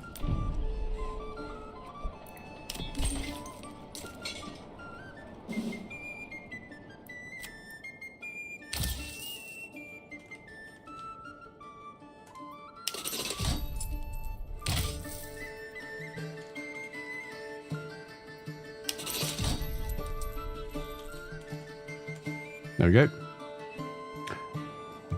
You've had a headache for the last 2 days, no breaks. Kind of sucks. Oh, that blows, man. I'm sorry. I hope you make a speedy recovery, bud.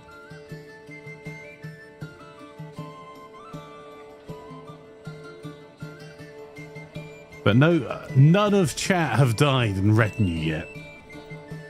I mean, I am saying yet.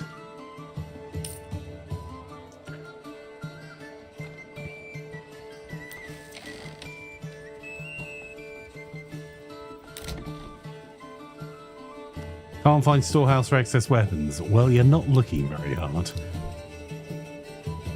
Laz says our headache keeps coming back. Flanker, will you just go away? Love you too, Laz. Woo! Free money! I mean, Bandit camp, oh noes.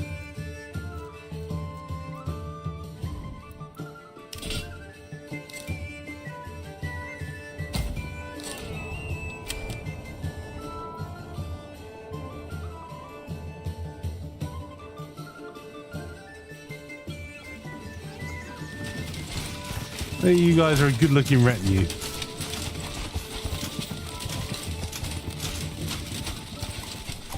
Anyone want to suggest a name for our first retinue?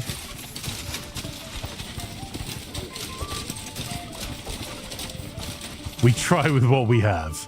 I mean, I will say, Laz, you in particular are very trying.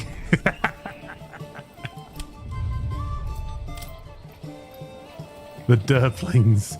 Wasn't sure about this game, I watched a video about what it is, and I'm much more interested now. Honestly, this is shaping up to be one of my favourite games.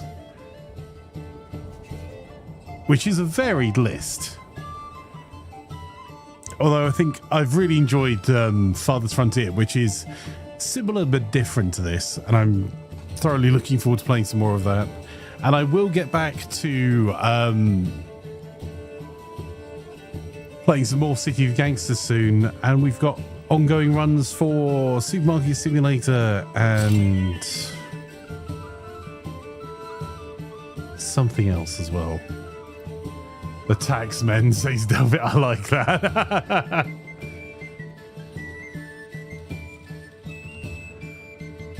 That's the thing about games made by people who care about the game and are willing to listen to criticism. The game is good. Yeah, and I think there's going to be, like, preemptively, I think the developer is going to have a really rough couple of weeks because the community are going to have shed loads of feedback. And if you don't understand that the studio is essentially one person and Hooded Horse are an indie publisher, like, if you send one person, if the 2.5 million people that wishlist this, if 10% of them buy it and 10% of that message them on the forums about something, they're going to have no time to develop anything if they respond to all those messages. So I think it's probably going to be quite a lot of slowly working out what's working, what's not, and trying to take general feedback. I'm probably not having a lot of time to respond to feedback, and it won't be that the developer's ignoring you, it's going to be because they're going to be just overwhelmed. Darren says he's a bit of Imaflanker, this is your life now, my Manor Lord. Yes. Unigon says, I'm currently playing Plague Tale Requiem, the second game. I'll be on to Talos Principle 2. Yeah, I've heard a lot of good things about Talos Principle 2. And Talos Principle, like an interesting game. What's the other one, Fire, that's coming out that you've got me onto as well?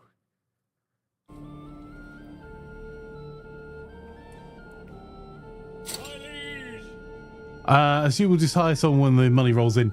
Bellwright, that's the one. I'm kind of looking forward to having a look at Bellwright as well. That's coming out tomorrow.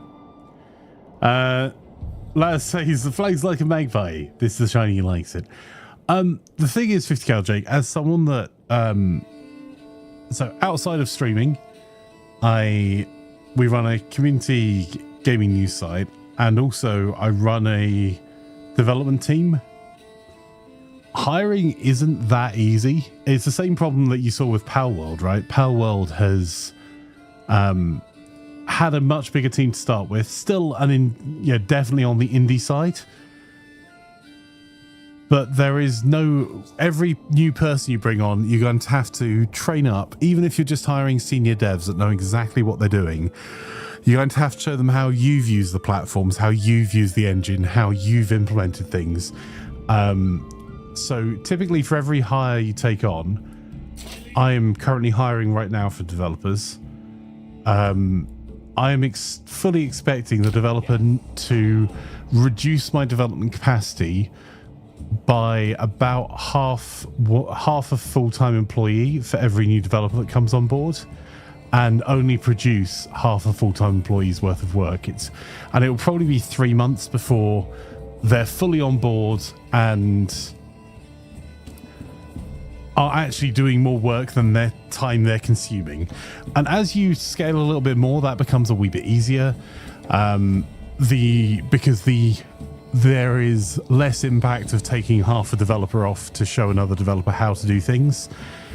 But it takes time, man. It's like a 3 to 6 month time horizon if you manage to hire the perfect candidate immediately before they're actually kind of useful. Or outputting more work than they are taking to get on board.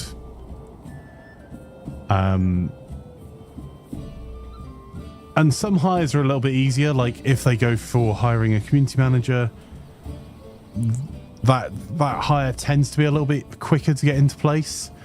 But when you are a really small dev studio, you're watching every penny, particularly as it's an early access game. Whatever the sales do on release day, that's got to get them through like a year or two of development.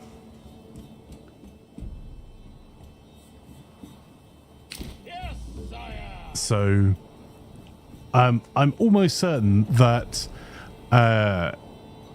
Hooded Horse, the publisher, will have already handed over some cash, I would imagine. I do not know the background between the two, but that's literally a publisher's job, is to help fund you, to get you to help fund and support you, get you all of the PR, all of the sales stuff. Like, publishers have a very important role to play. And once more revenue starts coming in, they'll probably be able to put more resources into it. But yeah, it's not immediate. Yellow Gun says, it took me about 3 months to learn stuff I'm doing right now. Not game dev, but software engineering. Yeah.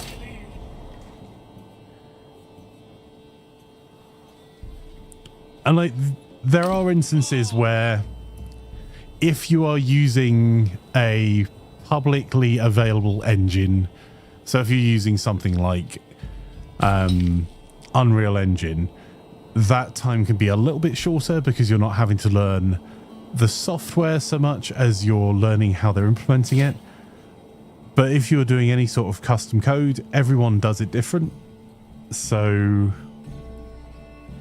there's that time to kind of explain the code. I am not a dev for this game, Forestbug, no.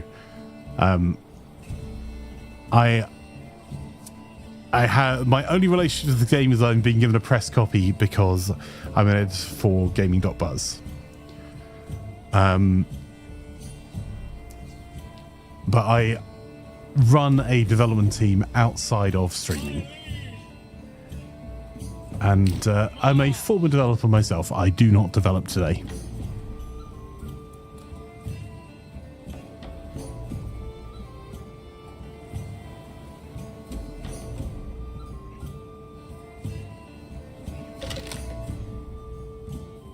Oh, I was just saying I can see there's going to be some excellent, hopefully, but very challenging weeks ahead for the developer, as everyone, even with the best will in the world, tries to provide feedback on the one thing they want, and you times that by 25,000 or 250,000 or 2.5 million, and there's just no way they can respond. But they have done a really smart thing. They've said there is no roadmap for the first few weeks. That is an excellent way to play it, because it means that you're not setting expectations of new development, and it leaves you free to focus on stuff. Because for every gamer that has read the blog post they've put on Steam and, you know, understands it's a small studio, there's going to be a lot of other games that just picked it up on Steam because it looked cool, or they saw a YouTube video of it, and will be like, well, it's in early access. Why are there not 50 new things this week? If Flanker was the dev, it wouldn't be Manor Lords, it would be about a South American coffee plantation.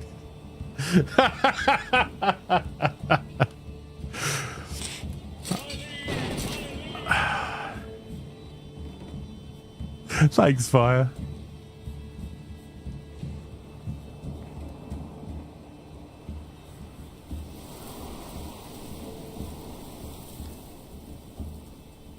Frank, all going to be okay now. I have my last cake from the farmer's market, lemon curd flavour and a cup of tea. What? Why are you not sharing? Tropico Lords, says Maxios. Oh, dearie me. But I think the option system that the developers put into this means that there's going to be replayability in multiple ways you can play this, even if nothing else gets added for 3 months. And it is going to be a little bit more forgiving because there isn't a multiplayer aspect to this. So you're not going to have to deal with lots of stability and server issues to scale up. You're just going to have to work on all of the many bugs, I'm sure, that will be found. Because the developers, I think they've said they had 130 odd playtesters before this current release to creators and the press. And even with that, which is a huge number, the first hour of play of this being released will have more people have played more game hours than the entire time it's been in development for 7 years. Maybe they'll have the coffee plantation DLC in the future. Bearing in mind this is based in Europe, I somewhat doubt it.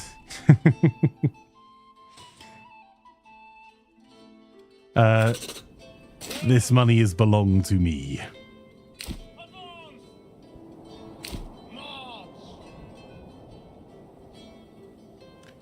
Right, that does mean, however, yeah, we've got enough time. Let's do it. I love that the fuel is the problem here, not the food. Right. I'll add 2 more people to the charcoal kilns, because we actually do have a reasonable amount of firewood, and charcoal kilns turn 1 firewood into 2 charcoal. Can you upgrade our weapons for better tax collection? I can't at the moment. But if you look at the... Once I get back, once we have a wee look at some of the stuff in the menus, there's hints as to what I think Greg has in mind. Because it looks like there is going to be different weapons, and it looks like there is levels...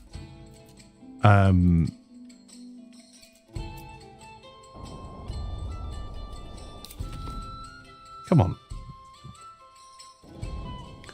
Let's go in this one and go all the way over here. There we go. That'll do. It looks like there are going to be levels of experience per unit and some upgrades based on that as well, which seems really neat.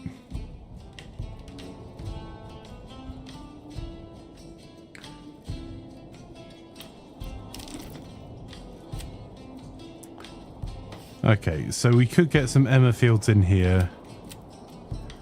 We're not going to get some barley fields literally anywhere there. So I think we might just post our settlers camp just there. These do work at the moment. The farming village, forest village, mining village haven't got any specialties set up. However, the starting supplies does work. So if we had more gold in our own in our kitty rather than it being the region wealth, we could do an average or plentiful drop of additional resources.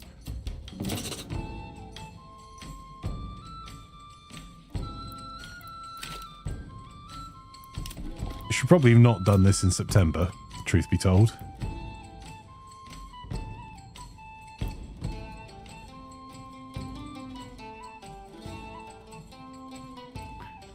So just a random house there. That's kind of neat.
I've got one person running around to get the stuff out of the granary. I know it's running out of food.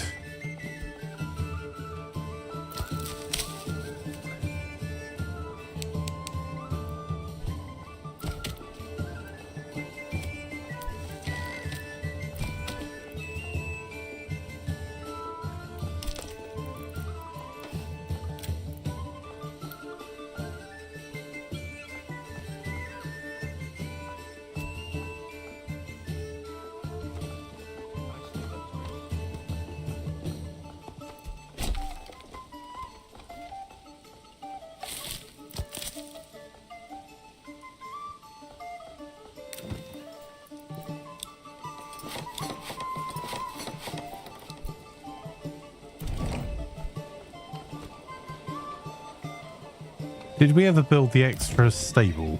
We did.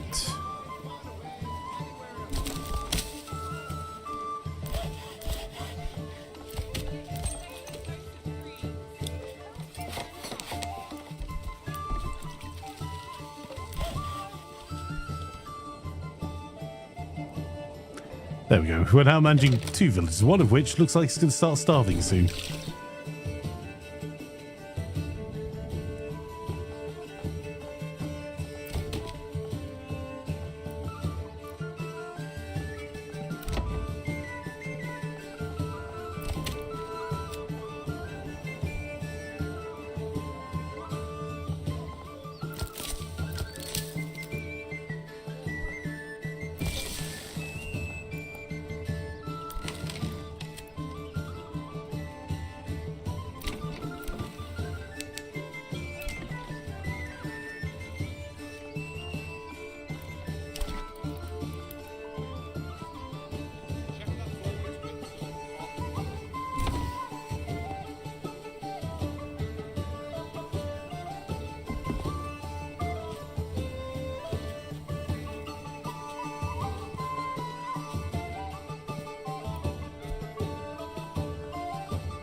Right, we're going to try and sustain ourselves on berries for a little while.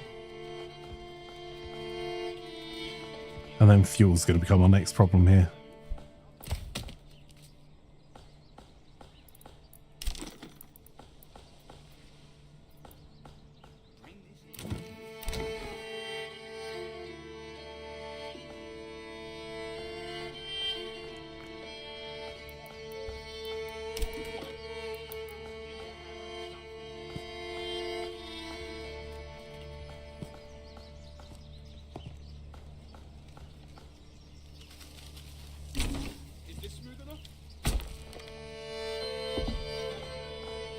Okay, that's another burgage done. We need to get them out of the wet before winter comes.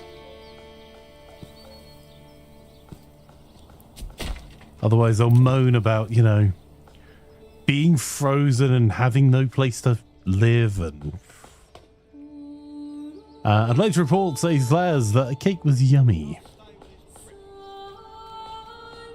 Ye old coffee shop as well, yeah.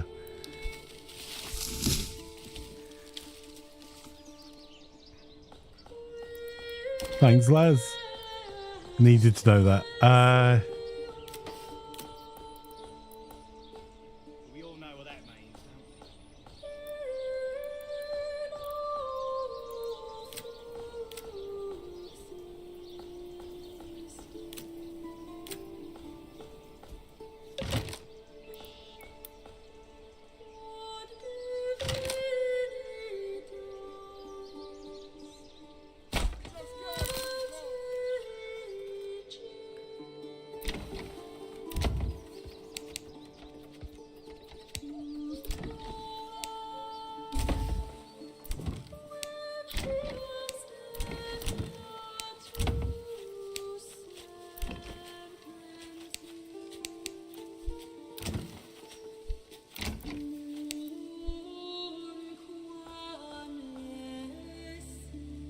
Okay, and then back over here.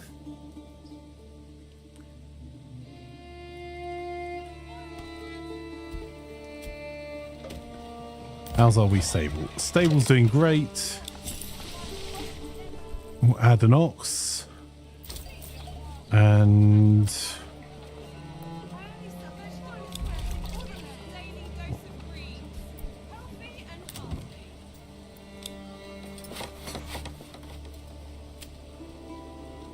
exposed stocks of rotting. We'll add 2 more people to granaries there. That should help. Well, they'll go and collect the food.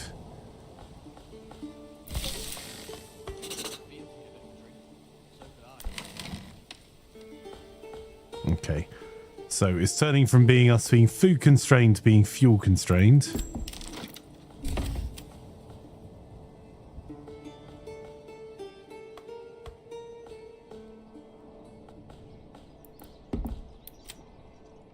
Which means we need a woodcutter's lodge.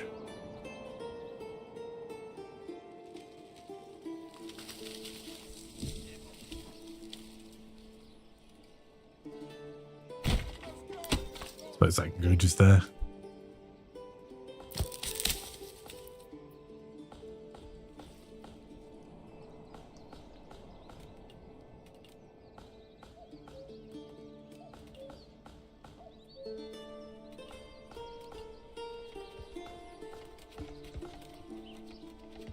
There we go. No family is now homeless in this area.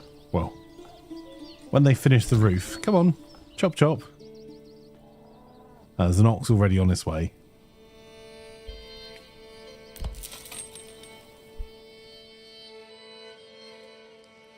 As soon as that's done, the homeless people's tents will disappear. Bring this in, move that there.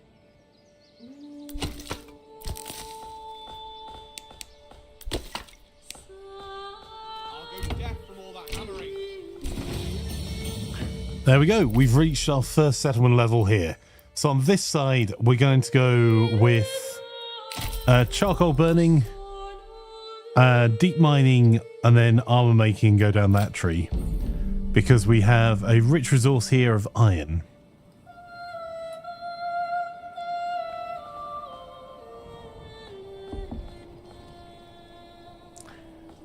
I know we're running out of fuel.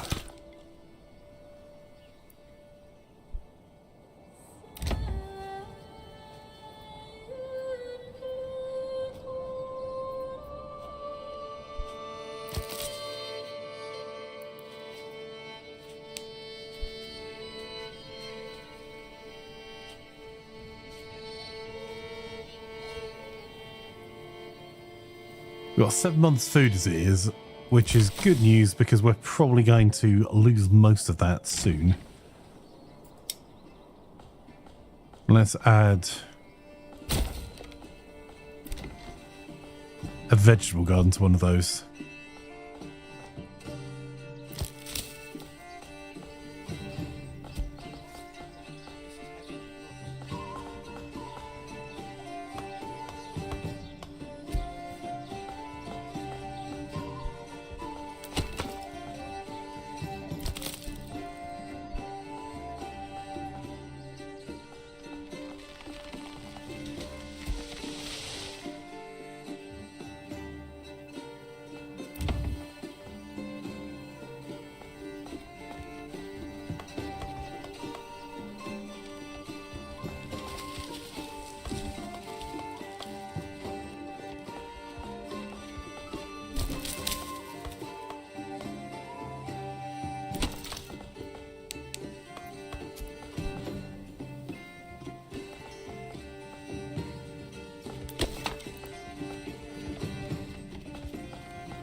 Oh, we're going to squeak past this, I think. There we go. It's one woodcutter put in.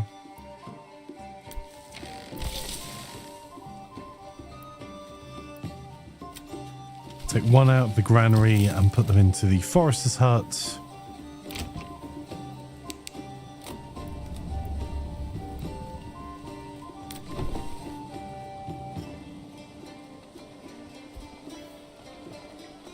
I love that Nussol is still struggling for fuel, despite the fact it's a bustling city with multiple charcoal kilns, and we're talking about having hundreds of fuel still, but...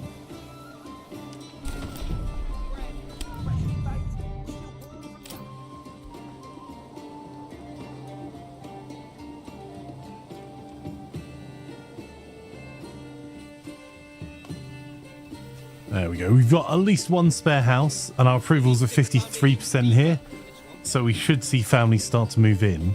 That does mean if we wanted to, we could now focus on getting families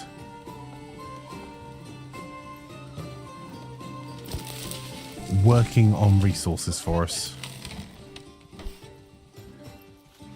Because although it means we've got no one to do construction, we have more houses than we have pop by one.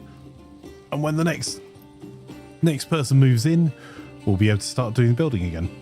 In the meantime, I really want to get our forester up and running so we don't damage the berry deposits by cutting too far into the forest.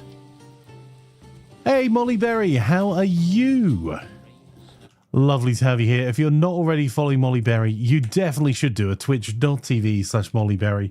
One of my favourite people on Twitch, one of my favourite people in general. You'll find Molly playing all sorts of games, recently playing some RimWorld, but met Molly while playing Farthest Frontier.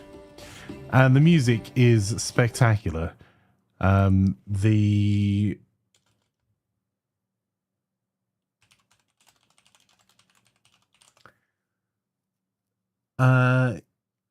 Is it Daniel Caleb?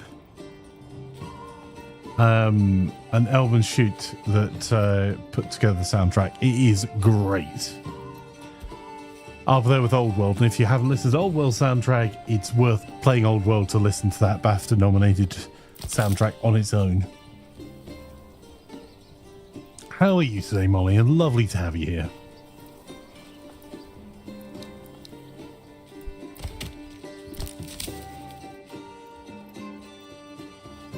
We should get through winter.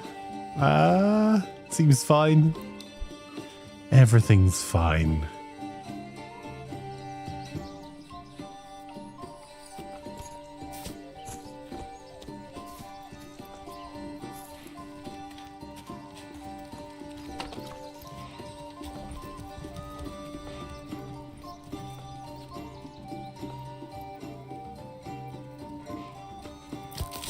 I've got 2 foresters.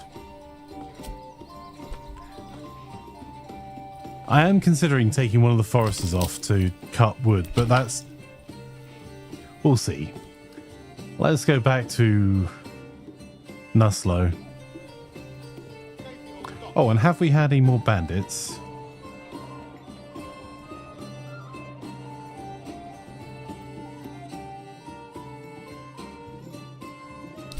Let's have a look. I don't know. No bandits. Feels rude, man.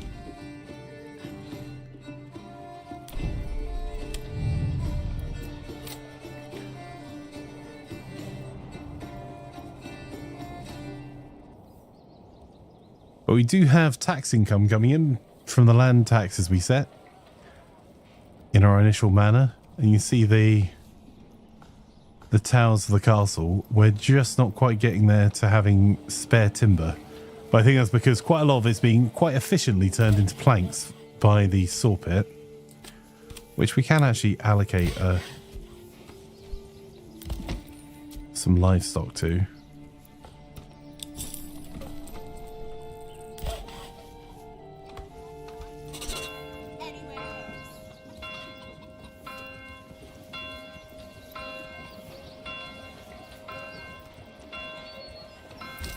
We have all the sheep at the moment.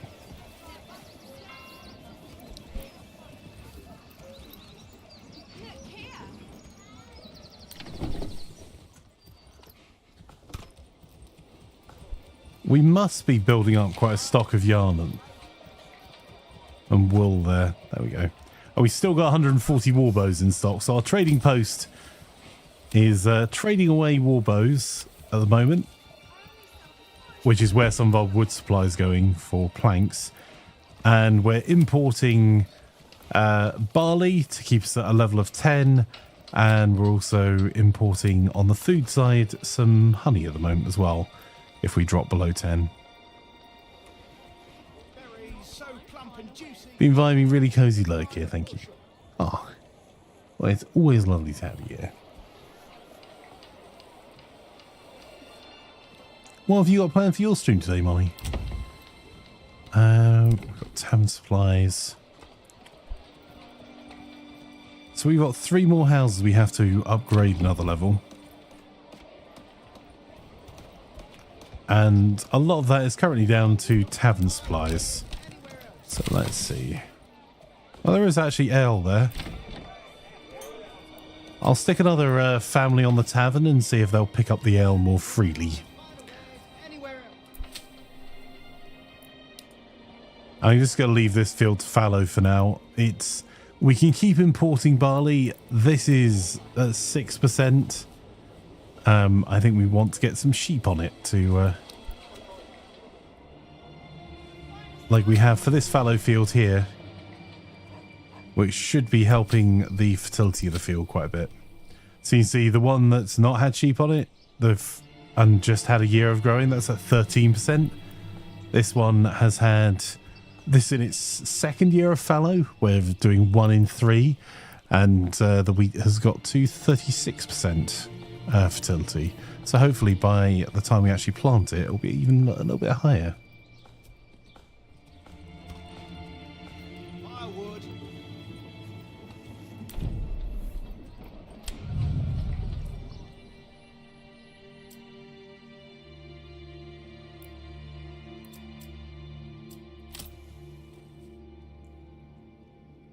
So...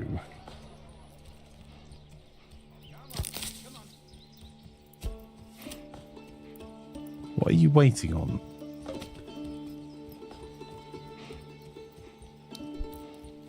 Come on, laddie. Come on.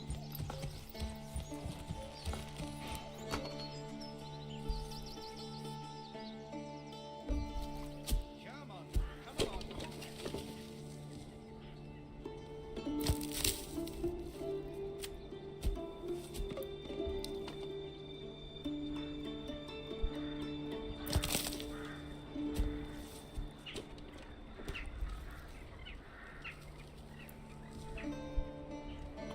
Much as I appreciate the additional timber, I have no idea what they're waiting on.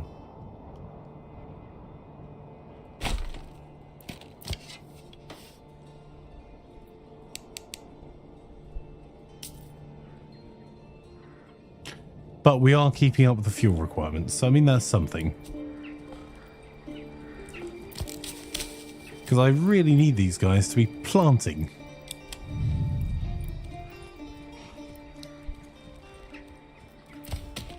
I'm not sure why they are wood cutting. So I'm a little concerned if we keep cutting wood in this direction, we're going to damage the berry deposits, which are already shrinking. They're shrinking at the moment because it's seasonal, but...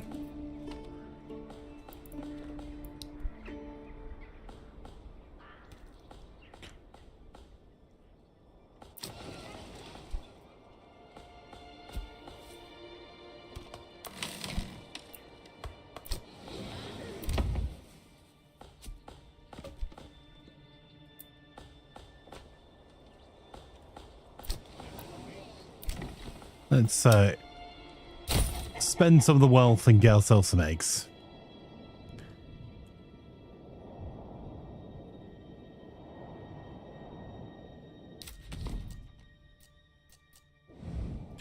Oh. And we'll let chat go home. We've had them standing out in the winter snow. You can't plant trees in the winter, I'm guessing. Possibly. In which case, we need to pull someone from there as a free family to go building.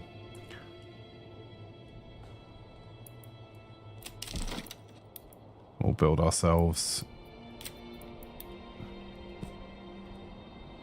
a couple more burgages.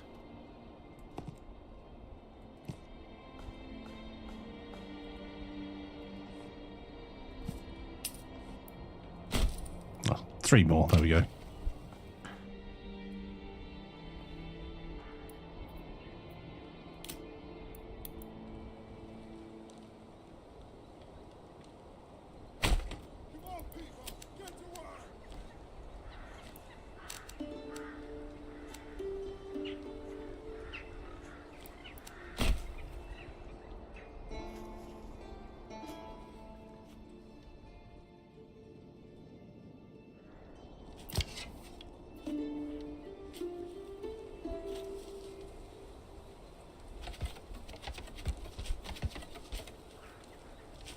Being straight. Really straighten them.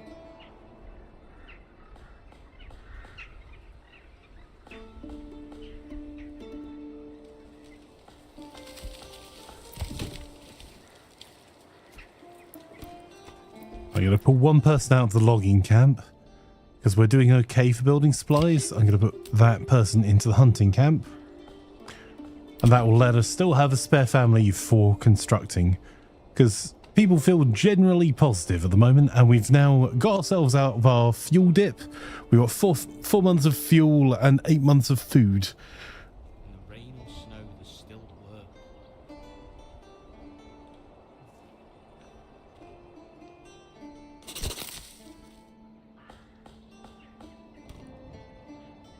Our tax is slowly going up, so we can maybe set up another village.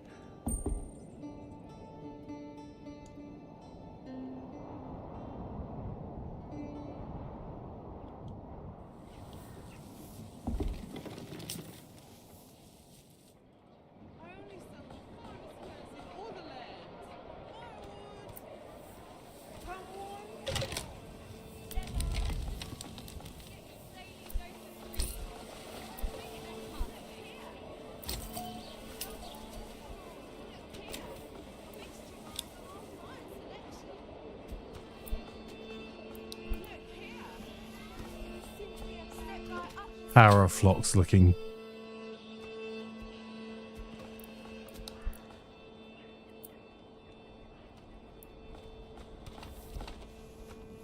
Looking okay there.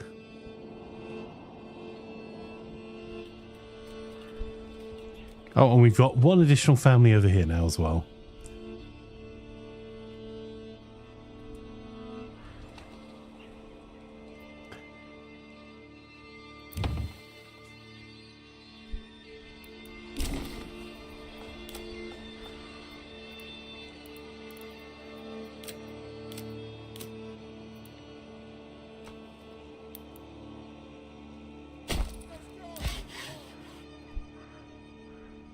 So we need a couple of buildings over here just to get ourselves the minimum requirements going. So we're setting ourselves up a saw pit that will allow us to build the church because we need planks for that. And we're setting ourselves up a tannery which will tan the hides from the hunter, which will count as a clothing input, which lets us get our first level up, which is all we need. We just need to get 2 of these burgage plots to level 2 or higher. 8 months of food. Are we sure this is a flanker colony? Hey, look. Northgard's tomorrow night. I'll definitely starve some people in Northgard.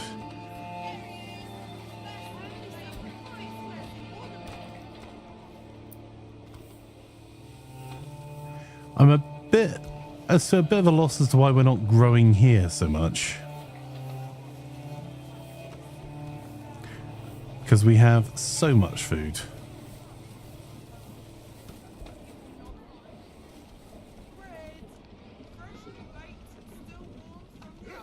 Poor quality, he said. Impossible.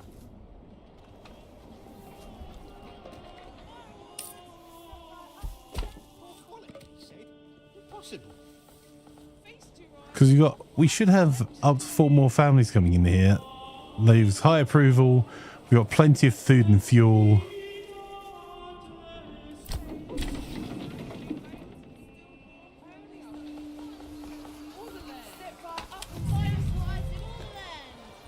It looks like we've got plenty that we can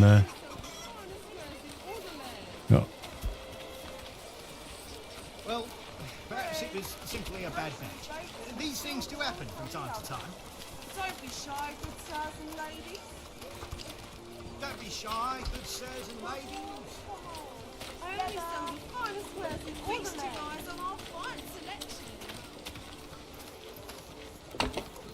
Well, that was simply a bad match. These things do happen.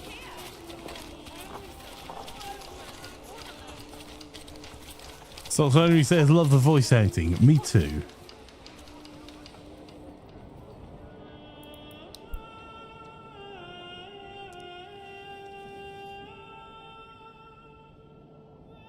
Where are we on our village here?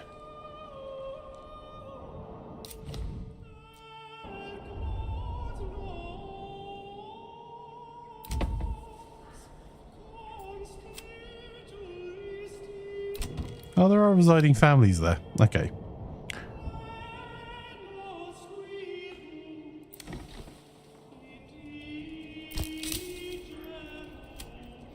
Bring this here, move that there, on and on.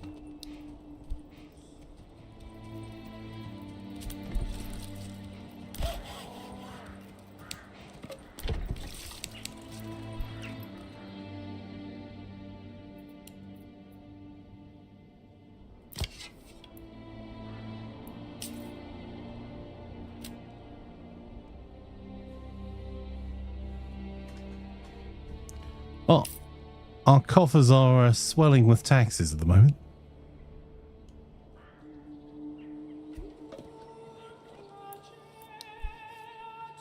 I have a feeling that maybe something may upgrade. I know it's the way it was, but I just get the urge to lay pavements. I hate the mud roads these down here. I don't understand that.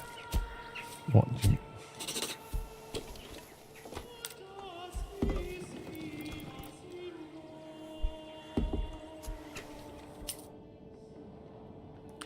This is why we could do more families here, is there's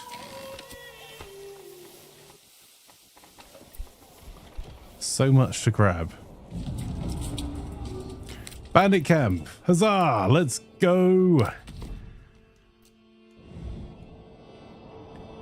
Cry havoc and let loose the dogs of war. Chat, it's your time to shine. Let's go.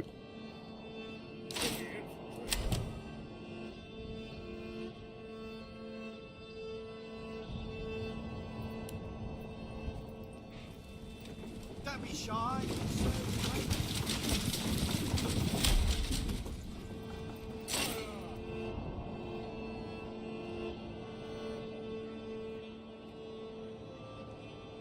Yes, sire.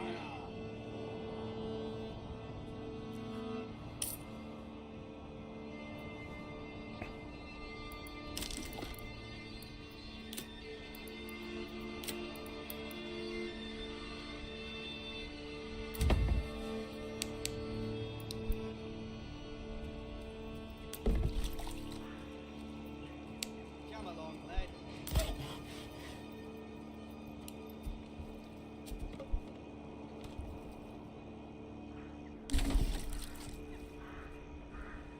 Okay, that's the tannery finished.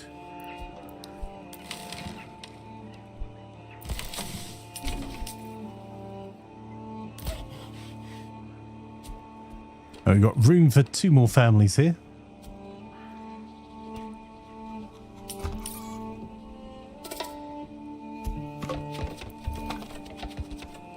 Well, the yoke's on you, bandits. I hope you enjoyed those eggs, because we'll be exacting our revenge. We're scrambling a retinue your way now.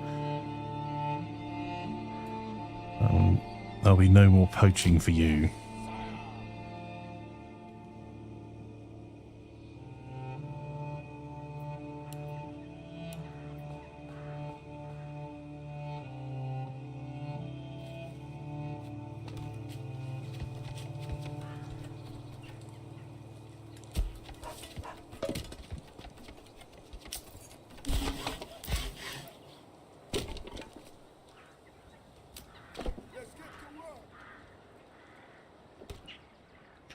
So once we've got the saw pit up, I'm going to upgrade the wee tether point that we've got, the hitching post, into a stable, and then we'll add an additional ox.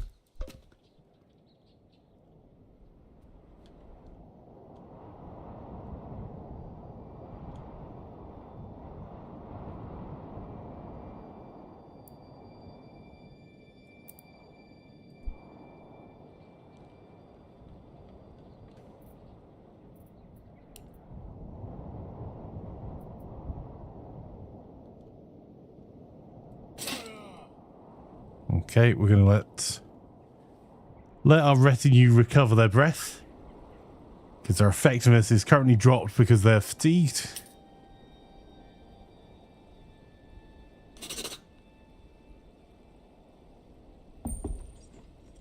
And that's us with enough treasury to expand to another area.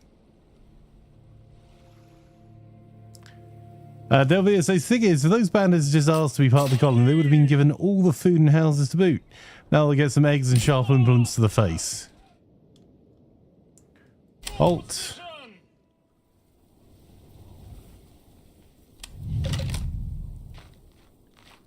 Oh. Oh no. That's...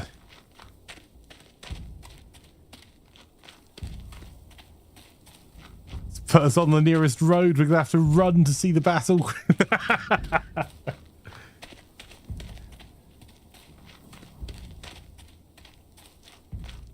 Run, my lord. Charge.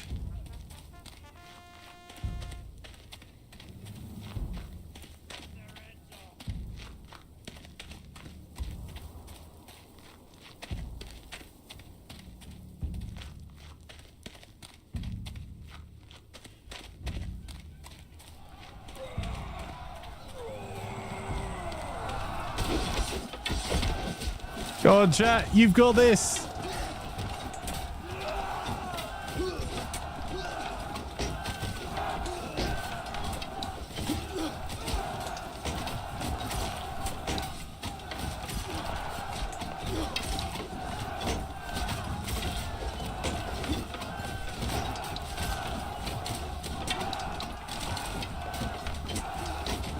So, are you sure your name isn't Edmund Blackadder arriving as the battle's done? Don't know what you mean.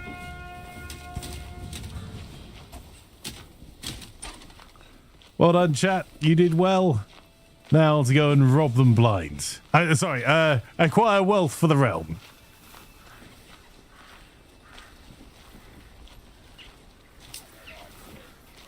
The standard bearer looks a bit silly wiggling around all the time. That's honestly how standard bearers actually work, though.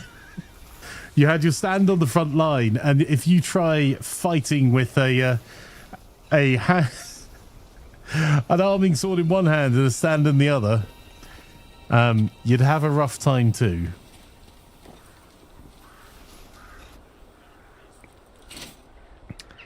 Right, let's go and do some repossession for the realm.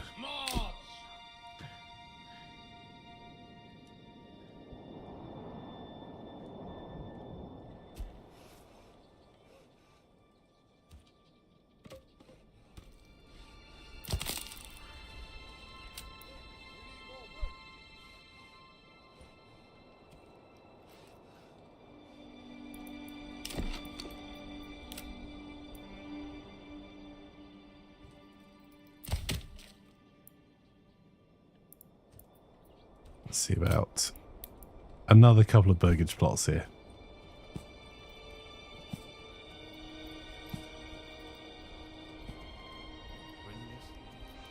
Wear it on your back. I always think that's the dumbest thing.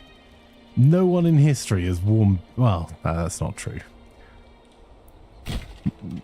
No one in Europe wore banners on their back.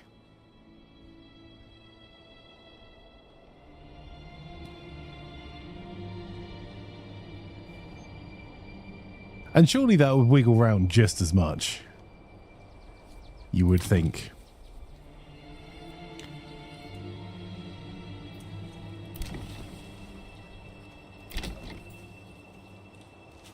So we need to get a clothing store supply set up to be able to do the upgrades and the church set up. So we're getting there on the planks, we need to get ourselves our hitching post upgraded because that will help us with the planks a little bit more.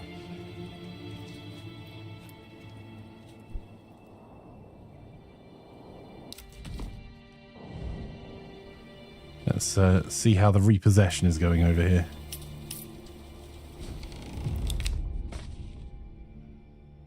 This treasury is belong to us.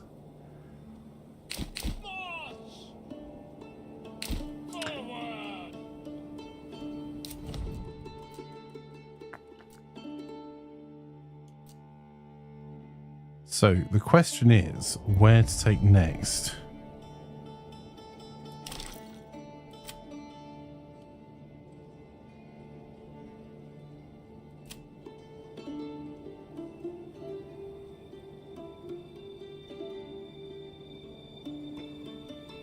I think the answer is here.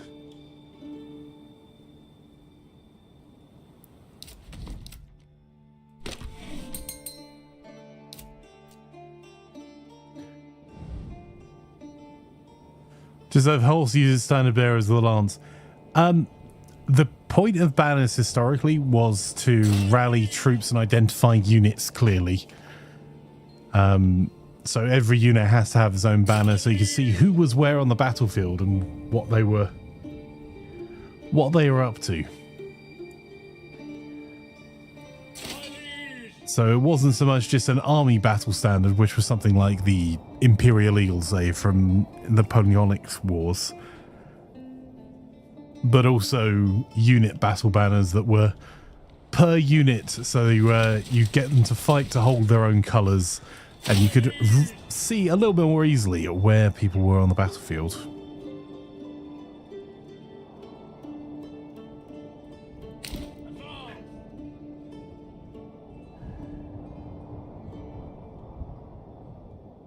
Consolidate food in the region will be less snaky. Snaky seems like best region. Yeah. So I think we'll get this taken. And then we need to really upgrade ourselves a little bit further by getting our proper mining underway here. At the moment, we're just trying to get the basics done so we have some stability.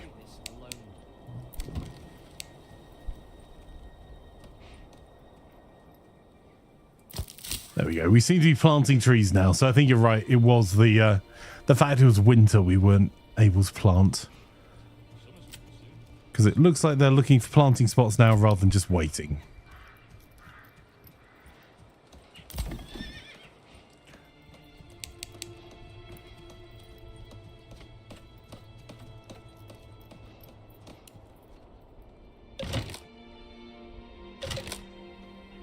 Oh, we've suddenly had more families move in here as well. That's good news for us.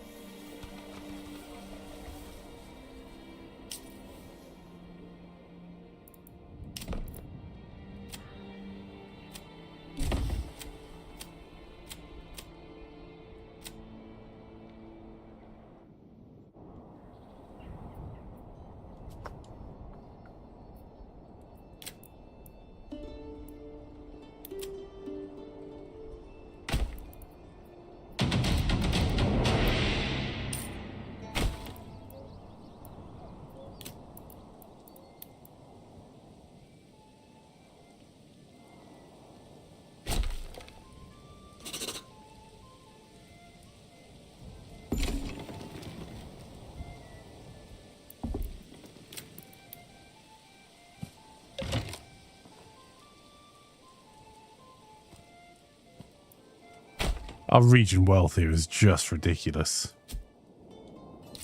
Okay, so now we've claimed this extra area. Where do we want to set ourselves up? I think maybe at the crossroads here. Let's have a look at Emma. That fertility is pretty much everywhere. Is there any really infertile ground? Not really. So let's set ourselves up with a new settlers camp.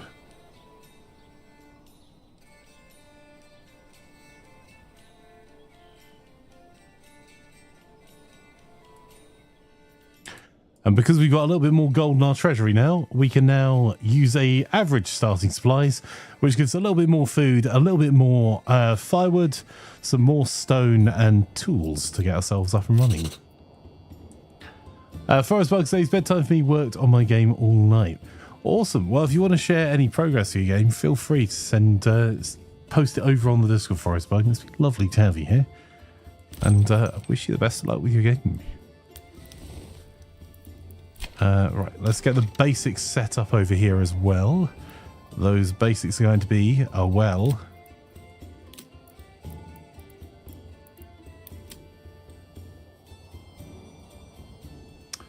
That's a shame. There we go. Well fits just there. That'll do. And we need to set ourselves up some logging in this area as well.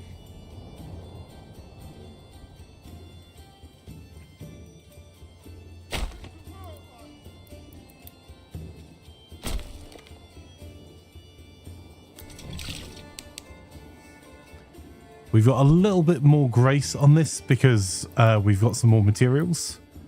If we set...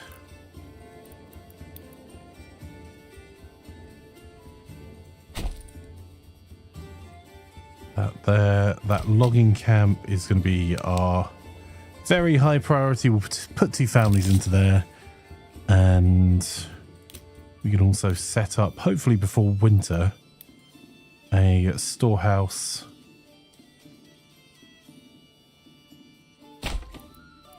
and a granary.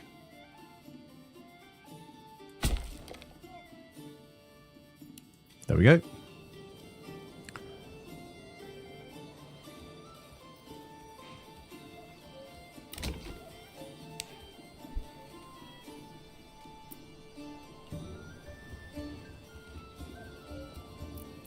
And we should now be able to set up a church here.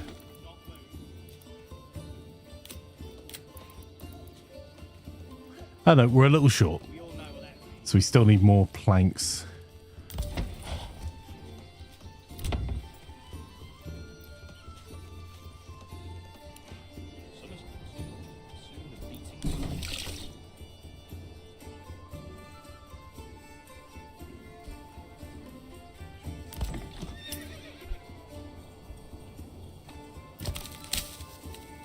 Yeah, we're reforesting quite nicely over here, so hopefully that will protect the berries.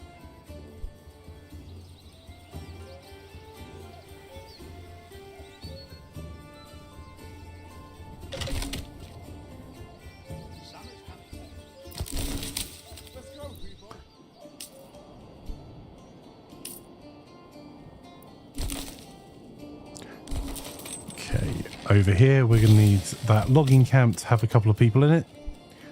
At least temporarily. One person in the storehouse, one person in the granary. If only just to get all of the materials we bought with our camp put away. And to get enough logs together so we can start building houses.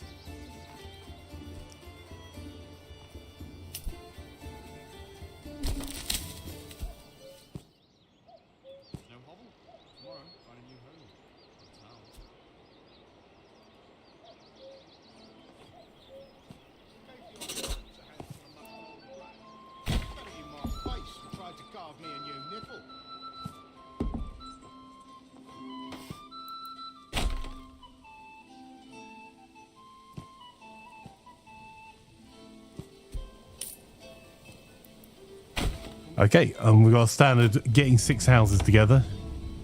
Our stocks are being damaged.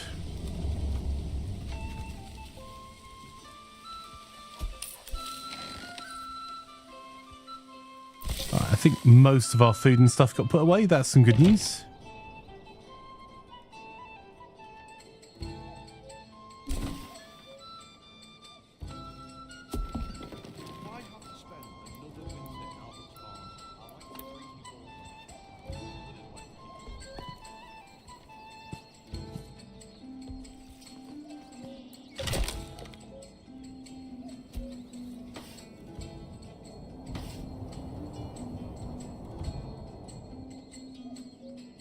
Okay, our village here has got an extra 2 people, and we've got enough to be able to build our church.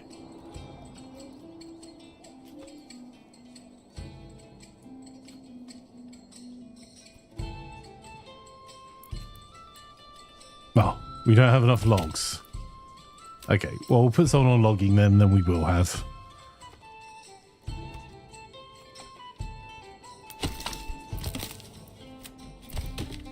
Let's put 2 people on logging for now. But this walled brand we've got set up with 9 months worth of food and 6 months worth of fuel, which is not bad going for a little starter area. We've got only 5 months worth of fuel here, but 26 months worth of food, which is going to be a very significant amount of vegetables, I'd imagine. Yeah, 1,400 vegetables, 639 eggs, and a wee bit of bread and berries. We can, though, maybe stick a family on each of the apiaries. Now we have a few spare.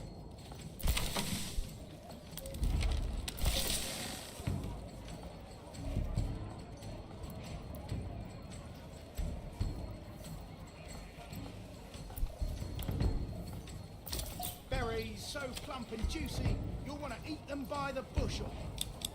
Let's try and get ourselves another 20 sheep.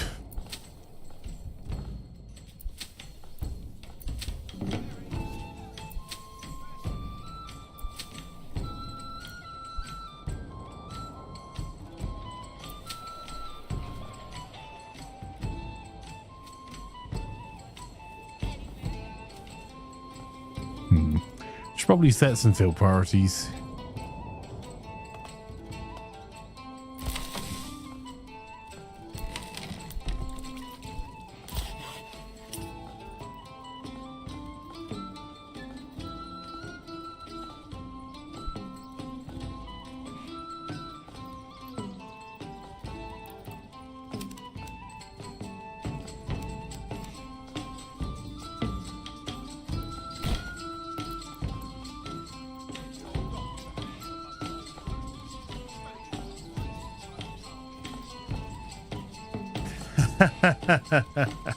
Thank you, Brexit.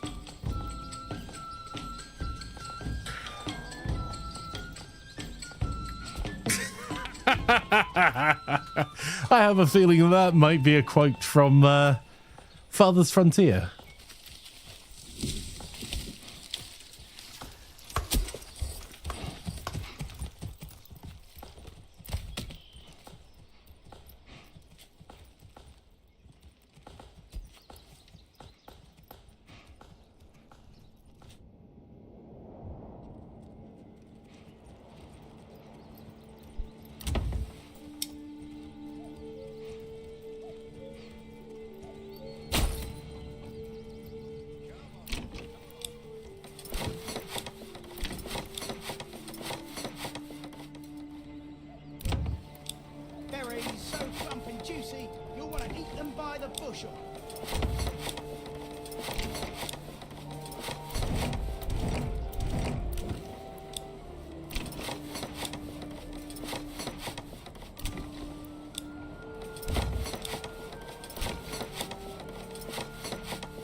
It's quite interesting managing 3 separate towns, particularly having 2 early growth stages at the same time. Come along, lad.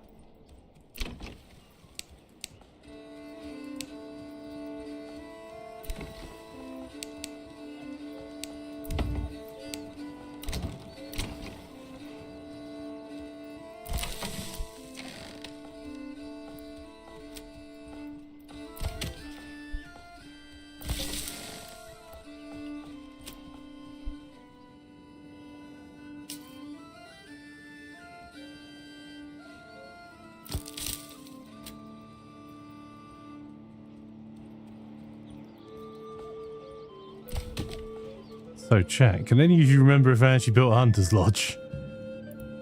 this like I did.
There we go. Once that church is built, we should be in a pretty good position to start upgrading a few of these, which will add to region wealth, which means we can then upgrade their back gardens to be providing more food on the market without necessarily having to make any farms here, because the farming area is not great. I mean, we could maybe make a couple of farms around the destroyed windmill.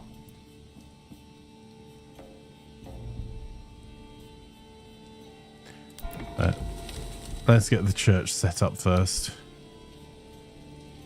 Well, the people over here are going to be distinctly unhappy being stuck in the rain beneath nothing but a tent.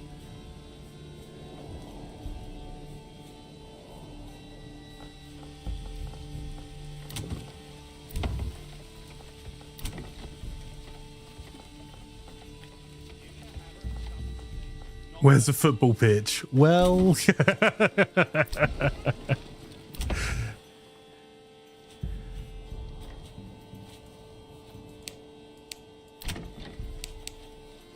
there we go. That will get the one extra house we need to allow for growth, and then we can then get the hunting camp set up. And probably need to set up something for fuel as well.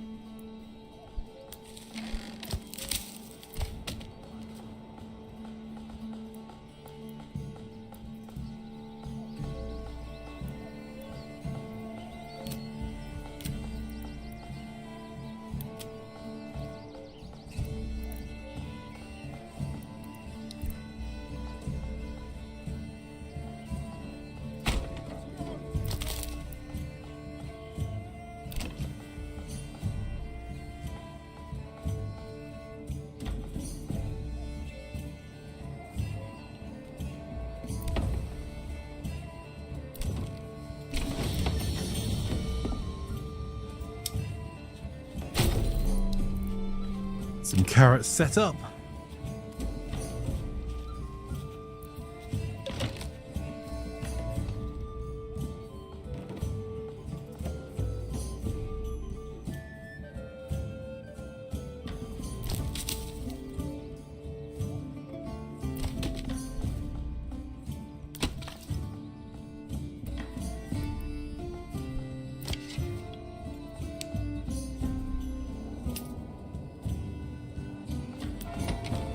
Oh, church is coming along nicely.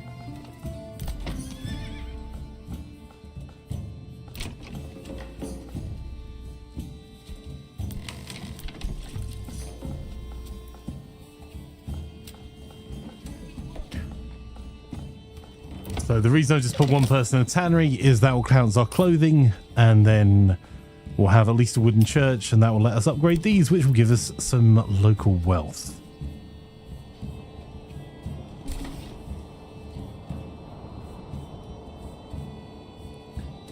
And then over this side,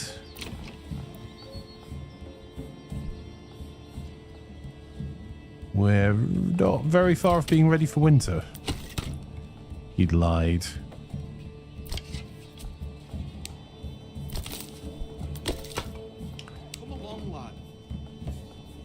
years of practice. Also, it's not what I get to do all day, Mr. Danny. I generally get to I spend a vast number of my hours working, and when I'm not working, I get to stream, which, unlike work, I get to see the beginning, middle, and end of doing things on stream and hang out with the community. And I play games that I enjoy, typically. I know Fire's going to point to last night Victoria 3, but other than that...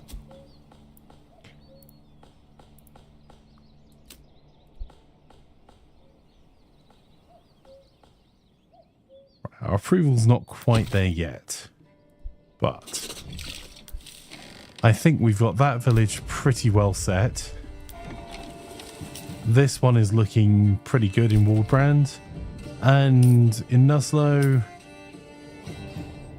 we're making money. 1,080 regional wealth. Our treasuries are 377, which means we'll soon be in a pretty good position to get our second retinue up and running as we get the materials in place over here, which will be pretty cool.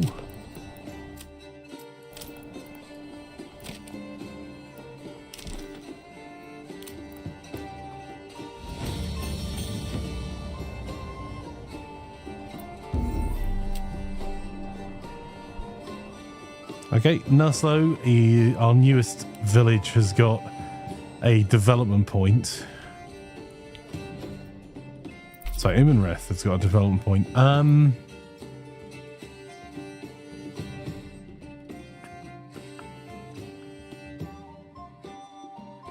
Right, we're not going to make armor here, but we are going to need charcoal burning into deep mining to make the mine here sustainable. And we may just export the iron rather than set up separate works here.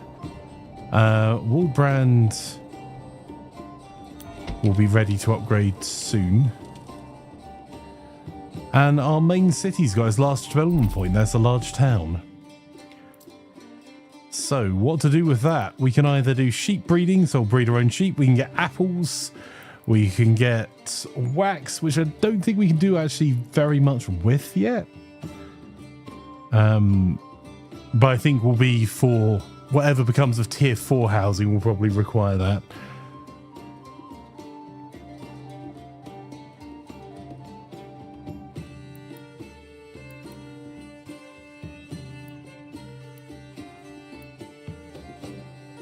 Or we could go into having bakeries so we can more efficiently produce bread there. What do you reckon, chat? Any thoughts?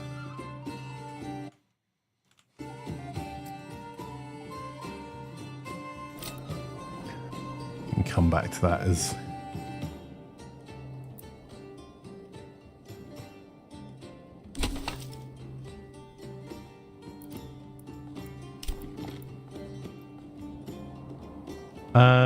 make the sheep thing. Sounds good to me.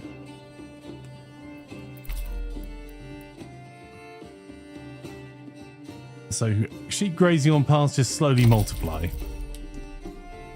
And we've already got the thing where they can graze on the pastures, and we've already fenced up all of our fields. So you can see this field here.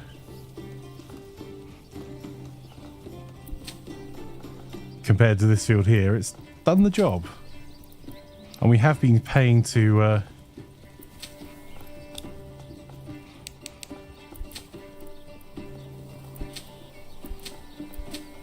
checking they've all got the fencing, because one of our fields didn't.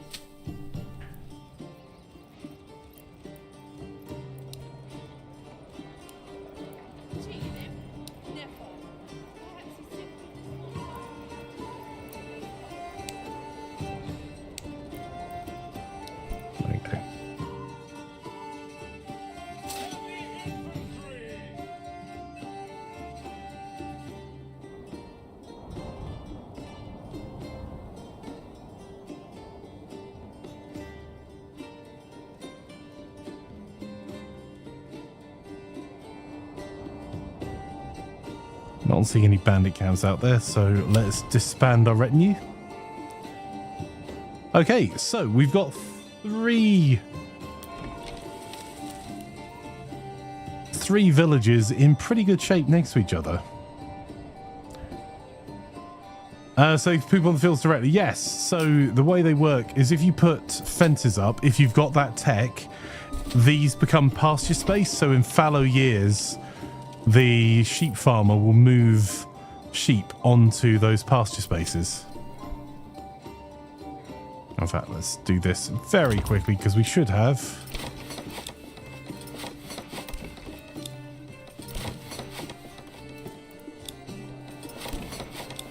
There's 2 levels of upgrades going in right there because we only need 2 more burgers plots and this will get an upgrade. Now if we come down to here, we'll need to build a church down here as well. Uh-oh. Enemy units have been spotted. And they're heading this way. That's unfortunate. We're probably actually going to have to muster everyone for that.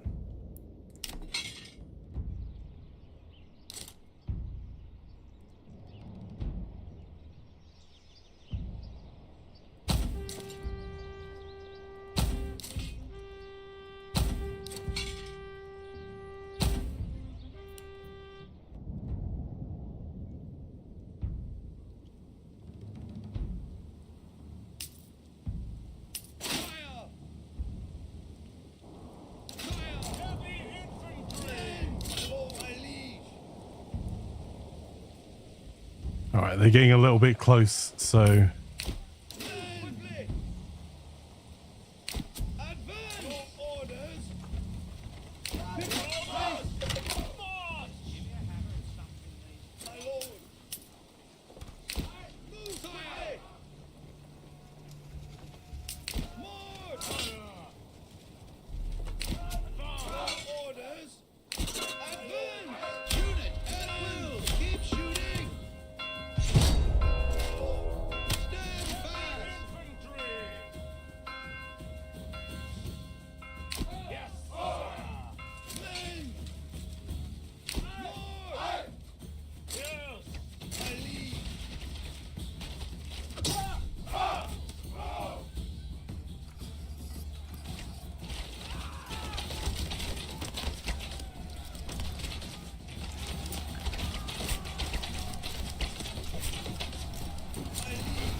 Okay, that's 1 unit gone.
There we go. We saw off the attack. And we need to get our troops back to their original mustering lands. Whoa. The downside is we're going to have to build ourselves a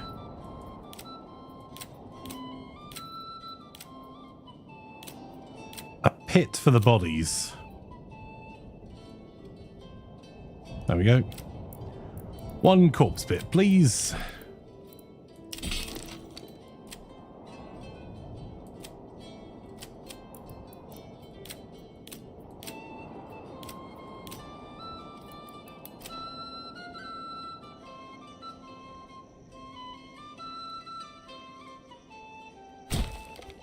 There we go. Okay. It's unfortunate that we need to build the corpse pit in one of our areas that are a little bit less developed because it's going to take... I don't think we lost any of ours in this area. We certainly didn't lose any of our retinue.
More for aesthetics than anything else. We'll build our tavern in the middle here, and maybe some more market, and then some more housing here that doesn't necessarily need to be quite as big.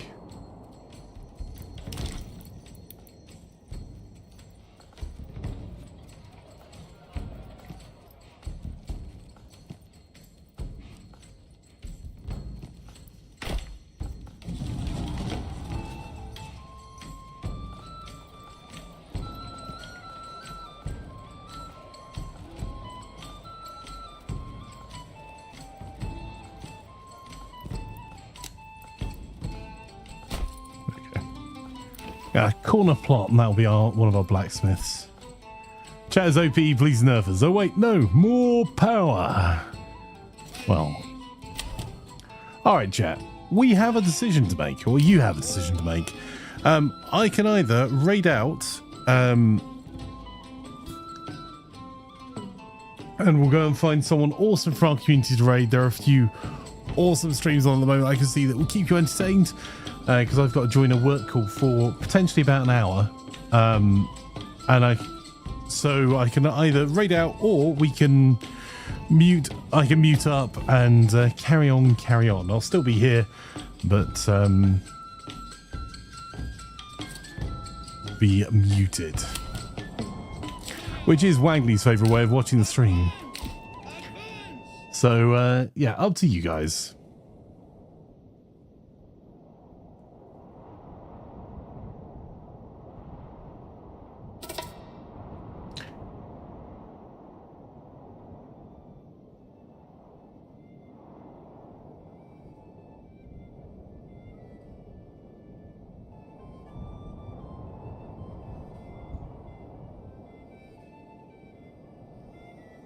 Why am I getting quoted, says lads?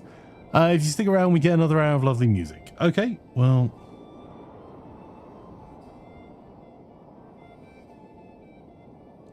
in that case, give me a few moments. I'll put something up on the screen for you. Let's do that. Okay. I shall return. But I can tell you what my priorities are going to be. I'll try and get our mining set up in this town and upgrade some of the housing to give us a bit more food, because we don't really have a food industry. In this town down here, we'll also get the mining set up, but won't necessarily get the blacksmithing done, and hopefully get ourselves through winter and try and grow our population a little bit. In this town, our main city, we'll try to keep growing the city. We're actually doing okay at the moment for most things, and we'll be growing sheep en masse, which I'll try and keep importing sheep. More sheep is more good.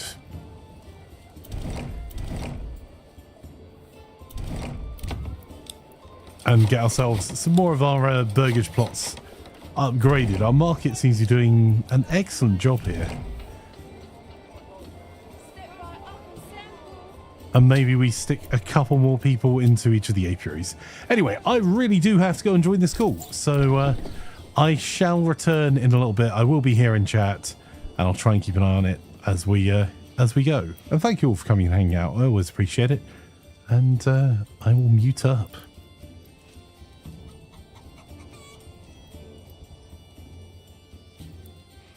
And the curved roads layers are in this game.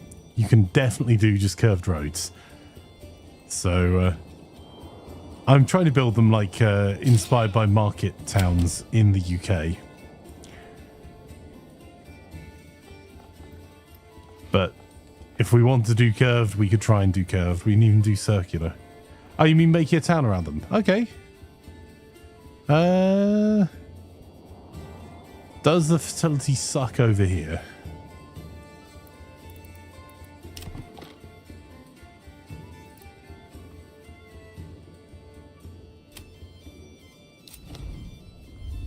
Maybe... well, I'll try and find someone we can do a curved area.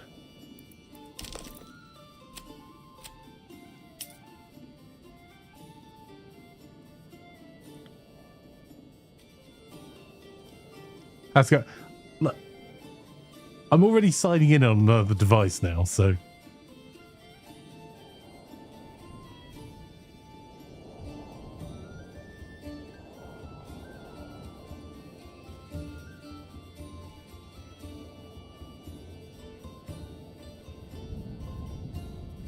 Yeah, no guns. I've spoken to your boss, you don't need to be on the call. Well...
face and tried to carve me a new nipple.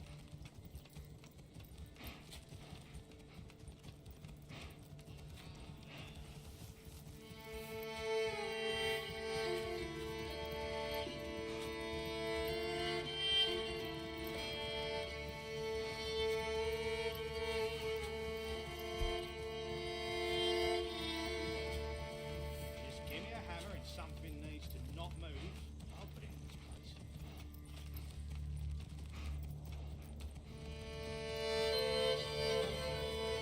You'll know that.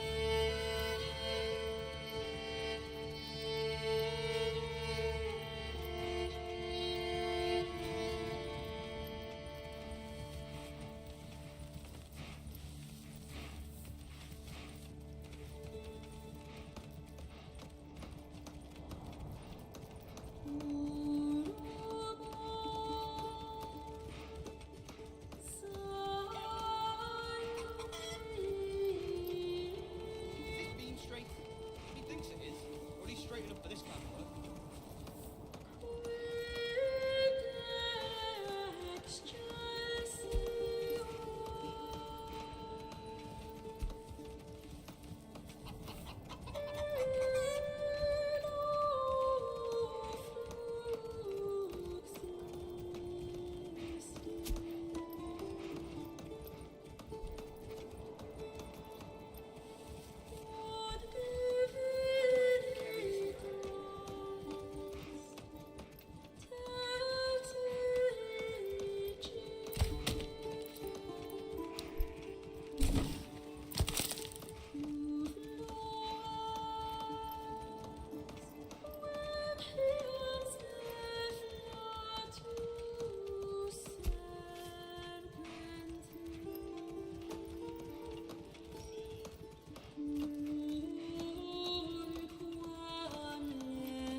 This is heavier than it looks.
Have you marked the joist for the rafters already?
There we go. We should be ready to rock and roll. Welcome back, chat. So I'm going to ruin the music for you now. The music does stop if I tab out, but if you hadn't had any music at all, that was not what was happening on stream. I actually picked up my headset to double check. So welcome to anyone that's joined since I was muted. And right, we're going to try and get our mining village underway. So first thing we're going to do is get this constructed. So we know where we're going with tech for this one. And we need to be partially over the mining pit. So we'll go halfway over. We could probably cheese it more than that because we're going for unlimited. It's not going to matter too much.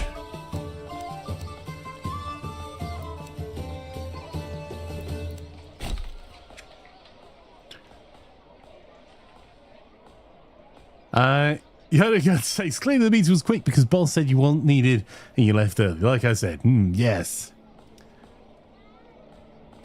That was whole cool. Yeah. It was a short one. It was a recruitment call. So the easiest of the day. So we're going to be playing Manor Lords for another 45 minutes. And then we're going to switch over to Mordheim, City of the Damned, to play some Warbands shenanigans there. And then after Mordheim, I will be taking a break because I've got some other calls that will definitely not be that short. And then we'll be doing some Murder Monday this evening, where everyone is welcome to join in for some shenanigans if you have suggestions for games. I think some people have suggested maybe some Project Winter, but we'll certainly be playing Mord How, which we're playing Horde Mode PvE shenanigans. So if you want to hit a peasant with a Warhammer, there's the time. Flanker sellout, says Mithras. Well,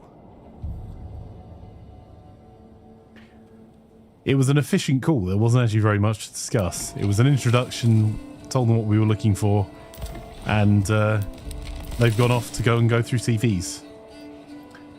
Hashtag best warband. I mean, you're not wrong on the warband front. Oh, you mean the Skaven, don't you, Fire?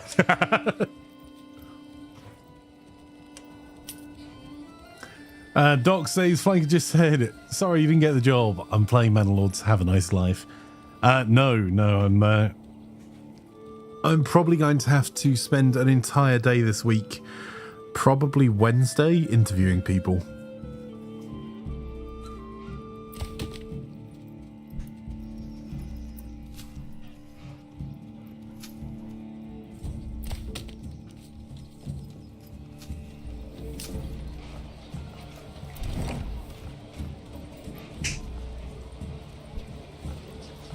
We have so much food there. Not enough meat, but...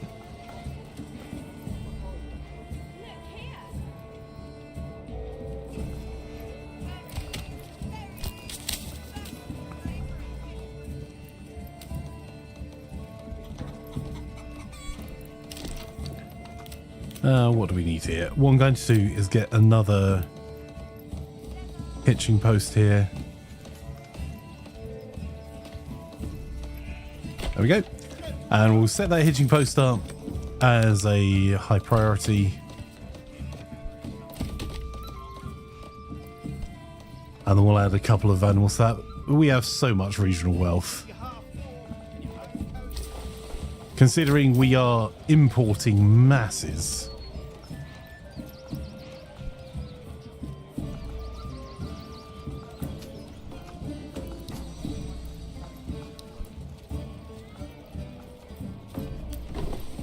Probably actually need to get an extra couple of people sorted. So this large town's the largest that we can get our settlement at the moment with all the tech points spent.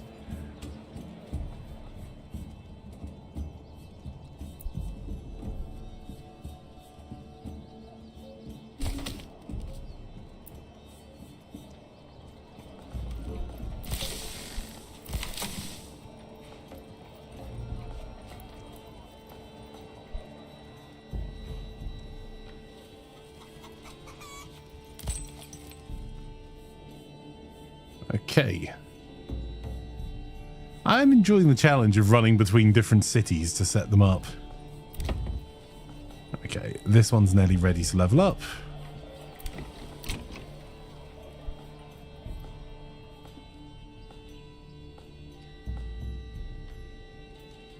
And the reason I'm building additional lumber camps over here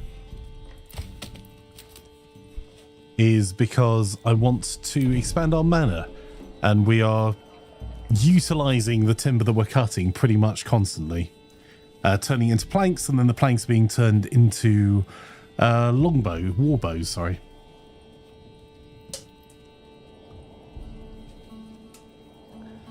You wish recruiting engagements in which you a potential recruit with short or simple? Yeah, our recruitment process is pretty straightforward, actually. I think so, anyway. There's primarily two parts. One part is a half-hour to hour interview, which is more an introduction about the organization, because it's very difficult to find information on our organization online, if I'm doing my job right. And to answer any questions, talk more about the role, what the expectations are, find out more about the candidate, and as long as the candidate is not completely unqualified, which hopefully if they are, they wouldn't have got to that stage, there's then a further technical interview which involves live coding and screen sharing with a senior developer. I say, old chap, I think those raiders mean to do us harm.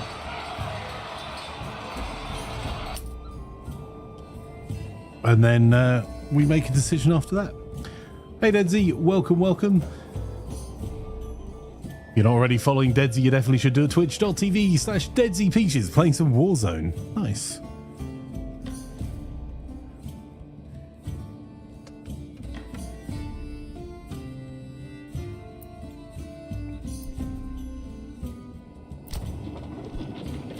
Oh no, I'm here twice now, says Laz. Bah!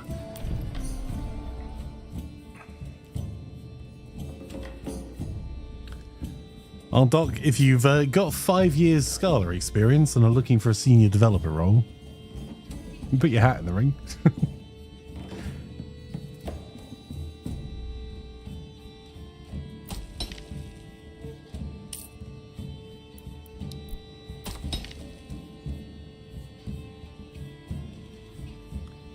Oh, have I made a mistake? Oh, no, I haven't. That's fine.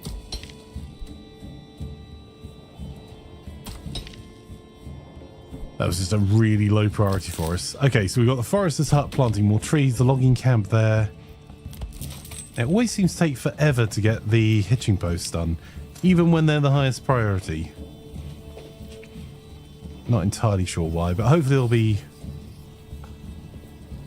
I'm guessing it will be coming from down this side. We'll get an ox soon, TM.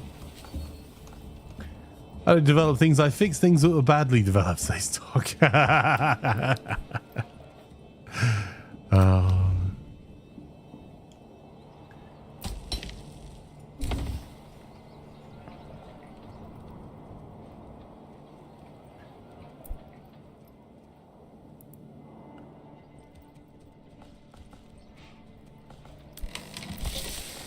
Put someone back on the storehouse just to pull some of the stone from the stonecutter's camp so it doesn't stop working. And here we just need to get ourselves some more housing.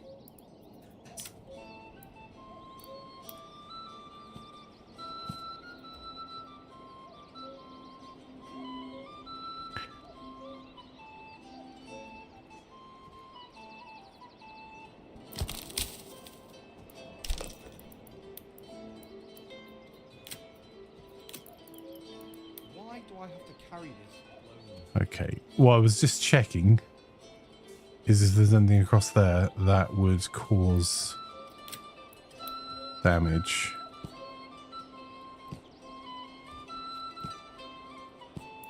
I think that'll do. There we go, there's more housing there to get built. A bit short on fuel, but that's hardly surprising because no one's cutting wood at the moment. I'll pull one person out of the logging camp to do the building, and then we'll start getting our foresters hut. Oh, sorry, a woodcut's lodge underway. Oh, in fact, they both got people in. Excellent. Well, in that case, we just pull one person out to get building.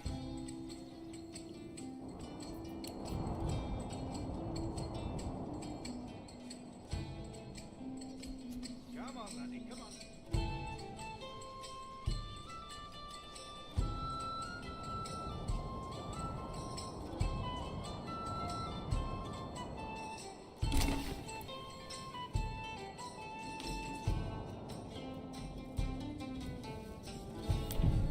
How many timber do we need for this?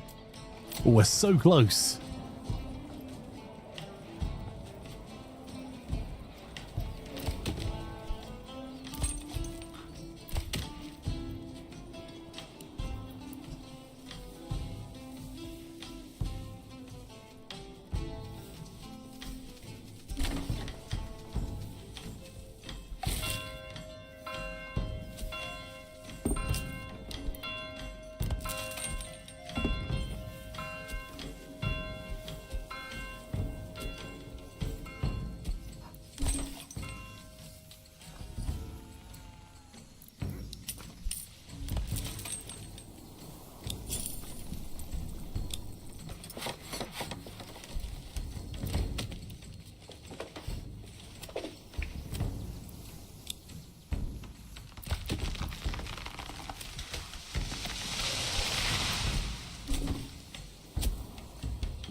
Oh, we've got bandits nearby.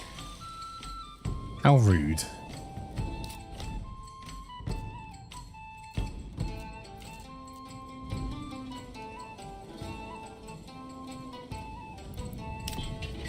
Well, chat, let's send you out.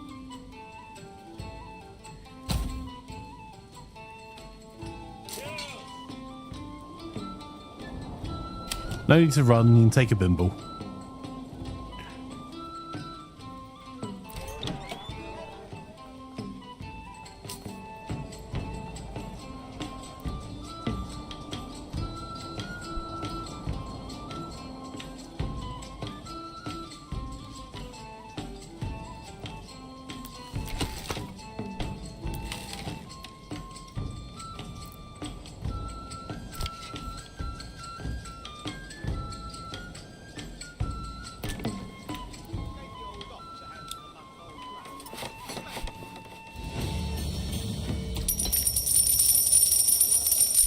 Oh, Wallbrand's.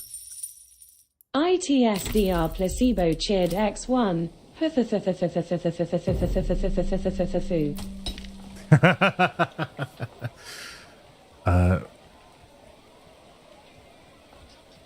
right up and sample.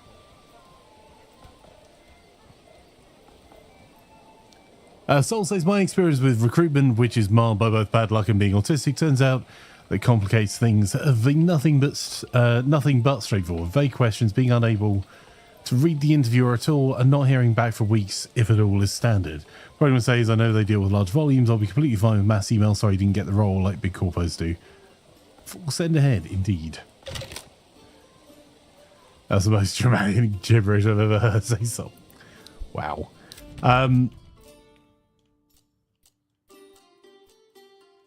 Normally, if you've got to interview, I would expect that someone gets back to you or tells you at the end of the interview.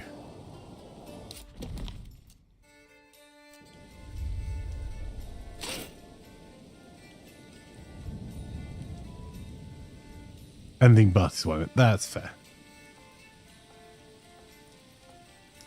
I thought that may have been what you meant. We need more industry here.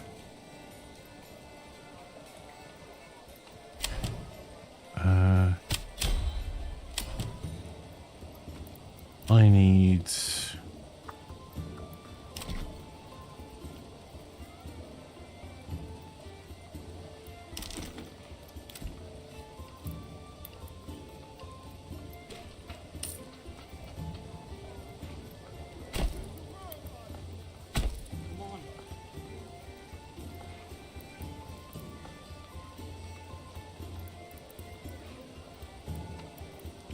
Where is the thing?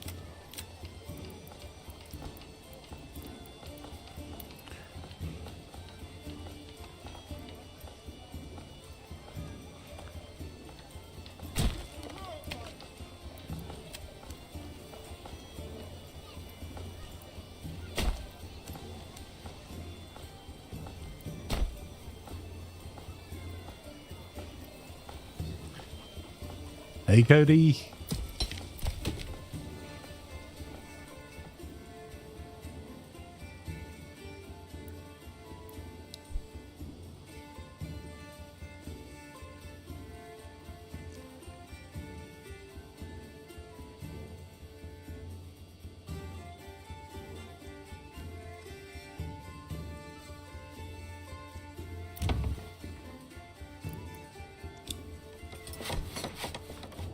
That's not what I meant to do.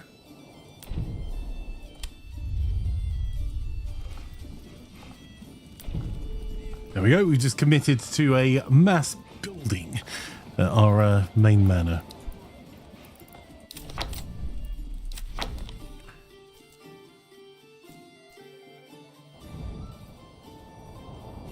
Been waiting on that for a little while.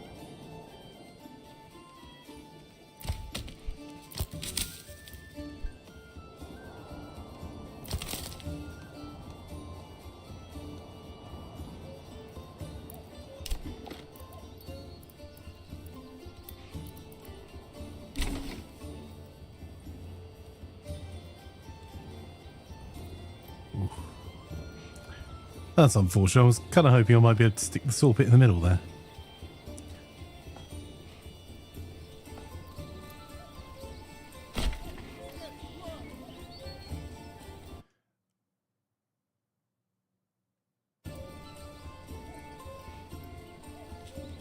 Sorry, I was trying to scroll back on chat. That's why music was cutting out.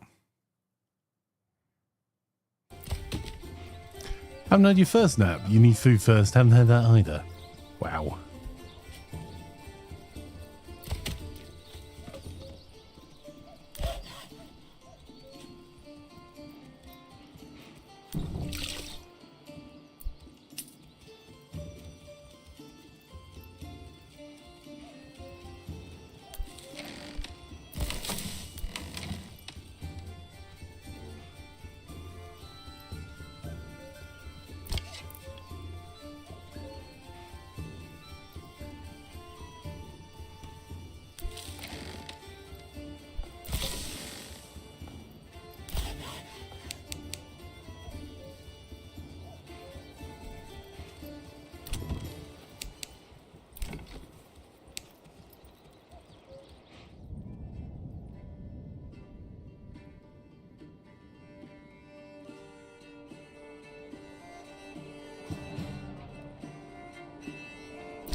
Well, you know what we need? More sheep.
Oh, that sucks, Cody. I'm sorry.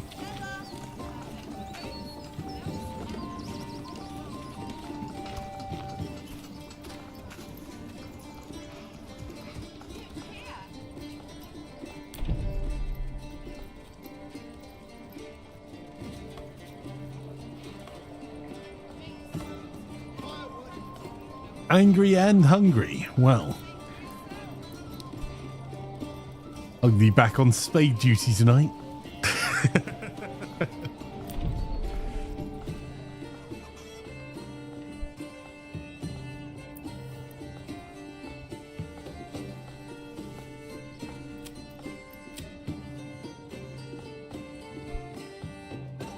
Immortal, more like frying pan.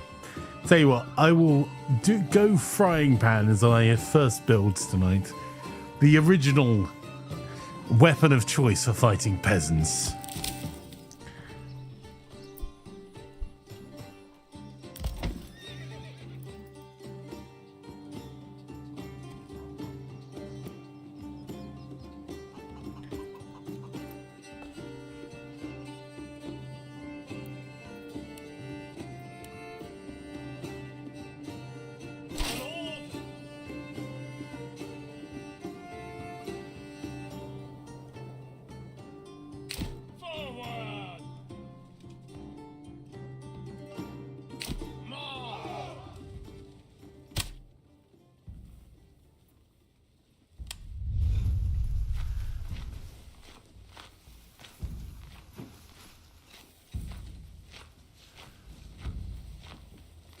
All right, come on, chat. We got this.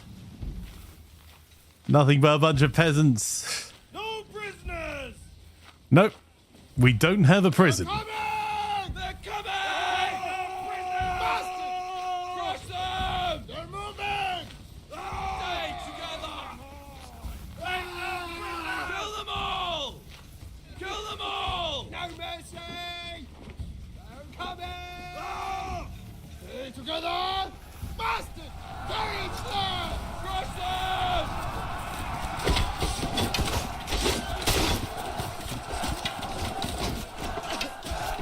Come on, chat. Hit him with the pointy end.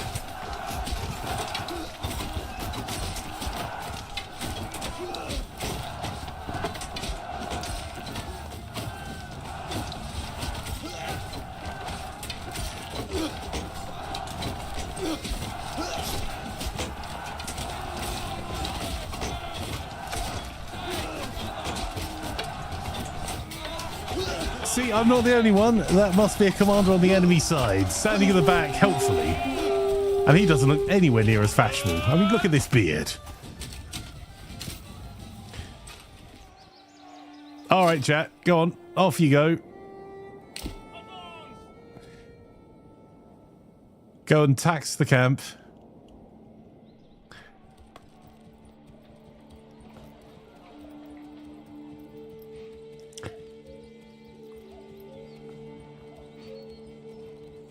I love this as a standard option, so you can give ground, so you can slowly give ground, pushing the formation back, luring the enemy to follow you.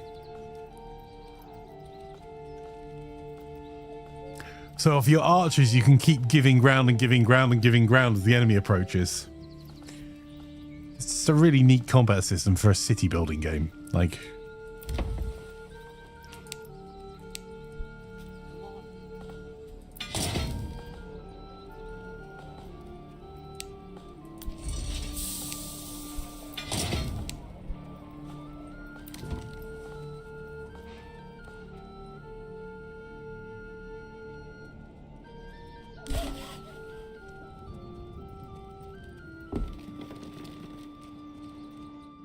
Oh, that's our saw pit over here, I think.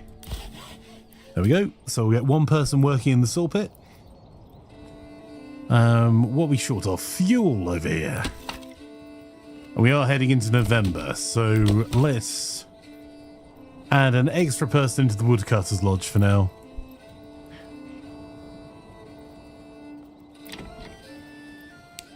Our highest priority, very high.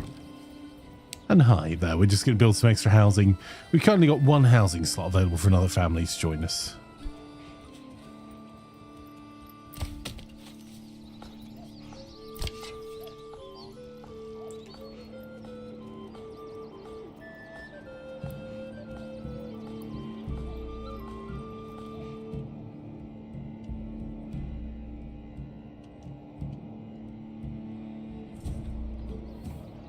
Got 4 spare housing here. They're really unhappy about paying taxes.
Oh, bad words. I don't know why it clicked over there suddenly.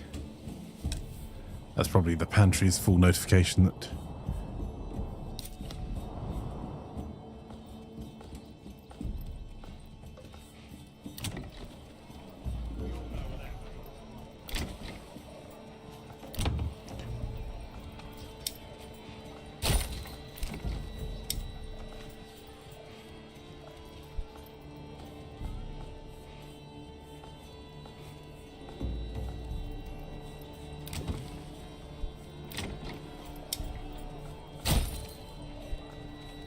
There we go. We've got some extra vegetables coming because we're going to be a bit short on food because this is not a particularly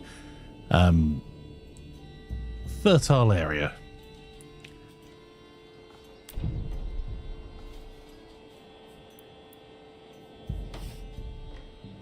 We should have enough gold here, chat, to pay to get another chat battalion set up.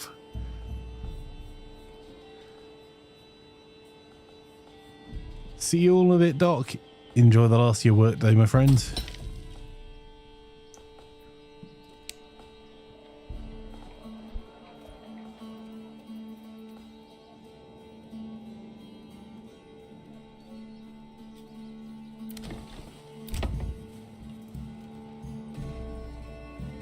We've got more regional wealth here.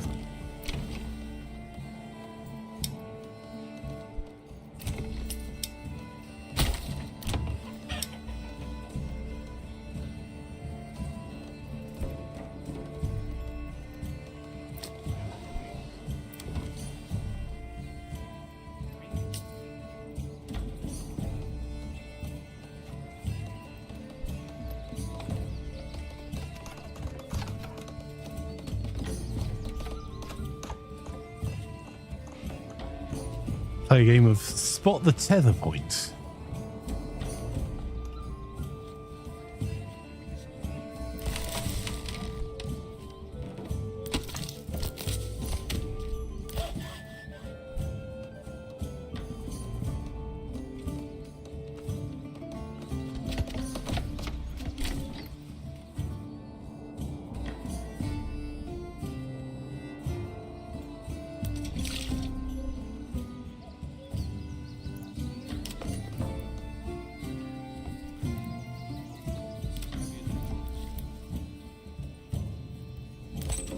There it is. There's the hitching post.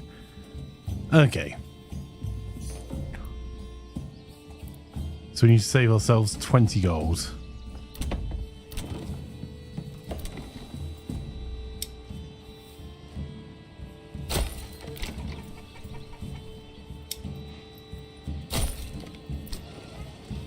Just getting a little bit more food together over there.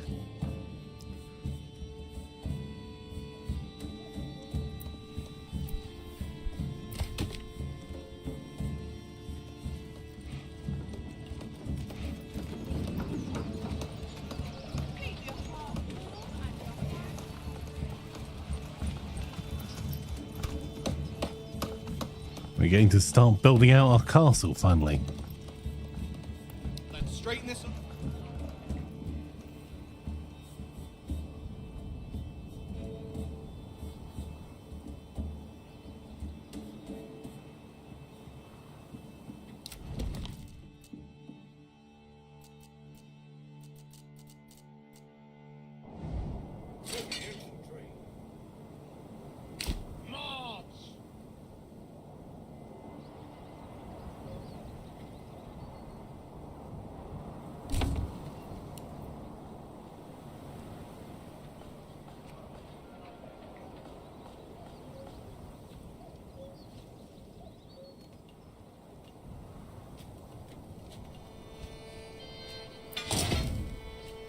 shy, good sirs and ladies.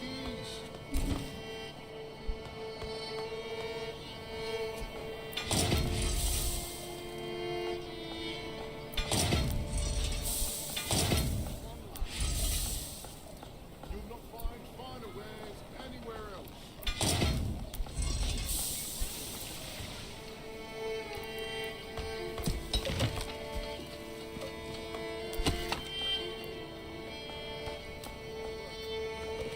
Temporarily put an extra person on wood cutting because we're going into winter, so winter is coming.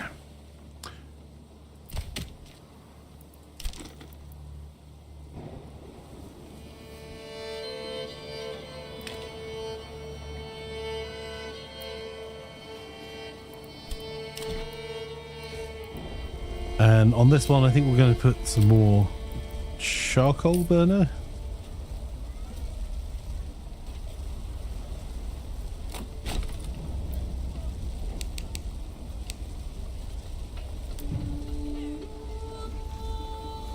Well, this castle should start to take shape soon.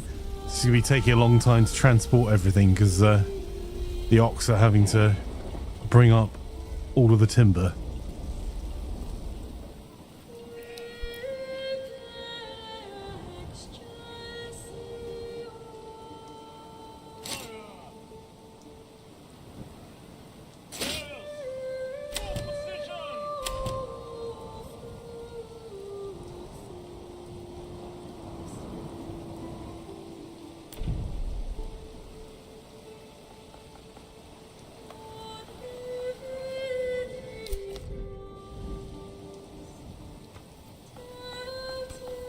Poor quality, you say?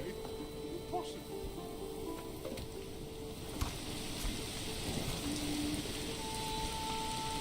Okay, we've got 30 months worth of food at the moment.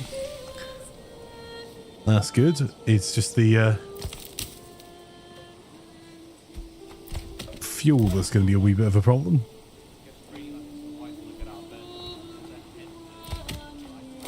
Bread.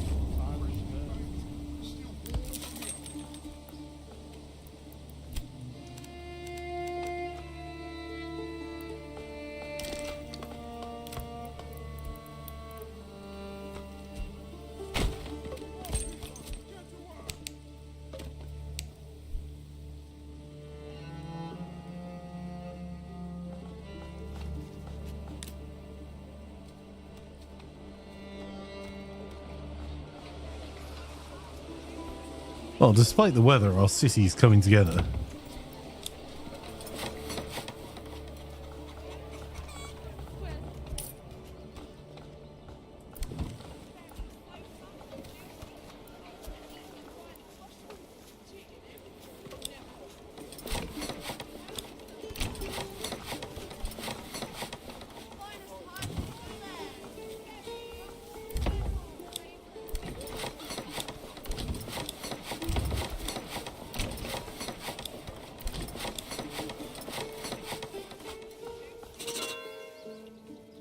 Hey, there we go. Our gate's up.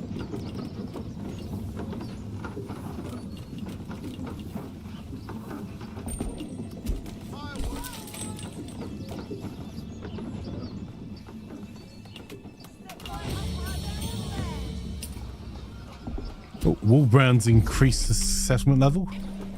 So, let's go and have a look.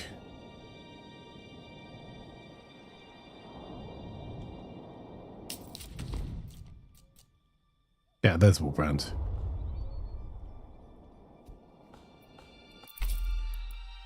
Right. So, Wolbrand, we're going to get into basic armor making.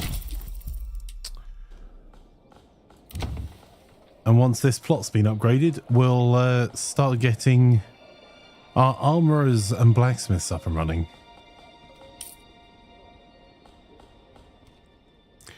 Do citizens always take care of a full plot of veggies back home, even if they work extensively in towns and fields? As far as I can tell, yes. And it seems to ignore the fertility of the land at the moment. Whether that will change or not, I'm not entirely sure. And with chickens, it just provides a constant passive yield of eggs. which if you look at the amount of vegetables that this town's producing, is super useful. It's not providing enough variety yet for us to meet the needs of the level 3 housing to keep them as happy as possible, because they need 4 types of food, but just the veggies and eggs alone will get you 2.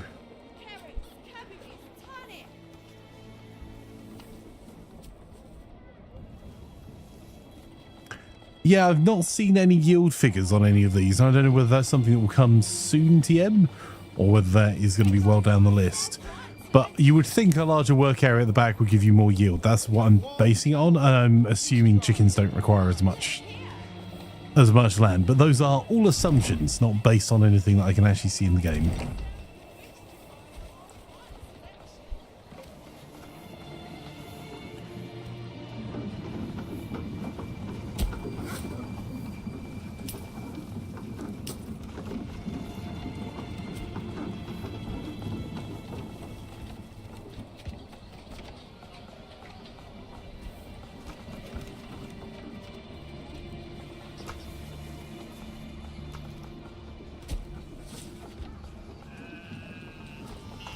I think I could probably skip that fence there.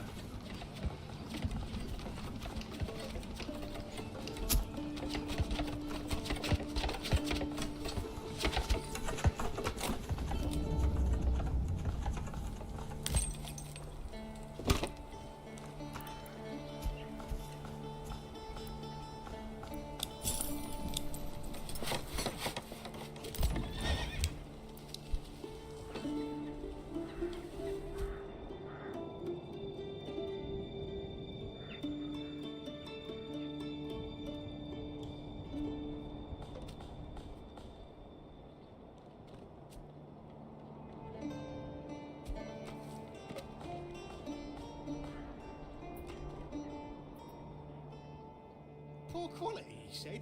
Impossible.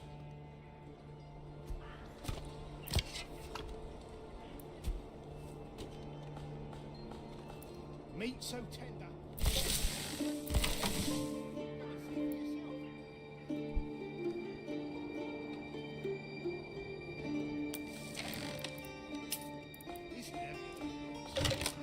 Right, once this stable's been built, which should be built soon.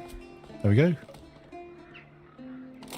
I'm going to ask for this storehouse to be upgraded and put that as our highest priority then. And then we'll upgrade the granary afterwards as well.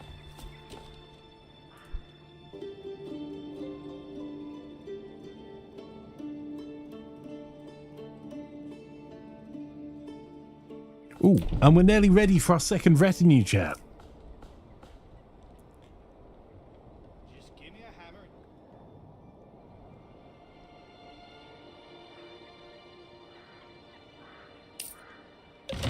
Snowy Hills. Chris and London blessing.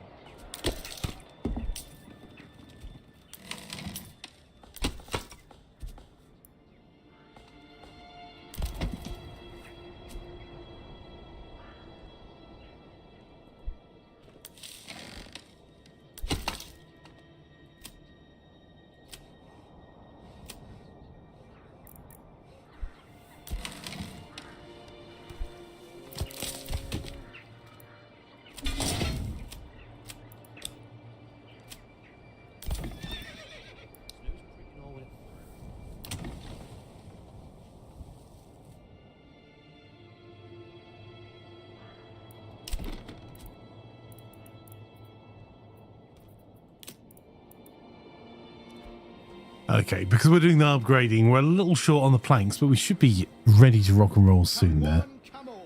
Feast your eyes on our fine selection. Bursting with flavour and fit for a kick.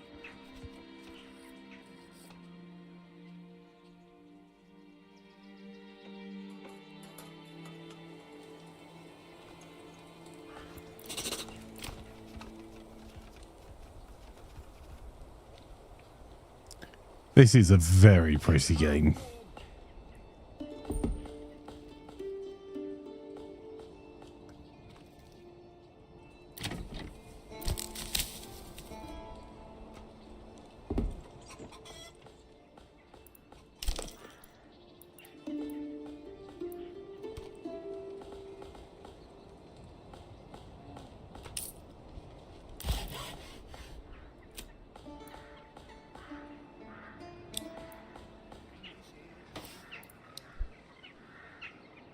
Come one, come all. Feast your eyes on our fine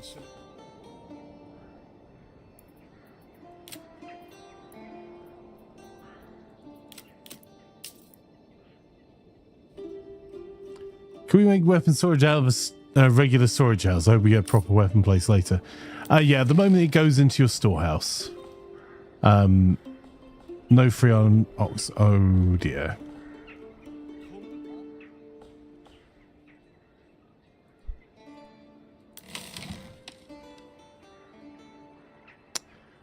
I made a mistake, chat.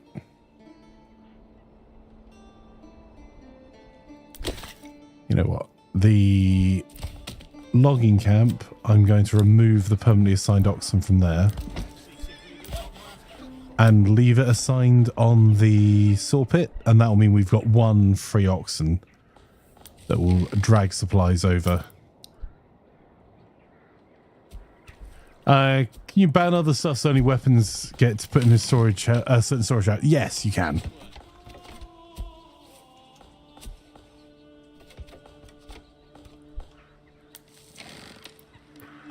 So, in fact, let's go over to another storage that we definitely have set up. There we go. So you've got advanced, you can turn on or off which materials you want to be in a particular storage. So if you want to have like a storage that is all for your industry and nothing else, you can have that set up. And or all for your commodities a bit close to the market, for example, or so yes, you definitely have that flexibility. And the same applies to your granaries as well.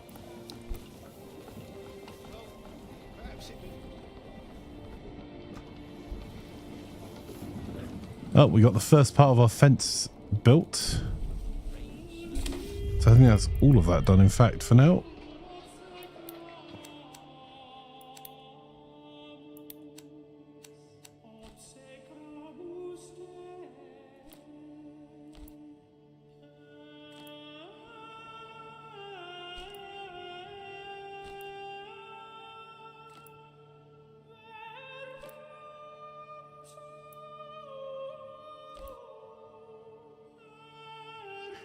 I think that's meant to be a legitimate pathway up there.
Nope, it's not. That's okay. I've just seen people going up and down it. So if that's not meant to be a legitimate path, that actually makes our life a little easier.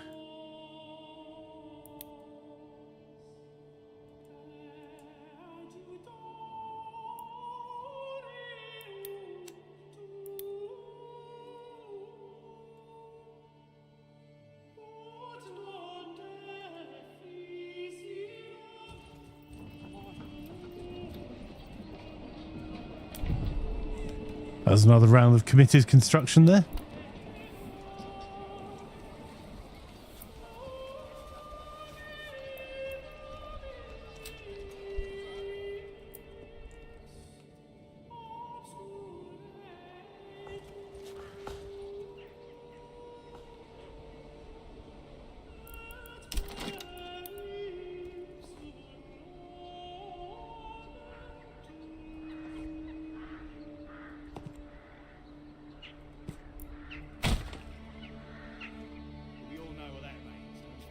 We need here 3 level 3s. So for the level 3s, we're going to need Additional clothing supply.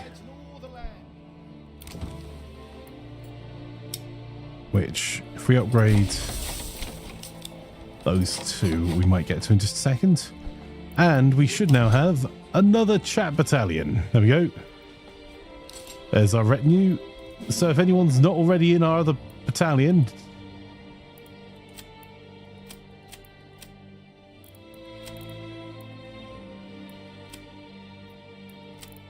let's import armor now. Lord Tazadar says another say you may is not noticing a house burning down. Ah, it's fine. It'll rebuild.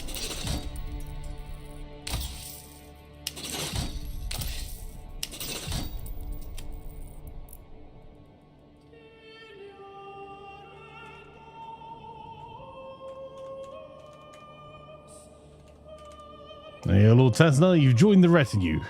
Welcome.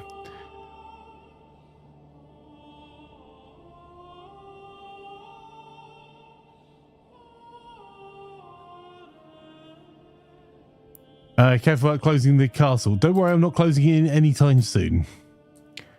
I have a cunning plan to try and link all of the castle together. How well it works, we'll see. Oh, we're meant to be playing a different game at the moment. Hang on.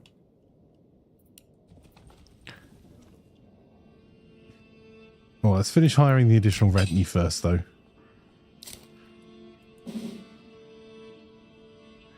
Remember, there's no retinue without you in it. Enlist today, say Sol.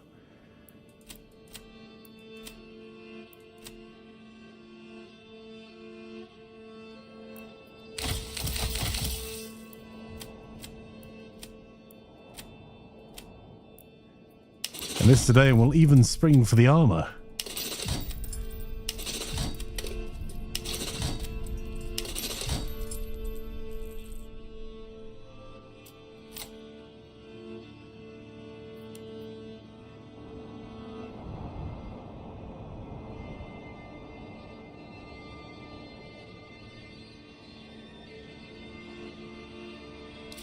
Okay, well, I think we've done okay. We've played a lot longer than I intended today, but that might be because I'm mildly addicted to this game. So we have we've improved our main city quite a bit. We've got 297 people living there and 100 living spaces, of which 91 are occupied. And we've started to get together a more managed logging industry. And at some point, we'll take everything out of the mining pit here because there's no rich deposit here. And we don't have the tech. Oh, we do have the tech there. We've got the rich deposit will be getting set up here soon, TM. And we'll get the mining pit sorted, at which point this will become where all of our armor is being made.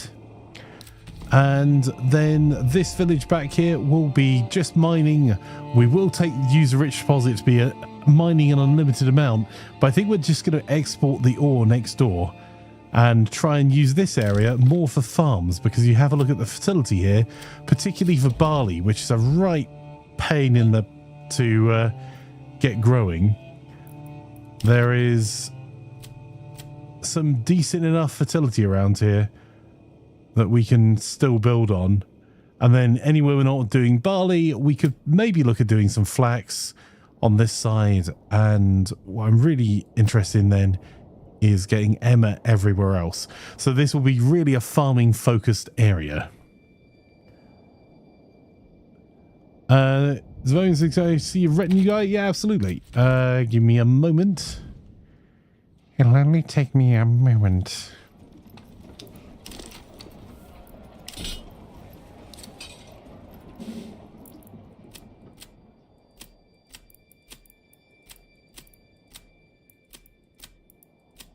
There you go.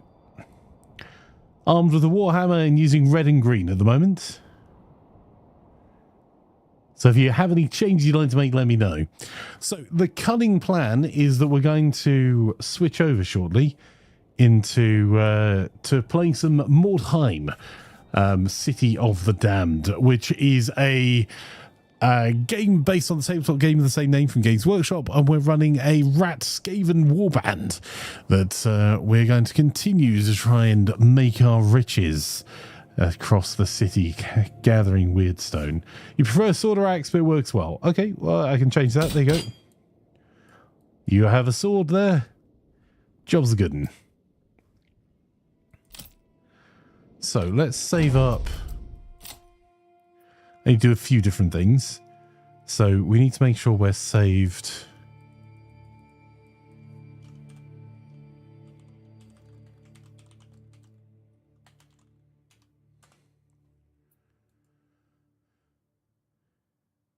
There we go. Right. And then we can quit ourselves out of that.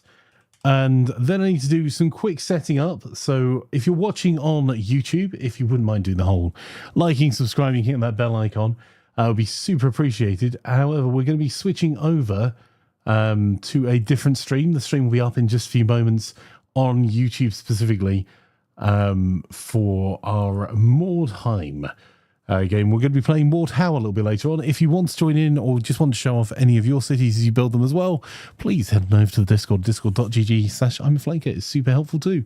If you're watching on Twitch, you don't need to do anything. Just stay exactly where you are. And we'll be setting up the other stream in a few moments, and you should be back in less than 3 minutes. I'm hoping it's going to be less than 3 minutes because that's how long this track is. Let's go.